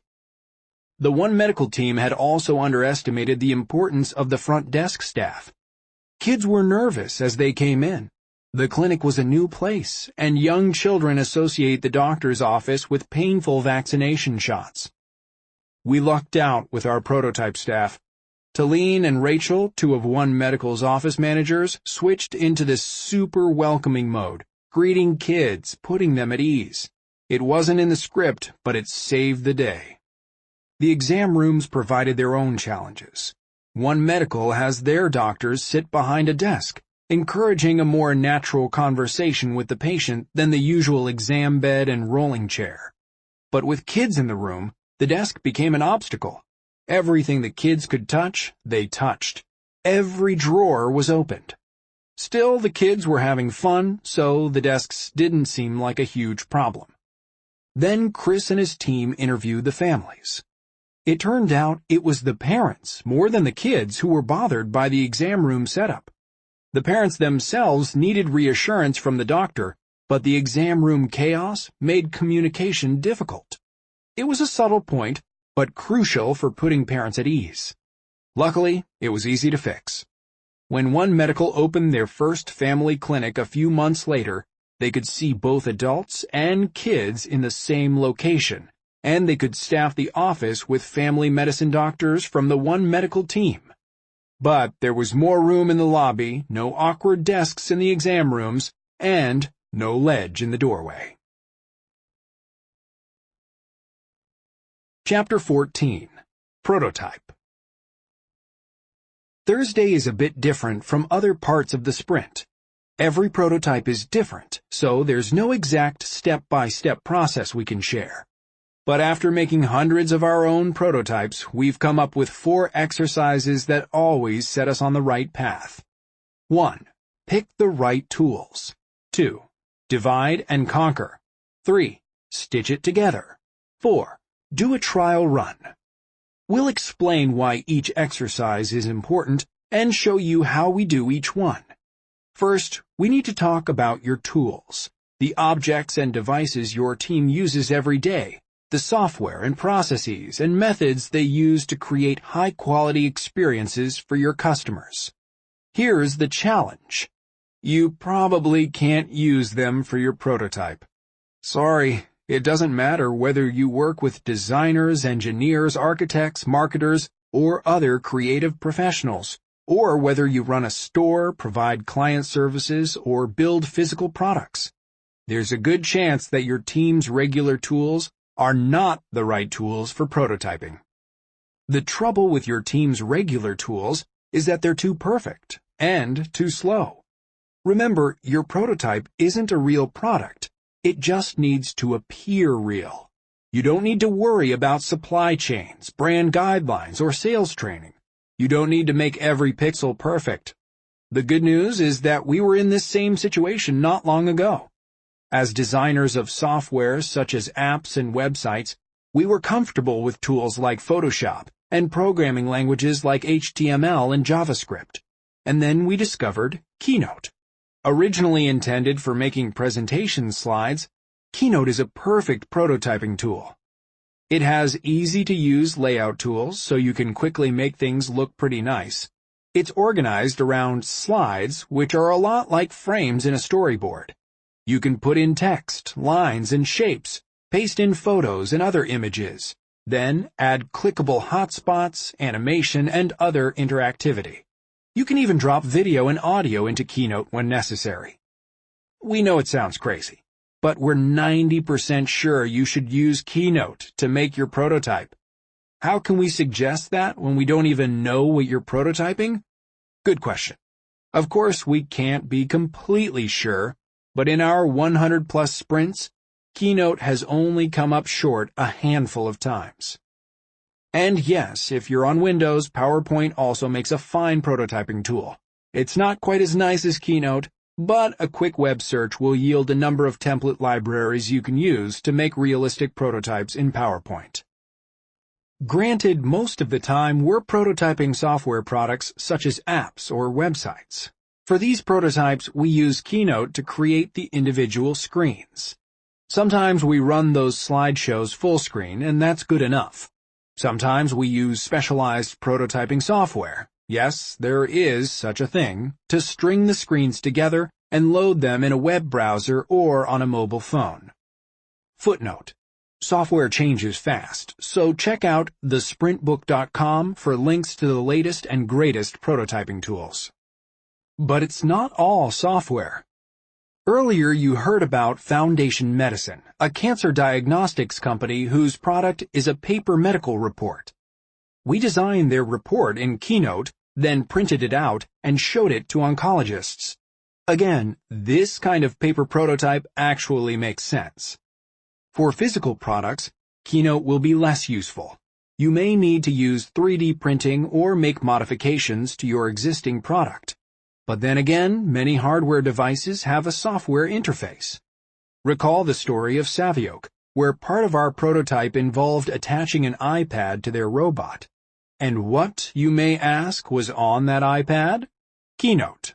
The hits continue. Plus, for many physical product sprints, you may not need to prototype the product at all. One of our favorite shortcuts is the brochure facade. Instead of prototyping the device, prototype the website, video, brochure, or slide deck that will be used to sell the device. After all, many purchase decisions are made, or at least heavily informed, online or in a sales call. This marketing material will give you a great start on understanding how customers will react to the promise of your product, which features are important, whether the price is right, and so on. And guess what? Keynote is the perfect tool for prototyping that kind of marketing. We'll admit we're not experts on how to prototype everything, and Keynote is not always the perfect tool, especially if you're working on industrial products or in-person services such as One Medical's family clinic. But we have picked up some shortcuts over the years. Here's a quick guide you can use to pick the right tools. Pick the right tools. If you're not sure how to build your prototype, start here. If it's on a screen, website, app, software, etc., use Keynote, PowerPoint, or a website building tool like Squarespace. If it's on paper, report, brochure, flyer, etc., use Keynote, PowerPoint, or word processing software like Microsoft Word. If it's a service, customer support, client service, medical care, etc., write a script and use your sprint team as actors. If it's a physical space, store, office lobby, etc., modify an existing space. If it's an object, physical product, machinery, etc., modify an existing object, 3D print a prototype, or prototype the marketing using Keynote or PowerPoint and photos or renderings of the object. Building a prototype in one day sounds daunting, but when you put together a diverse sprint team, you'll have all the right expertise in the room. Chances are a few people in your sprint will do most of the work, but we've found time and again that there's a role for everyone. Once you've selected your tools, it'll be time to assign some jobs.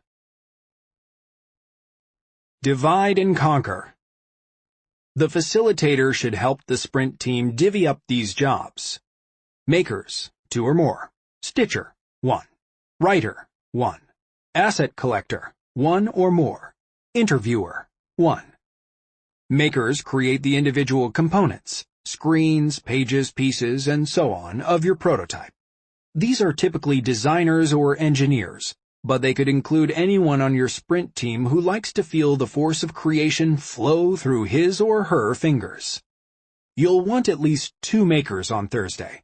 We've told you some wild stories about robots and medical reports and videos, but just remember, the people on your team probably already have the skills to make prototypes for your business. The stitcher is responsible for collecting components from the makers and combining them in a seamless fashion. This person is usually a designer or engineer, but can be almost anyone depending on the format of your prototype. The best stitcher is detail-oriented. He or she will probably give everyone some style guides to follow in the morning, then start stitching after lunch as the makers complete their components. Every sprint team needs a writer, and it's one of the most important roles.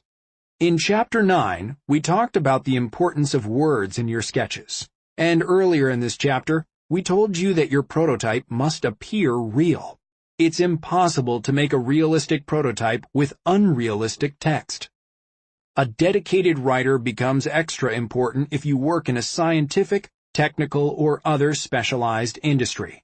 Think back to Foundation Medicine's prototype of a cancer genomics report.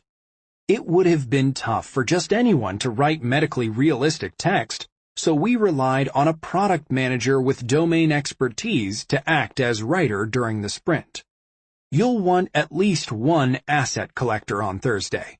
It's not a glamorous rule, although asset collector does sound glamorous, but it's one of the keys to rapid prototyping. Your prototype will likely include photos, icons, or sample content that you don't need to make from scratch. Your asset collectors will scour the web, image libraries, your own products, and any other conceivable place to find these elements. This speeds up the work of your makers, who don't have to pause and go collect every bit and piece they need for the prototype. Finally, there's the interviewer, who will use the finished prototype to conduct Friday's customer interviews. On Thursday, he should write an interview script. We'll go into detail about the structure of this script in Chapter 16. It's best if the interviewer doesn't work on the prototype. This way, he won't be emotionally invested in Friday's test, and won't betray any hurt feelings or glee to the customer. After assigning roles, you should also divide up the storyboard. Let's say your storyboard calls for a customer to see an ad, visit your website, and download your app. You can assign one maker to create the ad, one to mock up the fake website, and a third to handle the app download screens. Don't forget the opening scene, the realistic moment that happens before the central experience begins. Be sure to assign a maker and a writer to your opening scene, just as with every other part of the prototype. For Blue Bottle Coffee, the opening scene was an article in the New York Times, and we needed someone to write a plausible article. We're not up for any Pulitzers, but faking one short article isn't so hard. It's important to give your opening scene enough time to be credible and set the stage. Don't spend half your day working on it, but do make it believable. As individual sections of the prototype near completion, the stitcher moves in. It's the stitcher's job to make the prototype consistent from beginning to end, and ensure that every step is as realistic as possible. In Fitstar's sprint, John was the stitcher. To ensure consistency, he pasted everyone's keynote slides into the same file, and then tweaked the fonts and colors so that the slides appeared to be one seamless app. To turn up the realism, he added detail to the sign-up screen, adding a slide with a screenshot of the iPad's on-screen keyboard, to make it look as though the user was really typing. Stitch it together. Your stitcher will make sure dates, times, names, and other fake content are consistent throughout the prototype. Don't mention Jane Smith in one place and Jane Smoot in the other. Look for typos and fix any obvious errors. Small mistakes can remind customers that they are looking at a fake product. The stitcher's job can take many forms, but no matter what you're prototyping, it's a critical role. When you divide work, it's easy to lose track of the whole. The stitcher will be on the hook to keep everything tight. He may want to check on progress throughout the day to see if the various parts of the prototype look coherent. And at the end, the stitcher shouldn't hesitate to ask the rest of the team to help out if more work is needed. Trial run. We like to do our trial run around 3 p.m. so that we still have enough time to fix mistakes and patch any holes we find in the prototype. Have everyone pause work and gather around, and then ask the stitcher to walk through the entire prototype, narrating as he goes. As you go, you should double-check against the storyboard to make sure everything made it into the prototype. The trial run is also a great time to revisit your sprint questions. It's one last check to make sure your prototype will help you get answers. The primary audience for the trial run is the interviewer, who will be talking with customers on Friday. The interviewer needs to be familiar with the prototype and the sprint questions so he can get the most out of the interviews. We'll explain how to run these interviews in the next chapter. But the whole team will benefit from watching the trial run. If the decider isn't a full-time participant in the sprint, now is another good time for a cameo appearance. The decider can make sure everything matches what she was expecting. In our normal work routines, there are few days where we begin with a big task, follow a precise plan of action, and end the day finished. Thursday is that kind of day, and it's pretty darn satisfying. When you're finished with your prototype, don't be surprised if you start to wonder when you can do it again. Friday. Sprints begin with a big challenge, an excellent team, and not much else. By Friday of your sprint week, you've created promising solutions, chosen the best, and built a realistic prototype. That alone would make for an impressively productive week. But Friday, you'll take it one step further as you interview customers and learn by watching them react to your prototype. This test makes the entire sprint worthwhile. At the end of the day, you'll know how far you have to go, and you'll know just what to do next. Chapter 15. Small Data. One August evening in 1996, a publisher named Nigel Newton left his office in London's Soho district and headed home, carrying a stack of papers. Among them were 50 sample pages from a book he needed to review, but Newton didn't have high hopes for it. The manuscript had already been rejected by 8 other publishers. Newton didn't read the sample pages that evening. Instead, he handed them over to his 8-year-old daughter, Alice. Alice read them.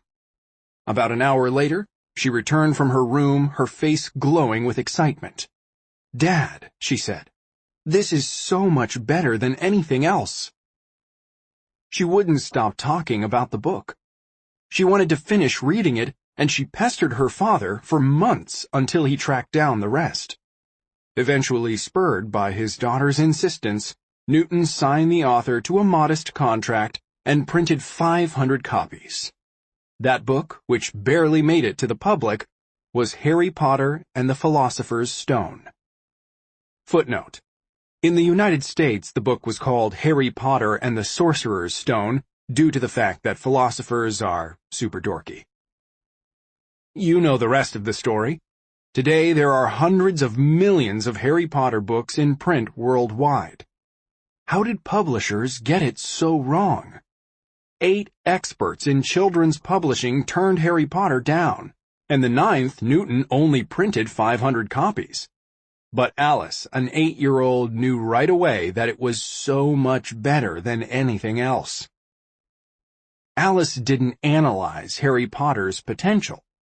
She didn't think about cover art, distribution, movie rights, or a theme park. She just reacted to what she read. Those grown-ups tried to predict what children would think, and they were wrong. Alice got it right because she actually was a kid, and her father was smart enough to listen. When Nigel Newton showed Alice the Harry Potter manuscript, he got a glimpse into the future. He saw a target reader react to the book before he'd committed to printing a single copy.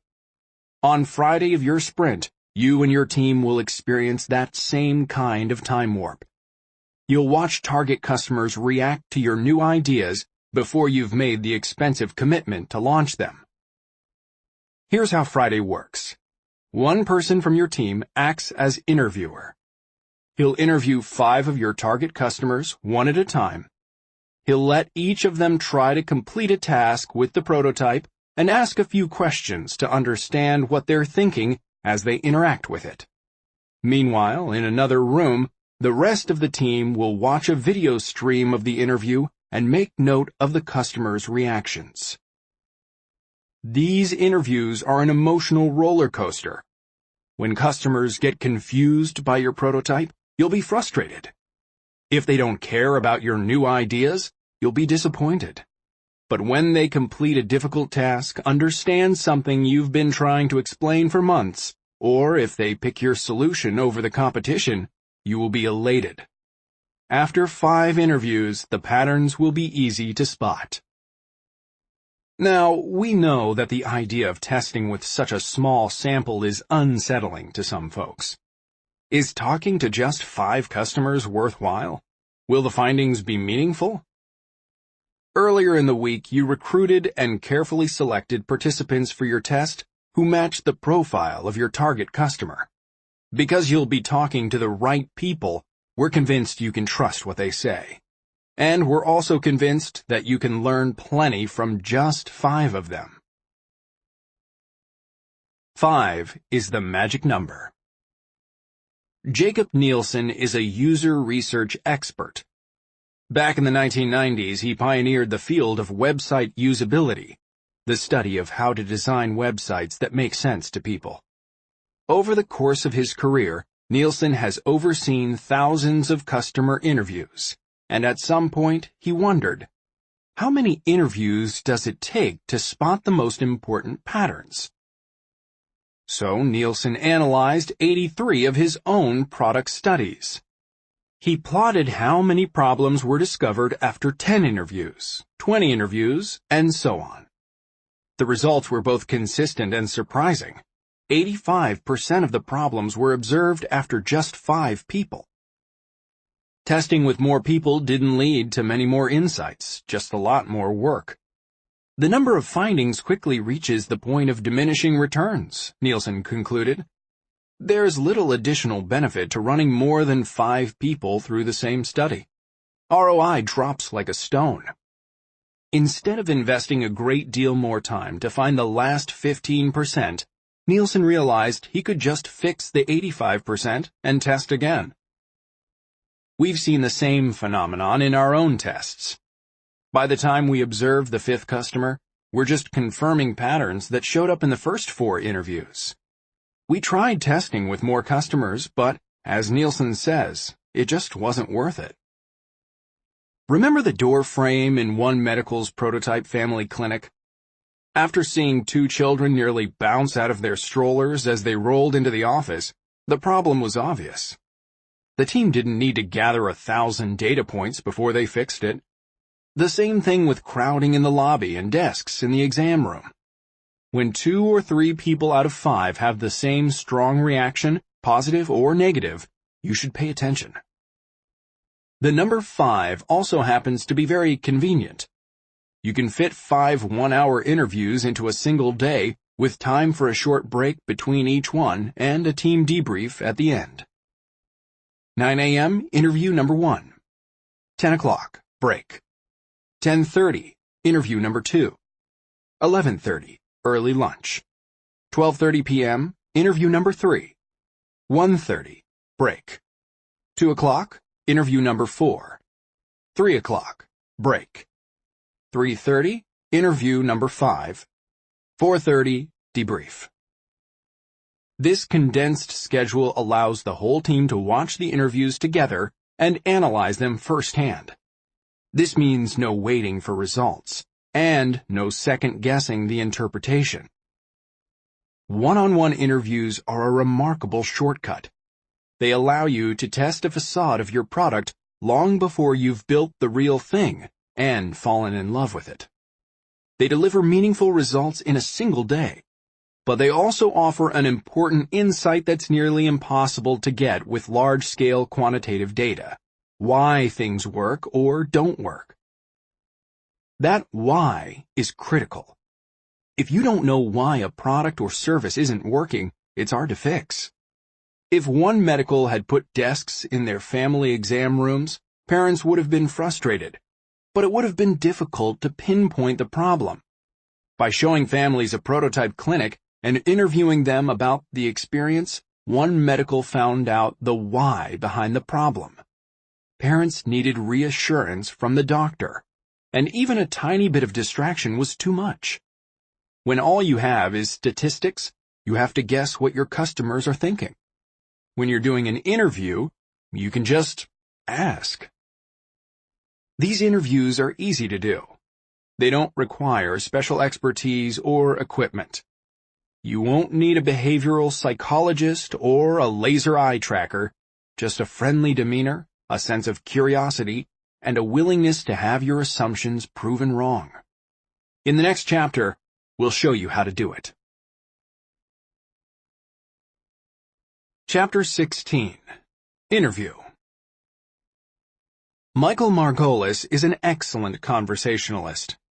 He smiles easily and asks lots of questions, brimming with a natural curiosity about what it's like to live where you live, work where you work, and do whatever it is that you do.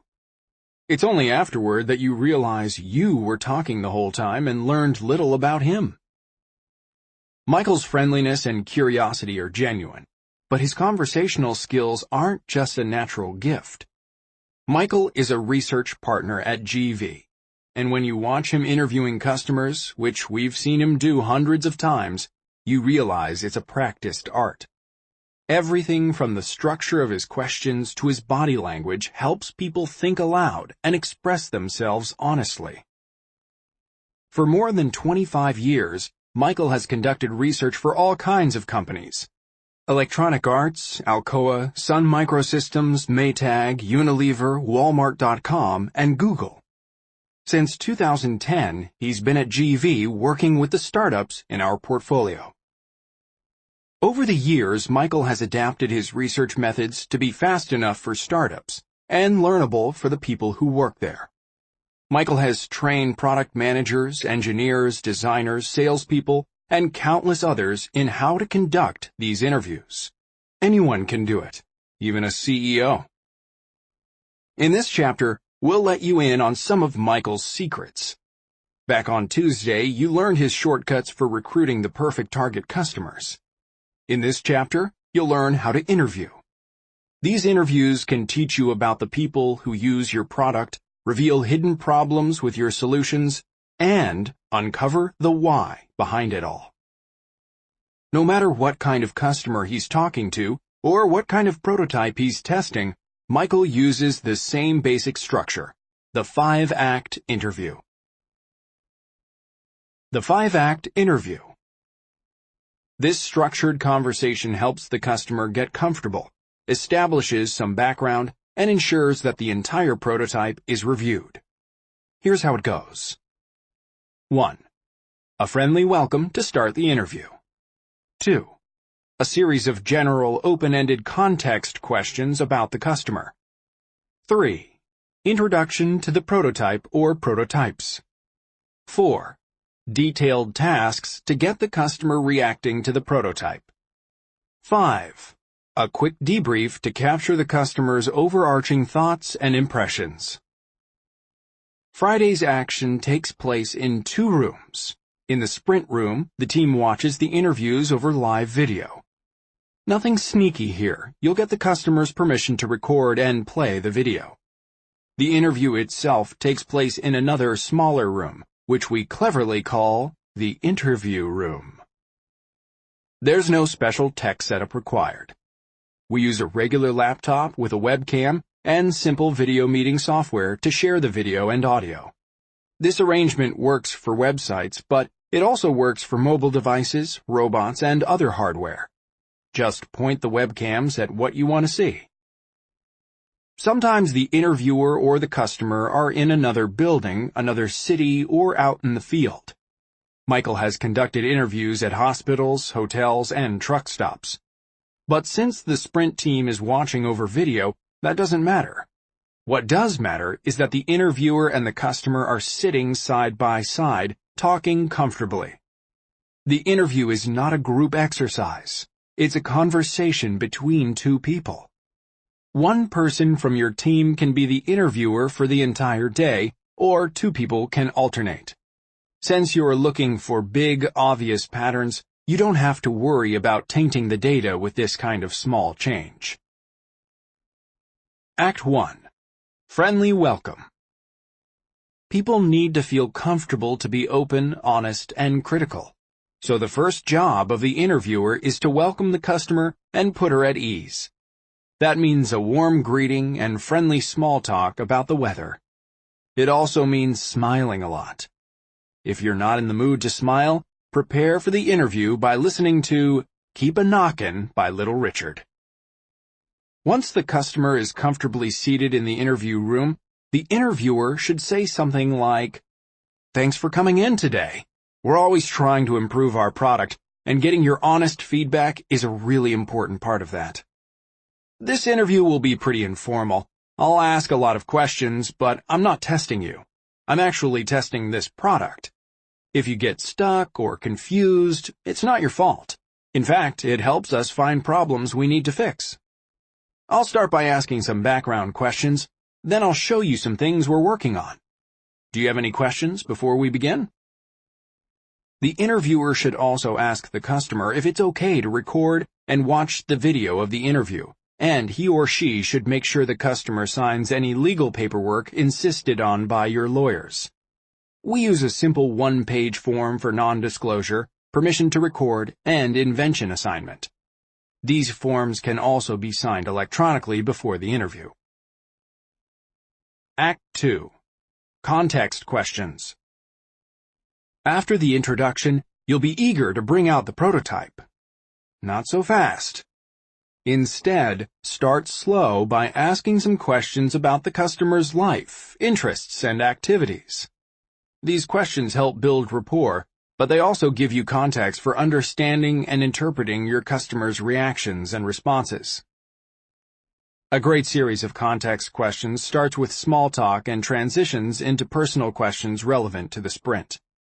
If you do it right, customers won't realize the interview has started. It will feel just like natural conversation.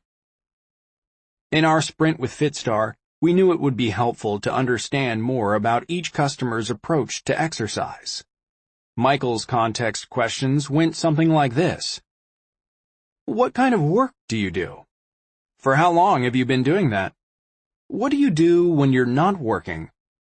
What do you do to take care of yourself, to stay in shape, to stay active? Have you used any apps or websites or other things to help with fitness? Which ones? What did you want them to do for you? What do you like or dislike about them? Did you pay for them? Why? Why not? As you can see, Michael started with generic small talk. What kind of work do you do? Then steered the topic to fitness. What do you do to take care of yourself? As he asked each open-ended question, he encouraged answers with smiles, nods, and eye contact. At minimum, these context questions make the customer more comfortable and forthcoming. But quite often, the answers help you understand how your product or service fits into the customer's life, and perhaps what people think about your competition. In the FitStar interviews, we learned about customers' experience with workout videos and personal trainers, and how they exercised when they traveled. All useful information. Act 3. Introduce the prototype or prototypes. Now you're ready to get the customer started on the prototype. Michael begins by saying, "Would you be willing to look at some prototypes?" By asking for permission, he reinforces the status relationship. The customer is doing him a favor, not the other way around, and it is the prototype that will be tested, not the customer. It's also important to say, some things may not work quite right yet. If you run into something that's not working, I'll let you know. Of course, if you built a Goldilocks quality prototype on Thursday, the customer will forget it isn't real once they start using it.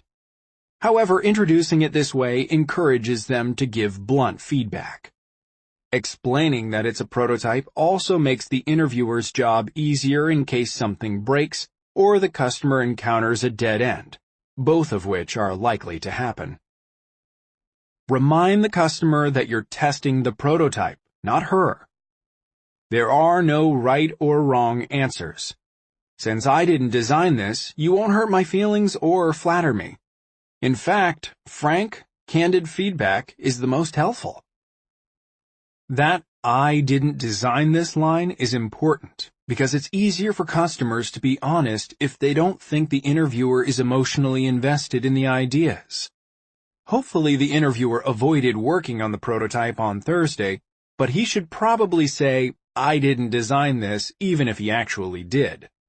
Don't worry, we won't tell on you.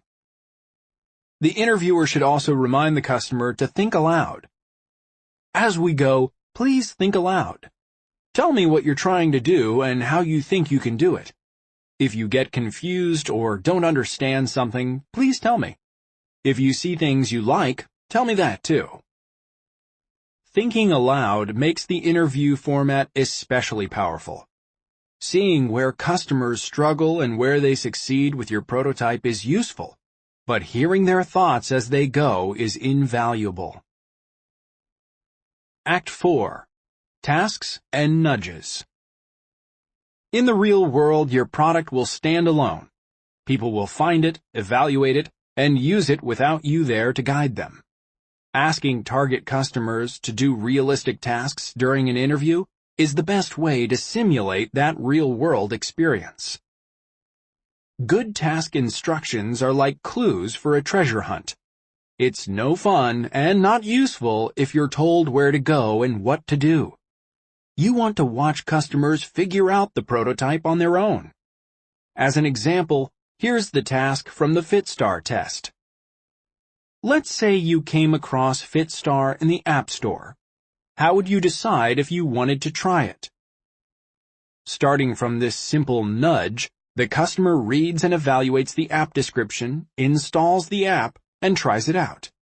The "how would you decide" phrasing encourages her to act naturally along the way. We learned much more from this simple task than we would have if Michael had micromanaged her at every step. Install the app. Now sign up. Now fill in your name. Open-ended tasks lead to interesting interviews. Overly specific tasks are boring for both the customer and the sprint team.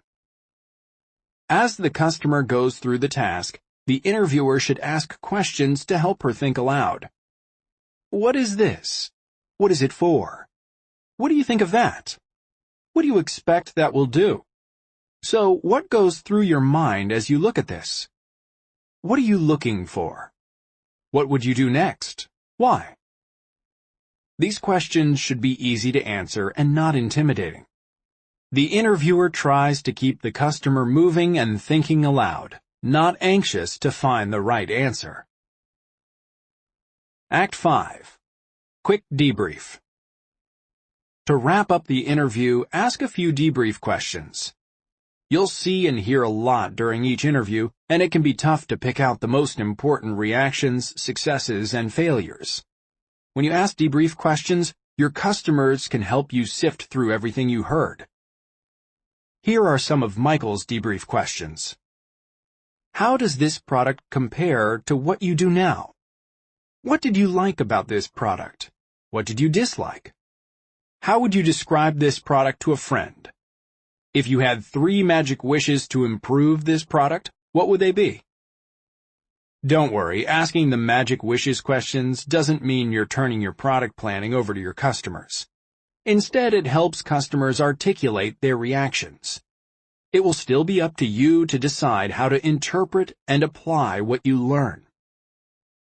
If you're testing 2 or more prototypes in your interviews, review each one to refresh the customer's memory and ask these questions.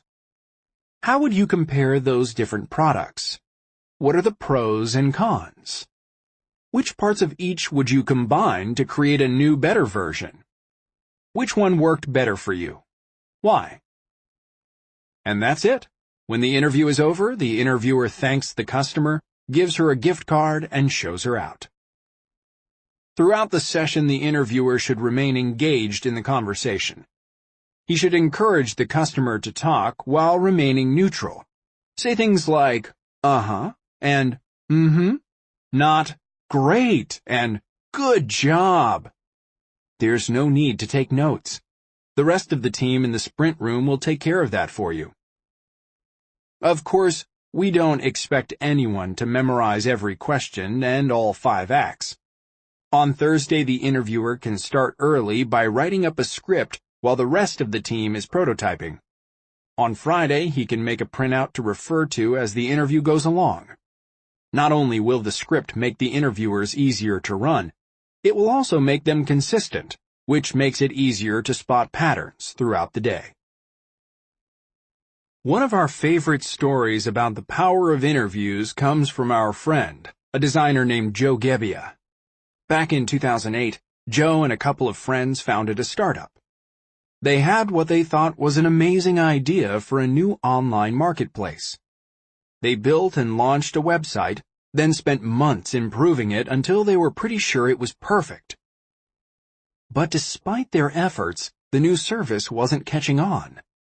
They had a few customers and a little revenue, but they weren't growing and bringing in just $200 a week.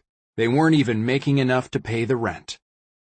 Hoping they could turn the business around before running out of money, the founders took a somewhat desperate measure. They stopped their engineering work, left the office, and tracked down a handful of their customers. Then they interviewed them. One at a time, face to face, they watched people use their website. Joe describes those interviews as agonizing and enlightening. He recalls, "We were like smacking our heads. Their website was riddled with flaws. Even simple issues, such as picking a date on a calendar, confused people." When they returned to the office, Joe and his co-founders spent a week fixing the most glaring problems and then released a new version to their customers. Revenue doubled to $400 a week, and Joe checked to make sure it wasn't a bug in their accounting system. But the numbers were real. So they did another round of interviews and another round of improvements. Revenue doubled again to $800, then $1,600, then $3,200 a week. That growth didn't stop. That startup was Airbnb. Today, the online hospitality marketplace operates in more than 30,000 cities and 190 countries. They've served more than 35 million guests. It turns out it was an amazing idea, but to make it work, they had to do those interviews. There's this gap between the vision and the customer, Joe says. To make the two fit, you have to talk to people. Airbnb's interviews showed the founders how the product looked through their customers' eyes, revealing problems the founders themselves couldn't see. Listening to customers didn't mean abandoning their vision. Instead, it gave them the knowledge they needed to combine with that vision, so they could close the gap and make a product that worked for real people. We can't promise that your interviews will make you as successful as Airbnb. But we can promise that the process will be enlightening. In the next chapter, we'll talk about how to make sense of what you observe, taking notes, finding patterns, and drawing conclusions about next steps. Interviewer tips. With a 5-act script, your interviews are sure to be effective. However, there are a few more techniques Michael uses to make them even better. 1. Be a good host.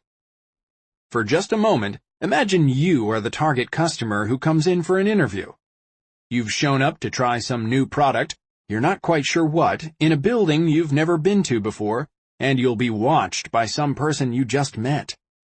This encounter might have seemed like a good idea a couple of hours ago, but now you're not so sure. The interviewer is the host, and the customer is the guest. Michael makes sure the customer is comfortable before the interview begins. He smiles a lot. He's mindful of his body language. He munches on mints so his breath will be fresh, and he always starts with questions designed to put the customer at ease. 2.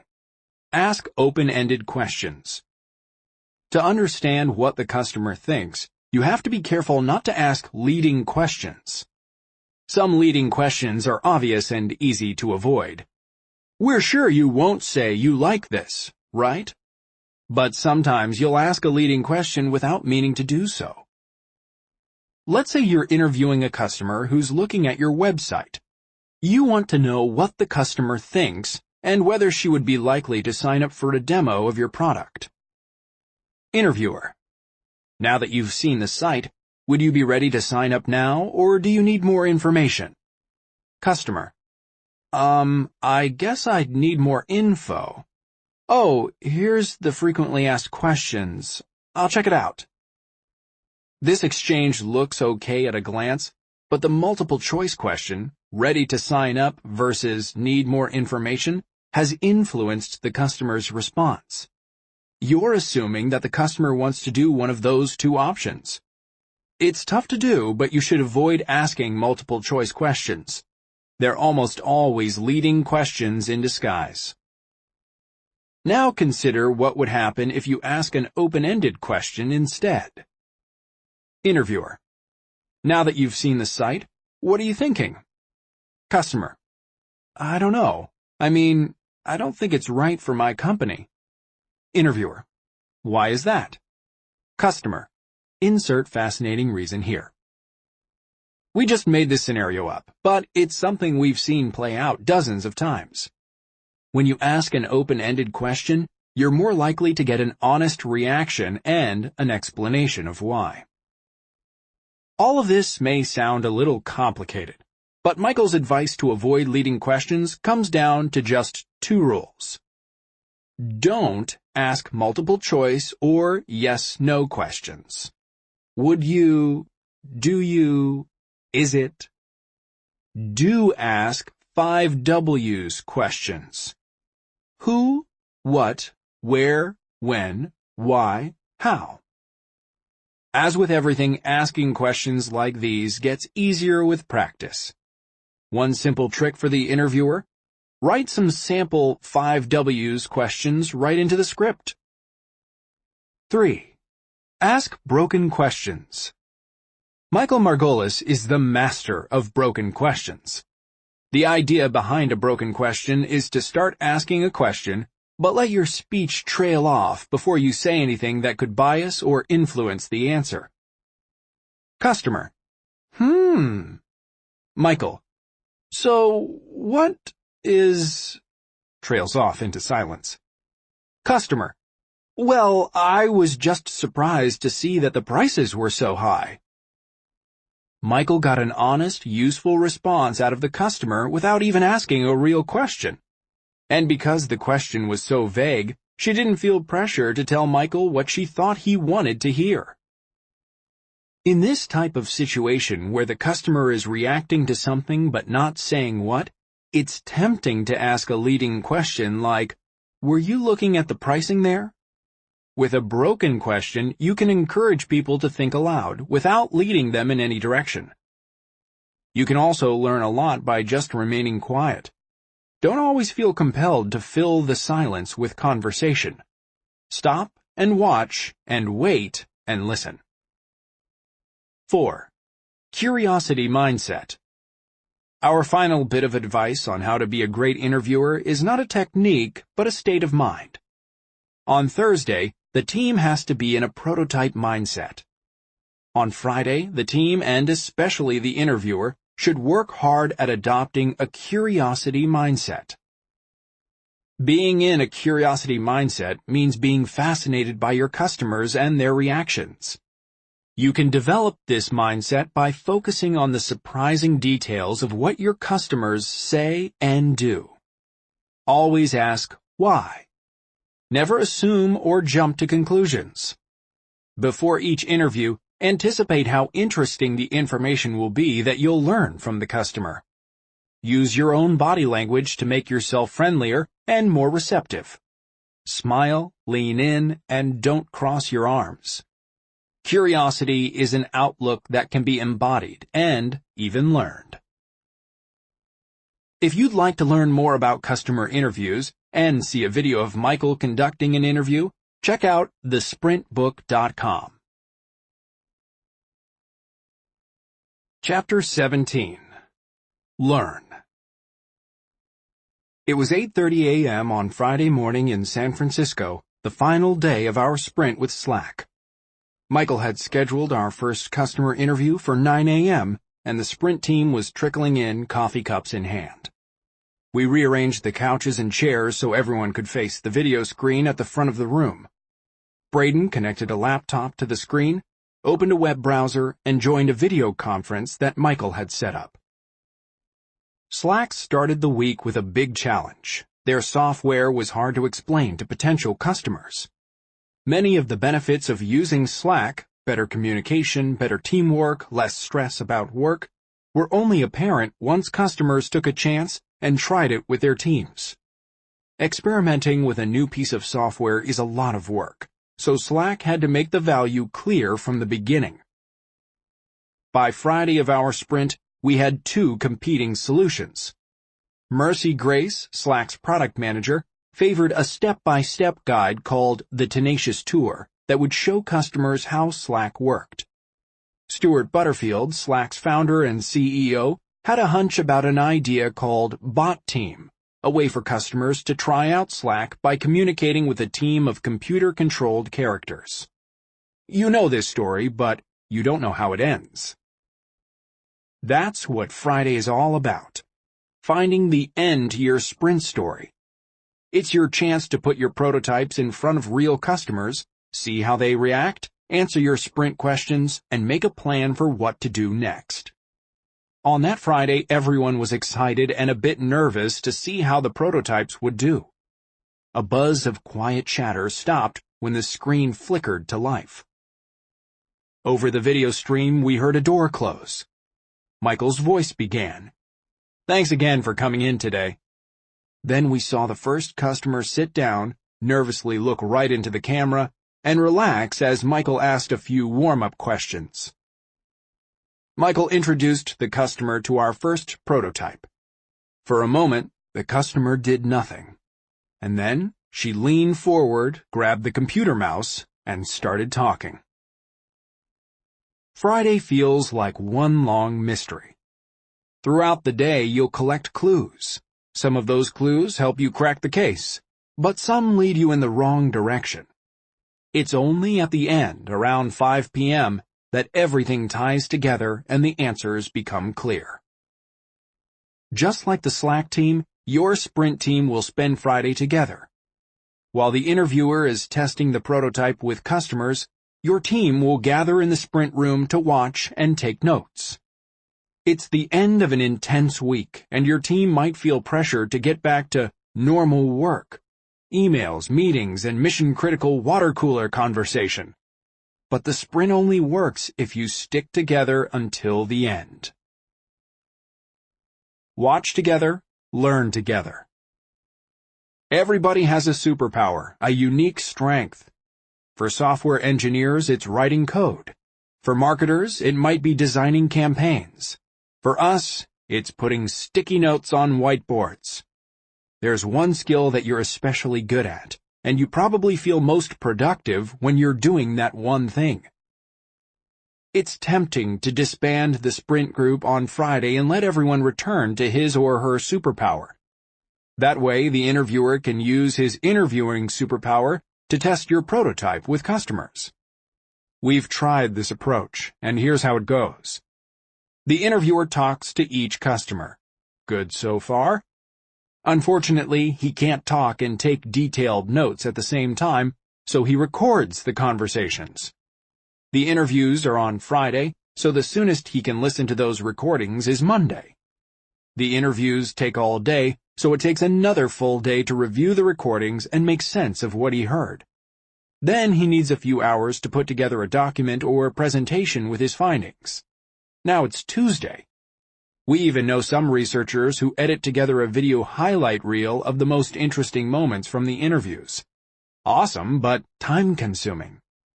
And once all that's done, the interviewer needs to schedule time with the sprint team to present and review the findings. At the earliest, it will be the Wednesday after the sprint before the team sees the results. There are other problems. As time passes, the team's momentum will disintegrate as everyone gets sucked into the vortex of business as usual. And there's a credibility problem too. Because the team didn't witness the test, they're stuck trusting the interviewer's process and results. It's like the difference between watching a movie yourself and just having someone tell you about it. Luckily, the solution to all these problems is simple. Watch the interviews together. It's much faster because everyone is absorbing the results at once. Your conclusions will be better as a group since you have 7 brains working together. You'll avoid problems of credibility and trust because each sprinter can see the results with his or her own eyes. And at the end of the day, your team can make an informed decision about what to do next. The results of the interviews and the sprint are still clear in everyone's short-term memory. This wonderful teamwork doesn't happen by itself, but with a few simple steps, you can create it every time. Here's what to do. Take interview notes as a group. Before the first interview begins, draw a grid on a large whiteboard in the sprint room. create 5 columns, one for each customer you'll be interviewing, and a few rows, one for each prototype or section of the prototype or sprint question you're trying to answer. Distribute sticky notes and whiteboard markers to everyone in the room. Give everyone instructions for how to take notes during the interviews. When you hear or see something interesting, write it down on a sticky note. You can write down quotes, observations, or your interpretation of what happened. Use a different color marker depending on the note. Green for positive, red for negative, black for neutral. If you only have black markers, write a plus or minus in the corner or leave it blank for neutral. During the interviews, the room should be quiet. The interview itself is a time for careful listening and detailed note-taking, not boisterous reactions or problem-solving on the spot. It's also important to be respectful of the customer being interviewed. Even though the customer can't hear you, the video should stream one way. Keep in mind that if she struggles with your prototype, it's your problem, not the customer's. At the end of each interview, collect the notes and stick them to the whiteboard. Put them into the correct row and column, but don't worry about any other organizing just yet. Then, take a break. Focusing and taking notes for 5 hours is tiring, so get some downtime between each interview. By Friday afternoon, 5 target customers had tried the 2 Slack prototypes, and the whiteboard was covered with sticky notes. We gathered around to organize them and look for patterns. We started by looking at the reactions to the Tenacious Tour, the solution that featured a straightforward step-by-step guide to Slack. There was still general confusion about how Slack worked with email, but 4 out of 5 customers had understood the overall value. A huge success. Just 2 of the 5 had tried to sign up, but there appeared to be many easy-to-fix problems that might improve that number. One forehead slapper, the Tour sign-up button, was too far down the page. Everyone agreed the Tenacious Tour wasn't perfect, but it was way better than Slack's current marketing. Then we shifted our attention to the results for Bot Team. Customer by customer, we read the notes. It wasn't pretty. The observations were dominated by comments like, "She's confused," "Doesn't seem better than email," and "I'm not really sure what this is." Only one person had enjoyed talking to the computer-controlled characters, and even that person was bewildered by the purpose of the software. We'd all watched these interviews, of course, but as we looked at the notes, it sunk in. Stuart's hunch had been wrong. That was a surprise. Stuart's intuition was normally excellent, but it was also a relief. Building Bot Team and getting it right would have been a big, expensive undertaking. We had given the realistic prototype our best effort, and it had failed. Now the whole team felt confident about focusing elsewhere.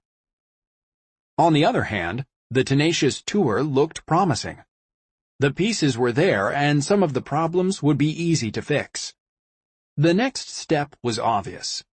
To close the gap, Mercy and her team would run another sprint. The Slack team had hoped for a breakthrough success. Instead, they got mixed results. But there was good news. They knew the Tenacious Tour was an improvement. They knew Bot Team was trouble, and they knew they had to focus on the Slack versus email question. Turning a whiteboard full of sticky notes into a list of patterns and next steps may sound like alchemy, but when everyone has watched the interviews together, it's straightforward. Look for patterns. Ask the entire team to gather near the whiteboard. Everyone should stand close enough to read the sticky notes. Take about 5 minutes to silently review the notes. Give each person a notepad and pen to write down patterns he or she sees. Look for patterns that show up with 3 or more customers. If only 2 customers reacted in the same way, but it was an especially strong reaction, make note of that too.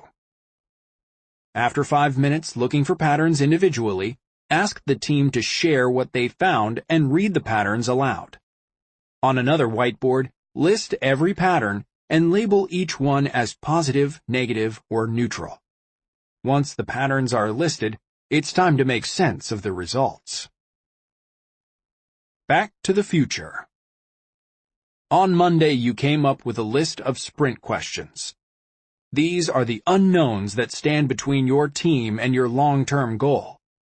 Now that you've run your test and identified patterns in the results, it's time to look back at those sprint questions. These questions will help you decide which patterns are most important and also point you toward next steps. Slack had two big sprint questions. First, they wondered, can we explain Slack to people who have never tried it? After the sprint, the answer was, yes, maybe. The Tenacious Tour had done a decent job of explaining Slack. But Mercy and the rest of the team weren't satisfied with a decent job. They wanted to fix the Tenacious Tour and make it even better. Their second question was, can we help an individual understand Slack before their team joins? Every team that adopts Slack starts with a single person.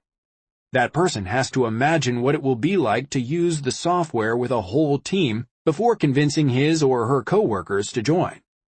The fake team in Bot Team was an attempt to solve this problem, and it was a failure. Still, Slack thought there might be a different way to approach this challenge on the marketing page. So they answered, no, maybe, and vowed to try again in their next sprint. At the end of your own sprint, you'll do the same. Review your long-term goal and sprint questions from Monday. You probably won't answer every question, but like Slack, you'll make progress. After looking back, it's usually easy to figure out the next step. The team can have a short discussion, and then, you guessed it, the decider decides how to follow up. A winner every time. Maybe the best part about a sprint is that you can't lose. If you test your prototype with customers, you'll win the best prize of all. The chance to learn in just 5 days whether you're on the right track with your ideas. The results don't follow a neat template. You can have efficient failures that are good news, flawed successes that need more work, and many other outcomes. Let's look at how 5 teams interpreted their test results and what they decided to do next. Slack had 2 outcomes from their sprint. First, they had an efficient failure when they discovered that one solution didn't work, saving months of engineering work and extraordinary cost. Their other prototype was a flawed success. 3 weeks later, the team reconvened for a follow-up sprint to improve on the Tenacious Tour. They better explained how messaging worked. They improved their diagrams and clarified the guide. When they tested the improved prototype, the results were stark. The new website was understood by 5 out of 5 customers, and Slack built and launched it afterward. The robot makers Savioke had a sprint with a rare outcome. Virtually every idea we tested was successful. Afterward, the team poured their efforts into bringing those ideas to market, and it paid off in the form of great press coverage and new hotel customers. Blue Bottle Coffee tested 3 competing prototypes in a classic rumble. One idea was an efficient failure. The other 2 were flawed successes. Blue Bottle took the best elements from those 2 winners and merged them into a website that dramatically increased sales. Flatiron's sprint question was a big one. Would cancer clinics change their workflow to use a new tool? The stakes were high. If they convinced research coordinators to switch, they could enroll more patients in clinical trials. Working together, we prototyped new software, then tested it with research coordinators. The result was an exciting, flawed success. The coordinators didn't love every part of the prototype, but their enthusiastic reaction to the concept gave Flatiron the confidence to continue designing and developing the software. 6 months later, clinics were using the real thing to match patients to trials. Many times, a successful test is not the end of the process, but the beginning. In 2014, we ran a sprint with Medium, a writing platform created by Twitter founder Ev Williams. Ev and his team had several ideas for improving Medium's commenting and discussion tools, and after Friday's test, there were several flawed successes worth pursuing. Medium's engineering team spent the next week building two of the strongest ideas from the sprint. Then, as a test, they launched them to a fraction of Medium's users. It was a follow-up sprint with large-scale data. It turned out that both ideas increased discussion. Many companies want to launch quickly so they can get data from hundreds, thousands, or even millions of people. That large-scale data is great. But in the rush to get there, it's easy to miss the opportunity to gather small-scale data early, when there's still time to course-correct. As Medium's story illustrates, you can have the best of both worlds. You can talk to your customers, and you can learn from the large-scale data. Made for people. When you get into a regular rhythm of listening to customers, it can remind you why you're working so hard in the first place. Every interview draws you and your team closer to the people you're trying to help with your product or service. If you continue running sprints, and if you're true to your vision, the day will come when you'll close that gap. You'll be watching some Friday's test, and you'll see people understand your idea, believe it will improve their lives, and ask the interviewer how to buy it. In these moments, it's like mission control cheering when the Apollo 13 module safely splashes down in the Pacific. It's like the thieves from Ocean's 11 watching the fountain after the heist, or Gandalf swooping in on a giant eagle to rescue Frodo and Sam. It's amazing. It's what work should be about. Not wasting time in endless meetings, then seeking camaraderie in a team-building event at a bowling alley. But working together to build something that matters to real people. This is the best use of your time. This is a sprint. Liftoff. It's a freezing December day, overcast and blustery. Two co-founders lean close to each other and exchange a few words. 1 week ago, their latest prototype failed, but they think they know why. They've made a few fixes, and this morning both men feel confident. After more than 3 years of building and testing, their crazy long-term goal might be in reach. A cutting 20-mile-per-hour wind curls fine spray off the sand. Most people would say the weather sucks, but the two men hardly seem to notice. If their prototype fails, they'll still learn something, and they know that only 5 people will see it happen.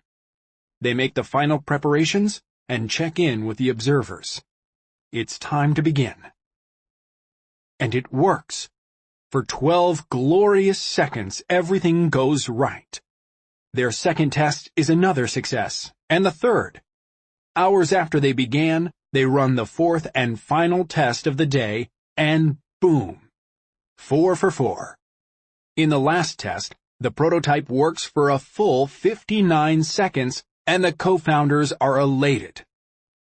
It's 1903, and Orville and Wilbur Wright have just become the first humans to fly a powered aircraft. It's easy to think of the Wright brothers as otherworldly historic figures whose famous flight was an unparalleled work of genius. But as a listener of this audiobook, you might recognize the methods and hard work that got them off the ground. The Wright brothers started with an ambitious, practically crazy goal. At first, they didn't know how to get there. So they figured out which big questions they needed to answer. In 1899, the Wrights did their own version of Ask the Experts by corresponding with others who had tried to fly and writing to the Smithsonian Institute for technical papers on aerodynamics. They found existing ideas by researching kites and hang gliders, observing birds, and studying boat propellers. Then they combined, remixed, and improved. For the next few years, they made progress by staying in a prototype mindset. One step at a time, they isolated challenges and broke through obstacles. Could they get enough lift? Would a person be able to keep an aircraft steady? Could they add an engine? Along the way, they crashed, a lot. But each time they used a new prototype purpose-built to answer one specific question. They remained fixed on the long-term goal, and they kept going. Sound familiar? The Wright brothers didn't use sprints to invent the airplane, but they used a similar toolkit. And they used it and used it and used it. Forming a question, building a prototype, and running a test became a way of life. Sprints can create those habits in your company. After your first sprint, you might notice a shift in the way your team works. You'll look for ways to turn discussions into testable hypotheses. You'll look for ways to answer big questions, not someday, but this week. You'll build confidence in one another's expertise and in your collective ability to make progress toward ambitious goals. The phrase ambitious goal might sound like corporate speak or the headline of a bad inspirational poster. But we shouldn't be embarrassed to have ambitious goals at work. Each of us has only so much time in a day, in a year, and in our lives. When you go to work in the morning, you should know that your time and effort will count. You should have confidence that you're making a difference in real people's lives. With the techniques in this audiobook, you can bring focus to the work that matters. Since 2012, we've run more than 100 sprints with startups. That's a big number, but it pales in comparison to the number of people who have taken the sprint process and used it on their own to solve problems, reduce risk, and make better decisions at work. We've heard about sprints in classrooms. At Columbia University in New York City, Professor R.A. Faroknia wanted to teach his business and engineering students how to run a sprint. But, with the typical class schedule, there was no way to get a solid week of time. So, he hacked the system. Professor Faroknia found a free week at the end of summer term and organized an experimental block week class that would stretch across the full 5 days. The typical classroom at Columbia is arranged in auditorium seating, not ideal for a sprint. So he tracked down classrooms being remodeled and hauled in some whiteboards. The sprint was on. In Seattle, Washington, 2 high school math teachers named Nate Chips and Taylor Dunn used a sprint to teach their students about probability. The students created high-fidelity prototypes of a board game in one class period. In the next class, they watched as their peers played the prototype game, making notes about which ideas worked and which didn't. By the time they turned in their final assignment, a revised version of the game, they'd observed how the probability principles operated in real life. We've heard about sprints in all kinds of contexts. Legendary consulting firm McKinsey & Company began running sprints, as did advertising agency Wieden & Kennedy. The sprint process is used at government agencies and nonprofits, as well as at major tech firms, at companies like Airbnb and Facebook. We've heard sprint stories from Munich, Johannesburg, Warsaw, Budapest, Sao Paulo, Montreal, Amsterdam, Singapore, and even Wisconsin. It's become clear that sprints are versatile, and that when teams follow the process, it's transformative. We hope you've got the itch to go run your own first sprint. At work, in a volunteer organization, at school, or even to try a change in your personal life. You can run a sprint anytime you're not sure what to do, or struggling to get started, or dealing with a high-stakes decision. The best sprints are used to solve important problems, so we encourage you to pick a big fight. Throughout the book, you learned a handful of unconventional ideas about how to work faster and smarter. Instead of jumping right into solutions, take your time to map out the problem and agree on an initial target. Start slow so you can go fast. Instead of shouting out ideas, work independently to make detailed sketches of possible solutions. Group brainstorming is broken, but there is a better way. Instead of abstract debate and endless meetings, use voting and a decider to make crisp decisions that reflect your team's priorities. It's the wisdom of the crowd without the groupthink. Instead of getting all the details right before testing your solution, create a facade. Adopt the prototype mindset so you can learn quickly. And instead of guessing and hoping you're on the right track, all the while investing piles of money and months of time into your ideas, test your prototype with target customers and get their honest reactions. At GV, we invest in startups because we want them to change the world for the better. We want you to change the world too. To that end, we'll leave you with one more thought about the Wright brothers.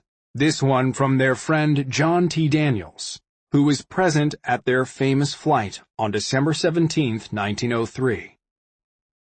It wasn't luck that made them fly. It was hard work and common sense, said Daniels.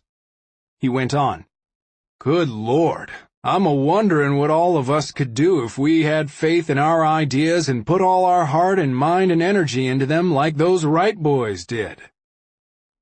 We're a-wondering too. We think you can accomplish a lot, and we know just how you should start. Checklists. All of these can be referenced in the PDF accompanying this program. In the following, you'll find checklists for every part of your sprint. You can also find these lists at thesprintbook.com. Running a sprint is kind of like baking a cake. If you don't follow the recipe, you might end up with a disgusting mess. You wouldn't skip the sugar and eggs and expect your cake to turn out. And likewise, you can't skip the prototyping and testing and expect your sprint to work. For your first few sprints, follow all the steps. Once you've got it down, feel free to experiment, just like an experienced baker. And when you find something new that makes the process work better for you, please let us know. Set the stage. Choose a big challenge. Use sprints when the stakes are high, when there's not enough time, or when you're just plain stuck. Get a decider or two. Without a decider, decisions won't stick. If your decider can't join the entire sprint, have her appoint a delegate who can. Recruit a sprint team. 7 people or fewer. Get diverse skills along with the people who work on the project day to day. Schedule extra experts. Not every expert can be in the sprint all week. For Monday afternoon, schedule 15 to 20-minute interviews with extra experts. Plan for 2 to 3 hours total. Pick a facilitator. She will manage time, conversations, and the overall sprint process. Look for someone who's confident leading a meeting and synthesizing discussions on the fly. It might be you.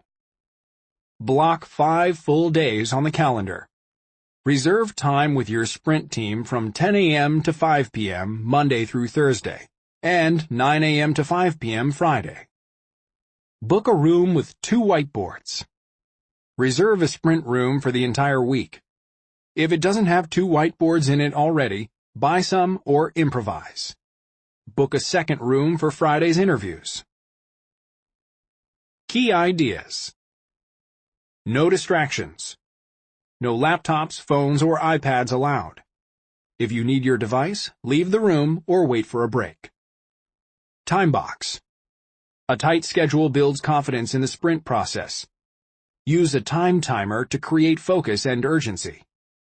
Plan for a late lunch. Snack break around 11:30 a.m. and lunch around 1 p.m. This schedule maintains energy and avoids lunch crowds. Sprint supplies. Lots of whiteboards. Wall-mounted are best, but rolling whiteboards are good too.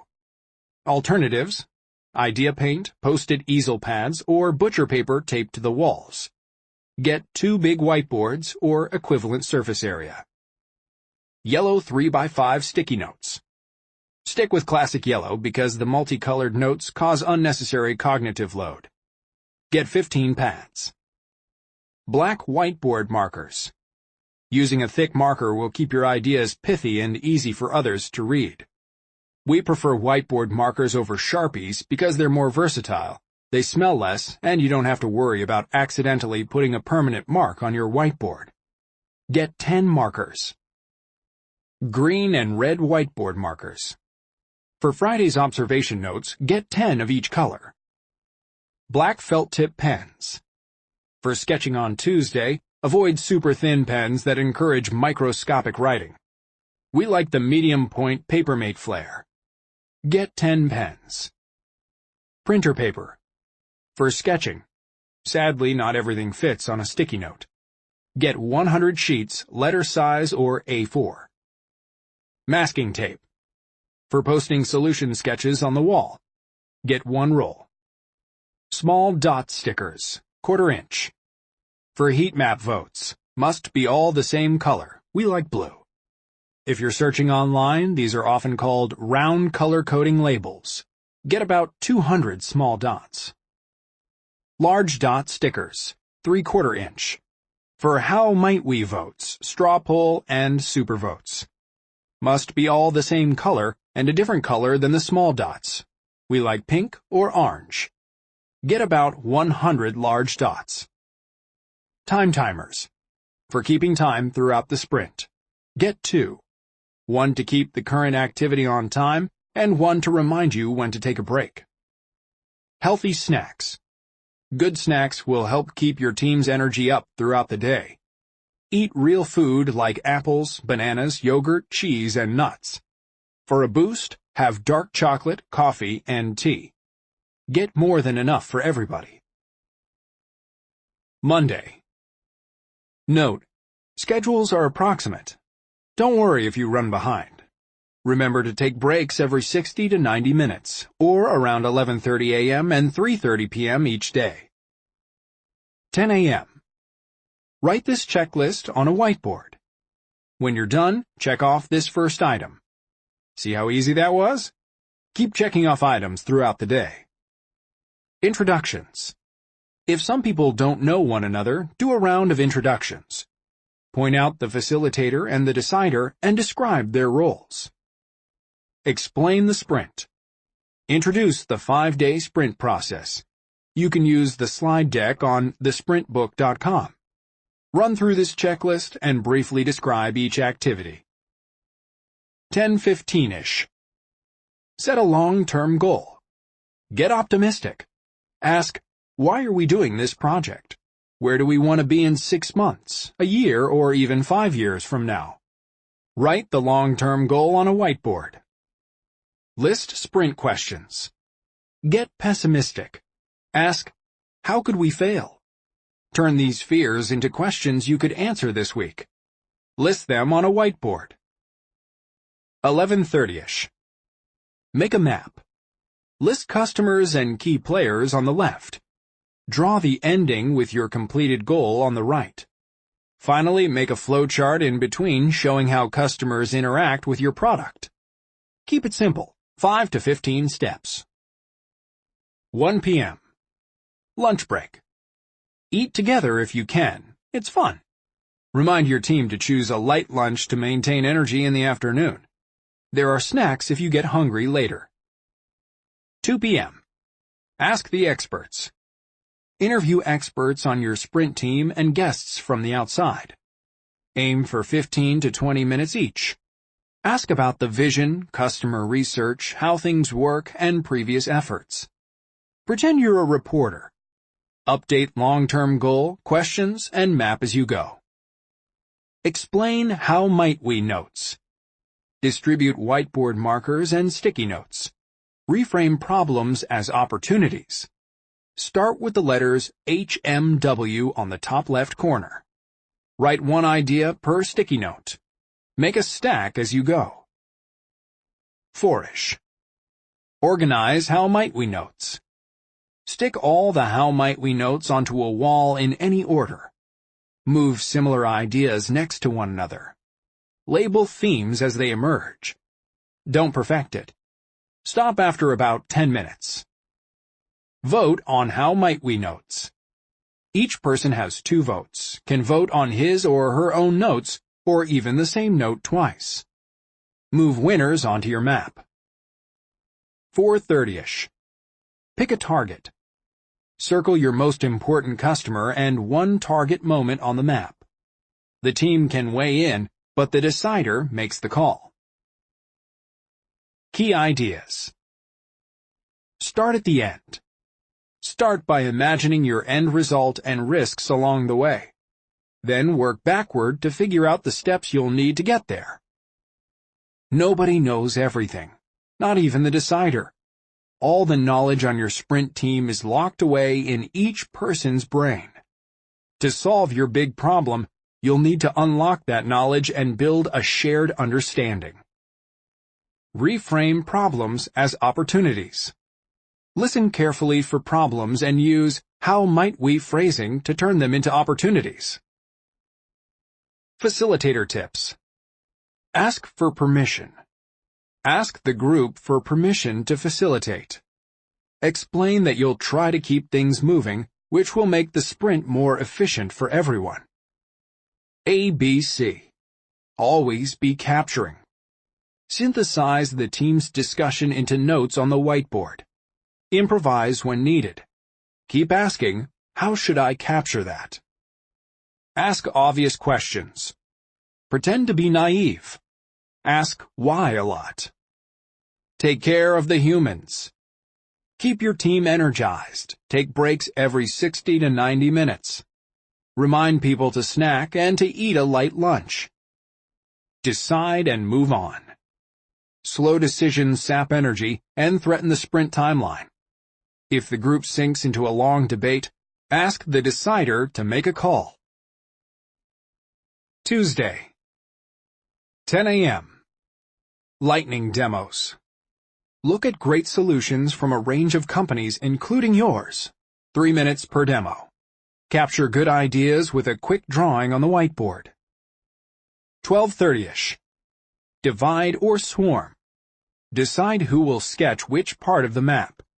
If you're targeting a big chunk of the map in your sprint, divide it up and assign someone to each section.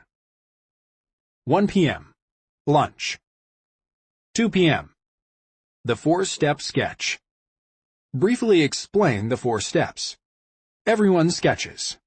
When you're done, place the sketches in a pile and save them for tomorrow. 1. Notes. 20 minutes. Silently walk around the room and gather notes. 2. Ideas. 20 minutes. Privately jot down some rough ideas. Circle the most promising ones. 3. Crazy Eights. 8 minutes. Fold a sheet of paper to create 8 frames. Sketch a variation of one of your best ideas in each frame. Spend 1 minute per sketch. 4. Solution sketch. 30 to 90 minutes. Create a 3-panel storyboard by sketching in 3 sticky notes on a sheet of paper. Make it self-explanatory. Keep it anonymous. Ugly is okay. Words matter. Give it a catchy title. Key ideas. Remix and improve. Every great invention is built on existing ideas. Anyone can sketch. Most solution sketches are just rectangles and words. Concrete beats abstract. Use sketches to turn abstract ideas into concrete solutions that can be assessed by others. Work alone together. Group brainstorms don't work. Instead, give each person time to develop solutions on his or her own. Recruit customers for Friday's test. Put someone in charge of recruiting. It will take an extra 1 or 2 hours of work each day during the sprint. Recruit on Craigslist. Post a generic ad that will appeal to a wide audience. Offer compensation. We use a $100 gift card. Link to the screener survey. Write a screener survey. Ask questions that will help you identify your target customers, but don't reveal who you're looking for. Recruit customers through your network. If you need experts or existing customers, use your network to find customers. Follow up with email and phone calls. Throughout the week, make contact with each customer to make sure he or she shows up on Friday. Wednesday, 10 a.m. Sticky decision. Follow these 5 steps to choose the strongest solutions. Art museum. Tape the solution sketches to the wall in one long row. Heat map. Have each person review the sketches silently and put 1 to 3 small dot stickers beside every part he or she likes. Speed critique. 3 minutes per sketch. As a group, discuss the highlights of each solution. Capture standout ideas and important objections. At the end, ask the sketcher if the group missed anything. Straw poll. Each person silently chooses a favorite idea. All at once, each person places 1 large dot sticker to register his or her non-binding vote. Supervote. Give the decider 3 large dot stickers and write her initials on the sticker. Explain that you'll prototype and test the solutions the decider chooses. 11:30-ish. Divide winners from maybe-laters. Move the sketches with supervotes together. Rumble or all-in-one. Decide if the winners can fit into one prototype, or if conflicting ideas require 2 or 3 competing prototypes in a rumble. Fake brand names. If you're doing a rumble, use a note and vote to choose fake brand names. Note and vote. Use this technique whenever you need to quickly gather ideas from the group and narrow down to a decision. Ask people to write ideas individually, then list them on a whiteboard, vote, and let the decider pick the winner. 1 p.m. Lunch. 2 p.m. Make a storyboard. Use a storyboard to plan your prototype. Draw a grid, about 15 squares on a whiteboard. Choose an opening scene. Think of how customers normally encounter your product or service. Keep your opening scene simple. Web search, magazine article, store shelf, etc. Fill out the storyboard. Move existing sketches to the storyboard when you can. Draw when you can't, but don't write together. Include just enough detail to help the team prototype on Thursday. When in doubt, take risks. The finished story should be 5 to 15 steps. Facilitator tip. Don't drain the battery. Each decision takes energy. When tough decisions appear, defer to the decider. For small decisions, defer until tomorrow. Don't let new abstract ideas sneak in. Work with what you have. Thursday, 10 a.m. Pick the right tools. Don't use your everyday tools. They're optimized for quality. Instead, use tools that are rough, fast, and flexible. Divide and conquer. Assign roles: maker, stitcher, writer, asset collector, and interviewer. You can also break the storyboard into smaller scenes and assign each to different team members. Prototype. 1 p.m. Lunch. 2 p.m. Prototype. Stitch it together. With the work split into parts, it's easy to lose track of the whole. The stitcher checks for quality and ensures all the pieces make sense together. 3-ish. Do a trial run. Run through your prototype. Look for mistakes. Make sure the interviewer and the decider see it. Finish up the prototype. Throughout the day, write interview script. The interviewer prepares for Friday's test by writing a script. Remind customers to show up for Friday's test. Email is good, phone call is better. Buy gift cards for customers. We usually use $100 gift cards. Key ideas. Prototype mindset. You can prototype anything. Prototypes are disposable. Build just enough to learn, but not more. The prototype must appear real. Goldilocks quality. Create a prototype with just enough quality to evoke honest reactions from customers. Friday. Makeshift research lab. 2 rooms. In the sprint room, the sprint team will watch a video feed of the interviews. You'll need a second, smaller room for the actual interviews. Make sure the interview room is clean and comfortable for your guests. Set up hardware. Position a webcam so you can see customers' reactions. If your customer will be using a smartphone, iPad, or other hardware device, set up a document camera and microphone. Set up a video stream. Use any video conferencing software to stream video to the sprint room. Make sure the sound quality is good. Make sure the video and audio are one-way only. Key ideas. 5 is the magic number. After 5 customer interviews, big patterns will emerge. Do all 5 interviews in one day. Watch together, learn together. Don't disband the sprint team. Watching together is more efficient, and you'll draw better conclusions. A winner every time. Your prototype might be an efficient failure or a flawed success. In every case, you'll learn what you need for the next step. 5-act interview. Friendly welcome. Welcome the customer and put him or her at ease. Explain that you're looking for candid feedback. Context questions. Start with easy small talk, then transition to questions about the topic you're trying to learn about. Introduce the prototype. Remind the customer that some things might not work, and that you're not testing him or her. Ask the customer to think aloud. Tasks and nudges. Watch the customer figure out the prototype on his or her own. Start with a simple nudge. Ask follow-up questions to help the customer think aloud. Debrief. Ask questions that prompt the customer to summarize. Then thank the customer, give him or her a gift card, and show the customer out. Interviewer tips. Be a good host. Throughout the interview, keep the customer's comfort in mind. Use body language to make yourself friendlier. Smile. Ask open-ended questions.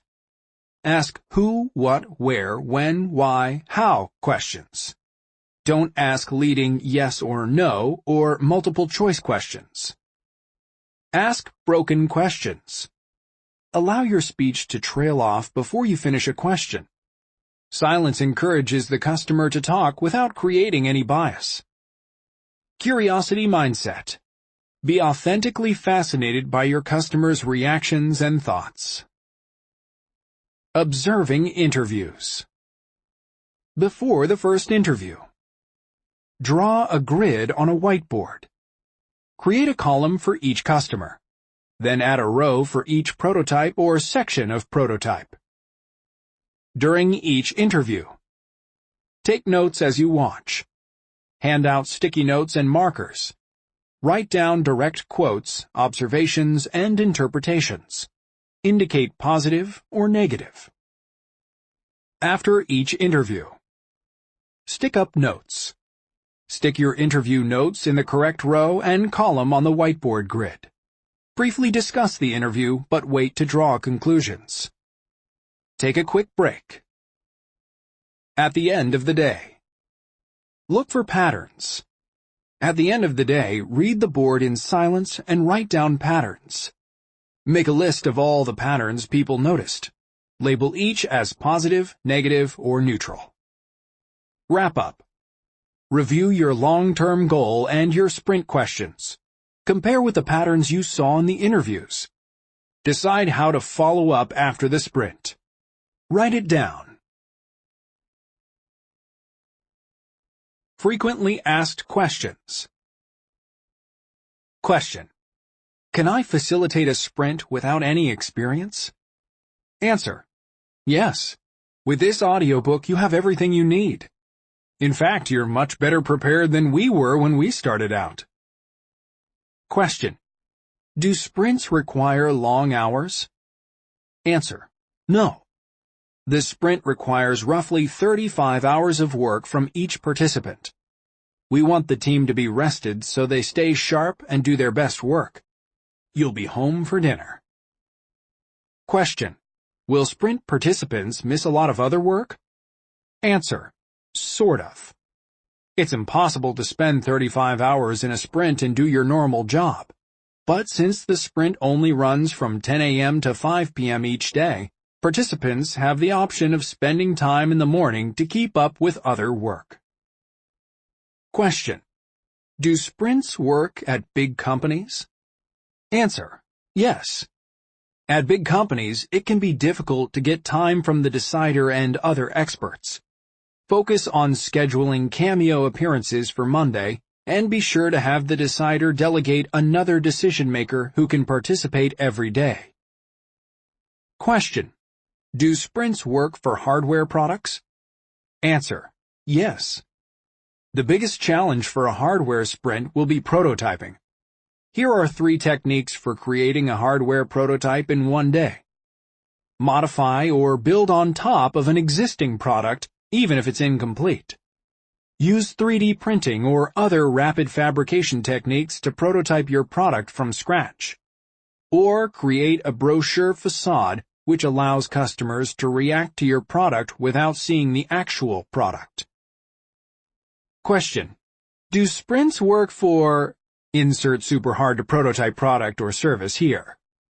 Answer: almost certainly. Adopt the prototype mindset and pretty much anything is possible. Question: can sprints work at nonprofits? Answer: yes. Just like startups, nonprofits have big challenges and limited resources.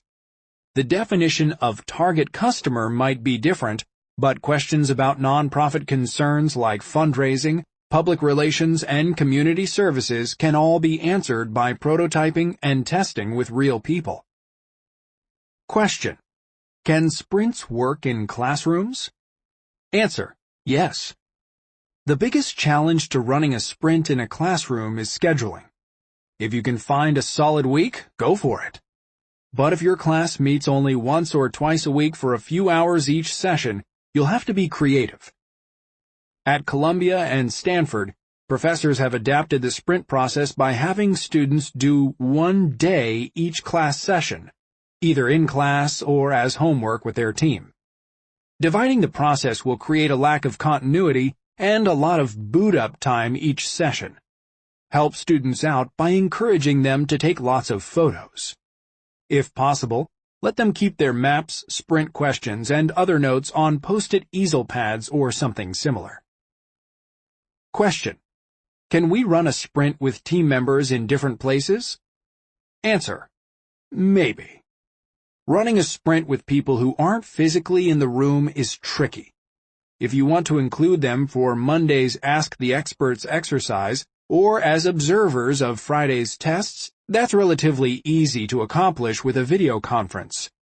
But if you want to include them for other steps, you'll need ingenuity and a strong relationship. The bottom line: nothing that happens on paper or on a whiteboard will work very well for your remote teammates. Hopefully the technology to solve this problem is just around the corner, but it's not quite here yet. Question: can I run a sprint by myself? Answer: sort of. Don't expect a solo sprint to be as good as a sprint with your team, but we've talked to people who have done it successfully, and the techniques for a sprint can be useful on your own. For example, set a timer and force yourself to come up with multiple solutions to a problem. Prototype your ideas to answer specific questions before diving into implementation. Question: can we stop after the decide step? Answer: no. This question comes up a lot, and we know it's tempting. Once you identify promising ideas, you could easily jump ahead and start building them for real. The problem is this: ideas that seem perfect on Wednesday often prove to be flawed after Friday's test.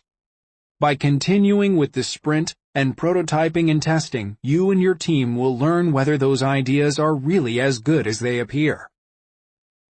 Question: Can we run a 1, 2, or 3-day sprint? Answer: we don't recommend it. If you compress the schedule, you either won't finish prototyping and testing, or you'll work crazy hours and burn out. Neither is a recipe for good results. Question: how about a 4-day sprint? Answer: maybe. If the team has experience running 5-day sprints, you may be able to compress Monday, Tuesday, and Wednesday's activities into just 2 days. However, you should not compress prototyping and testing. Allow 1 full day for each. Question: if we've just finished a sprint, can our follow-up sprint be shorter? Answer: yes. Follow-up sprints are exceptions to the 5-day rule. Since you'll already have a map and a prototype, as well as results from your first test to help you create new solutions and make decisions, you can often accelerate a follow-up sprint. 2 things don't change. You'll still need a realistic prototype, and you'll still need to test with 5 customers. Question: can we use parts of the sprint process without running a whole sprint? Answer: yes. For a big challenge, use a full sprint. But there are lots of sprint techniques that are useful in other settings. If you need to make a small decision in a meeting, try a note and vote. If you find yourselves frustrated by problems, try writing "how might we" notes. If you're talking about solutions in the abstract, do a 4-step sketch to make them concrete. Every meeting benefits from a time timer and a facilitator writing notes on the whiteboard. And you can conduct customer interviews at absolutely any time, with a prototype, with your real product, with competitors' products, or even with no product at all. We guarantee you'll learn something. Question: is Friday's test a focus group? Answer: no. A focus group is 10 or so customers discussing an idea all together all at once. Focus groups are plagued by the worst of group dynamics. Shy people not talking, loud mouths talking too much, sales pitches, and a group-formed opinion that doesn't reflect anyone's honest feelings. By comparison, Friday's test features one-on-one interviews and observation of customer reactions. In these interviews, you can believe what you see.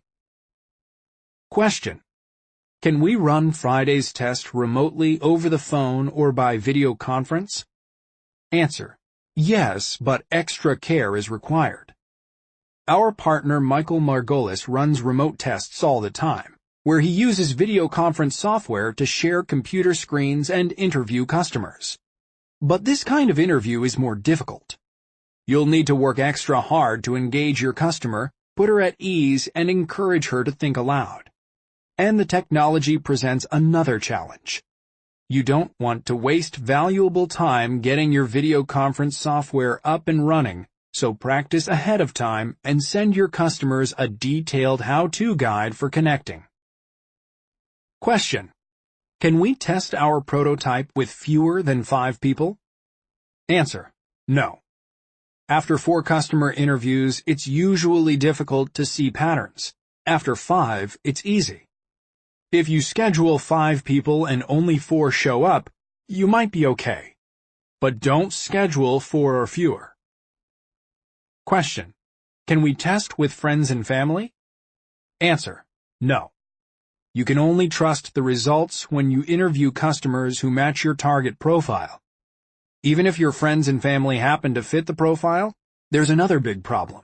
They're biased, or at the very least, they know too much. In your test, you're looking for honest reactions from real-world customers, something you can never get from someone who knows you. Question: what about random people at Starbucks? Answer: probably not. If you're building a product for random people who hang out at a Starbucks, this might work. But even so, you'll probably need an additional round of screening to find the exact right 5 customers. The Starbucks regular, the single parent, the business traveler, whatever. Question: should we ever interview customers before a sprint? Answer: yes. We know how difficult it is to make time for customer interviews before a sprint. We usually can't do it. But if you can, this kind of pre-research provides a big head start. It's especially helpful when you're starting from scratch and don't already know a lot about your customers or how they use your product.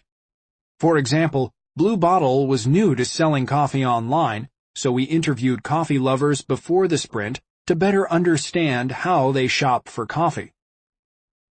Question: are there more resources? Answer: yes. Check out thesprintbook.com for more information on sprints. Question: what if my question isn't answered here? Answer: we love answering questions about sprints. The best way to reach us is on Twitter. Jake is @JAKEK. John is @JAZER. Braden is @KOWITZ. And our team is @GV Design Team.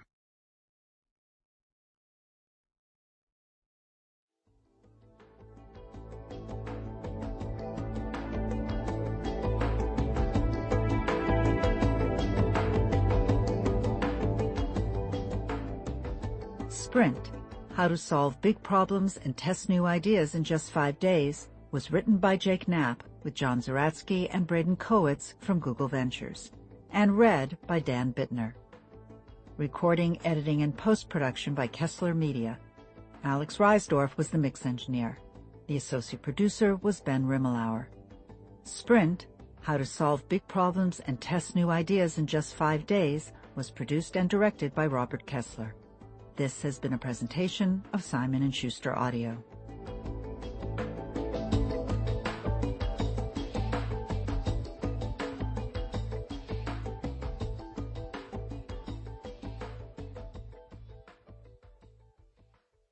Sprint, How to Solve Big Problems and Test New Ideas in Just 5 Days, is available in print from Simon & Schuster.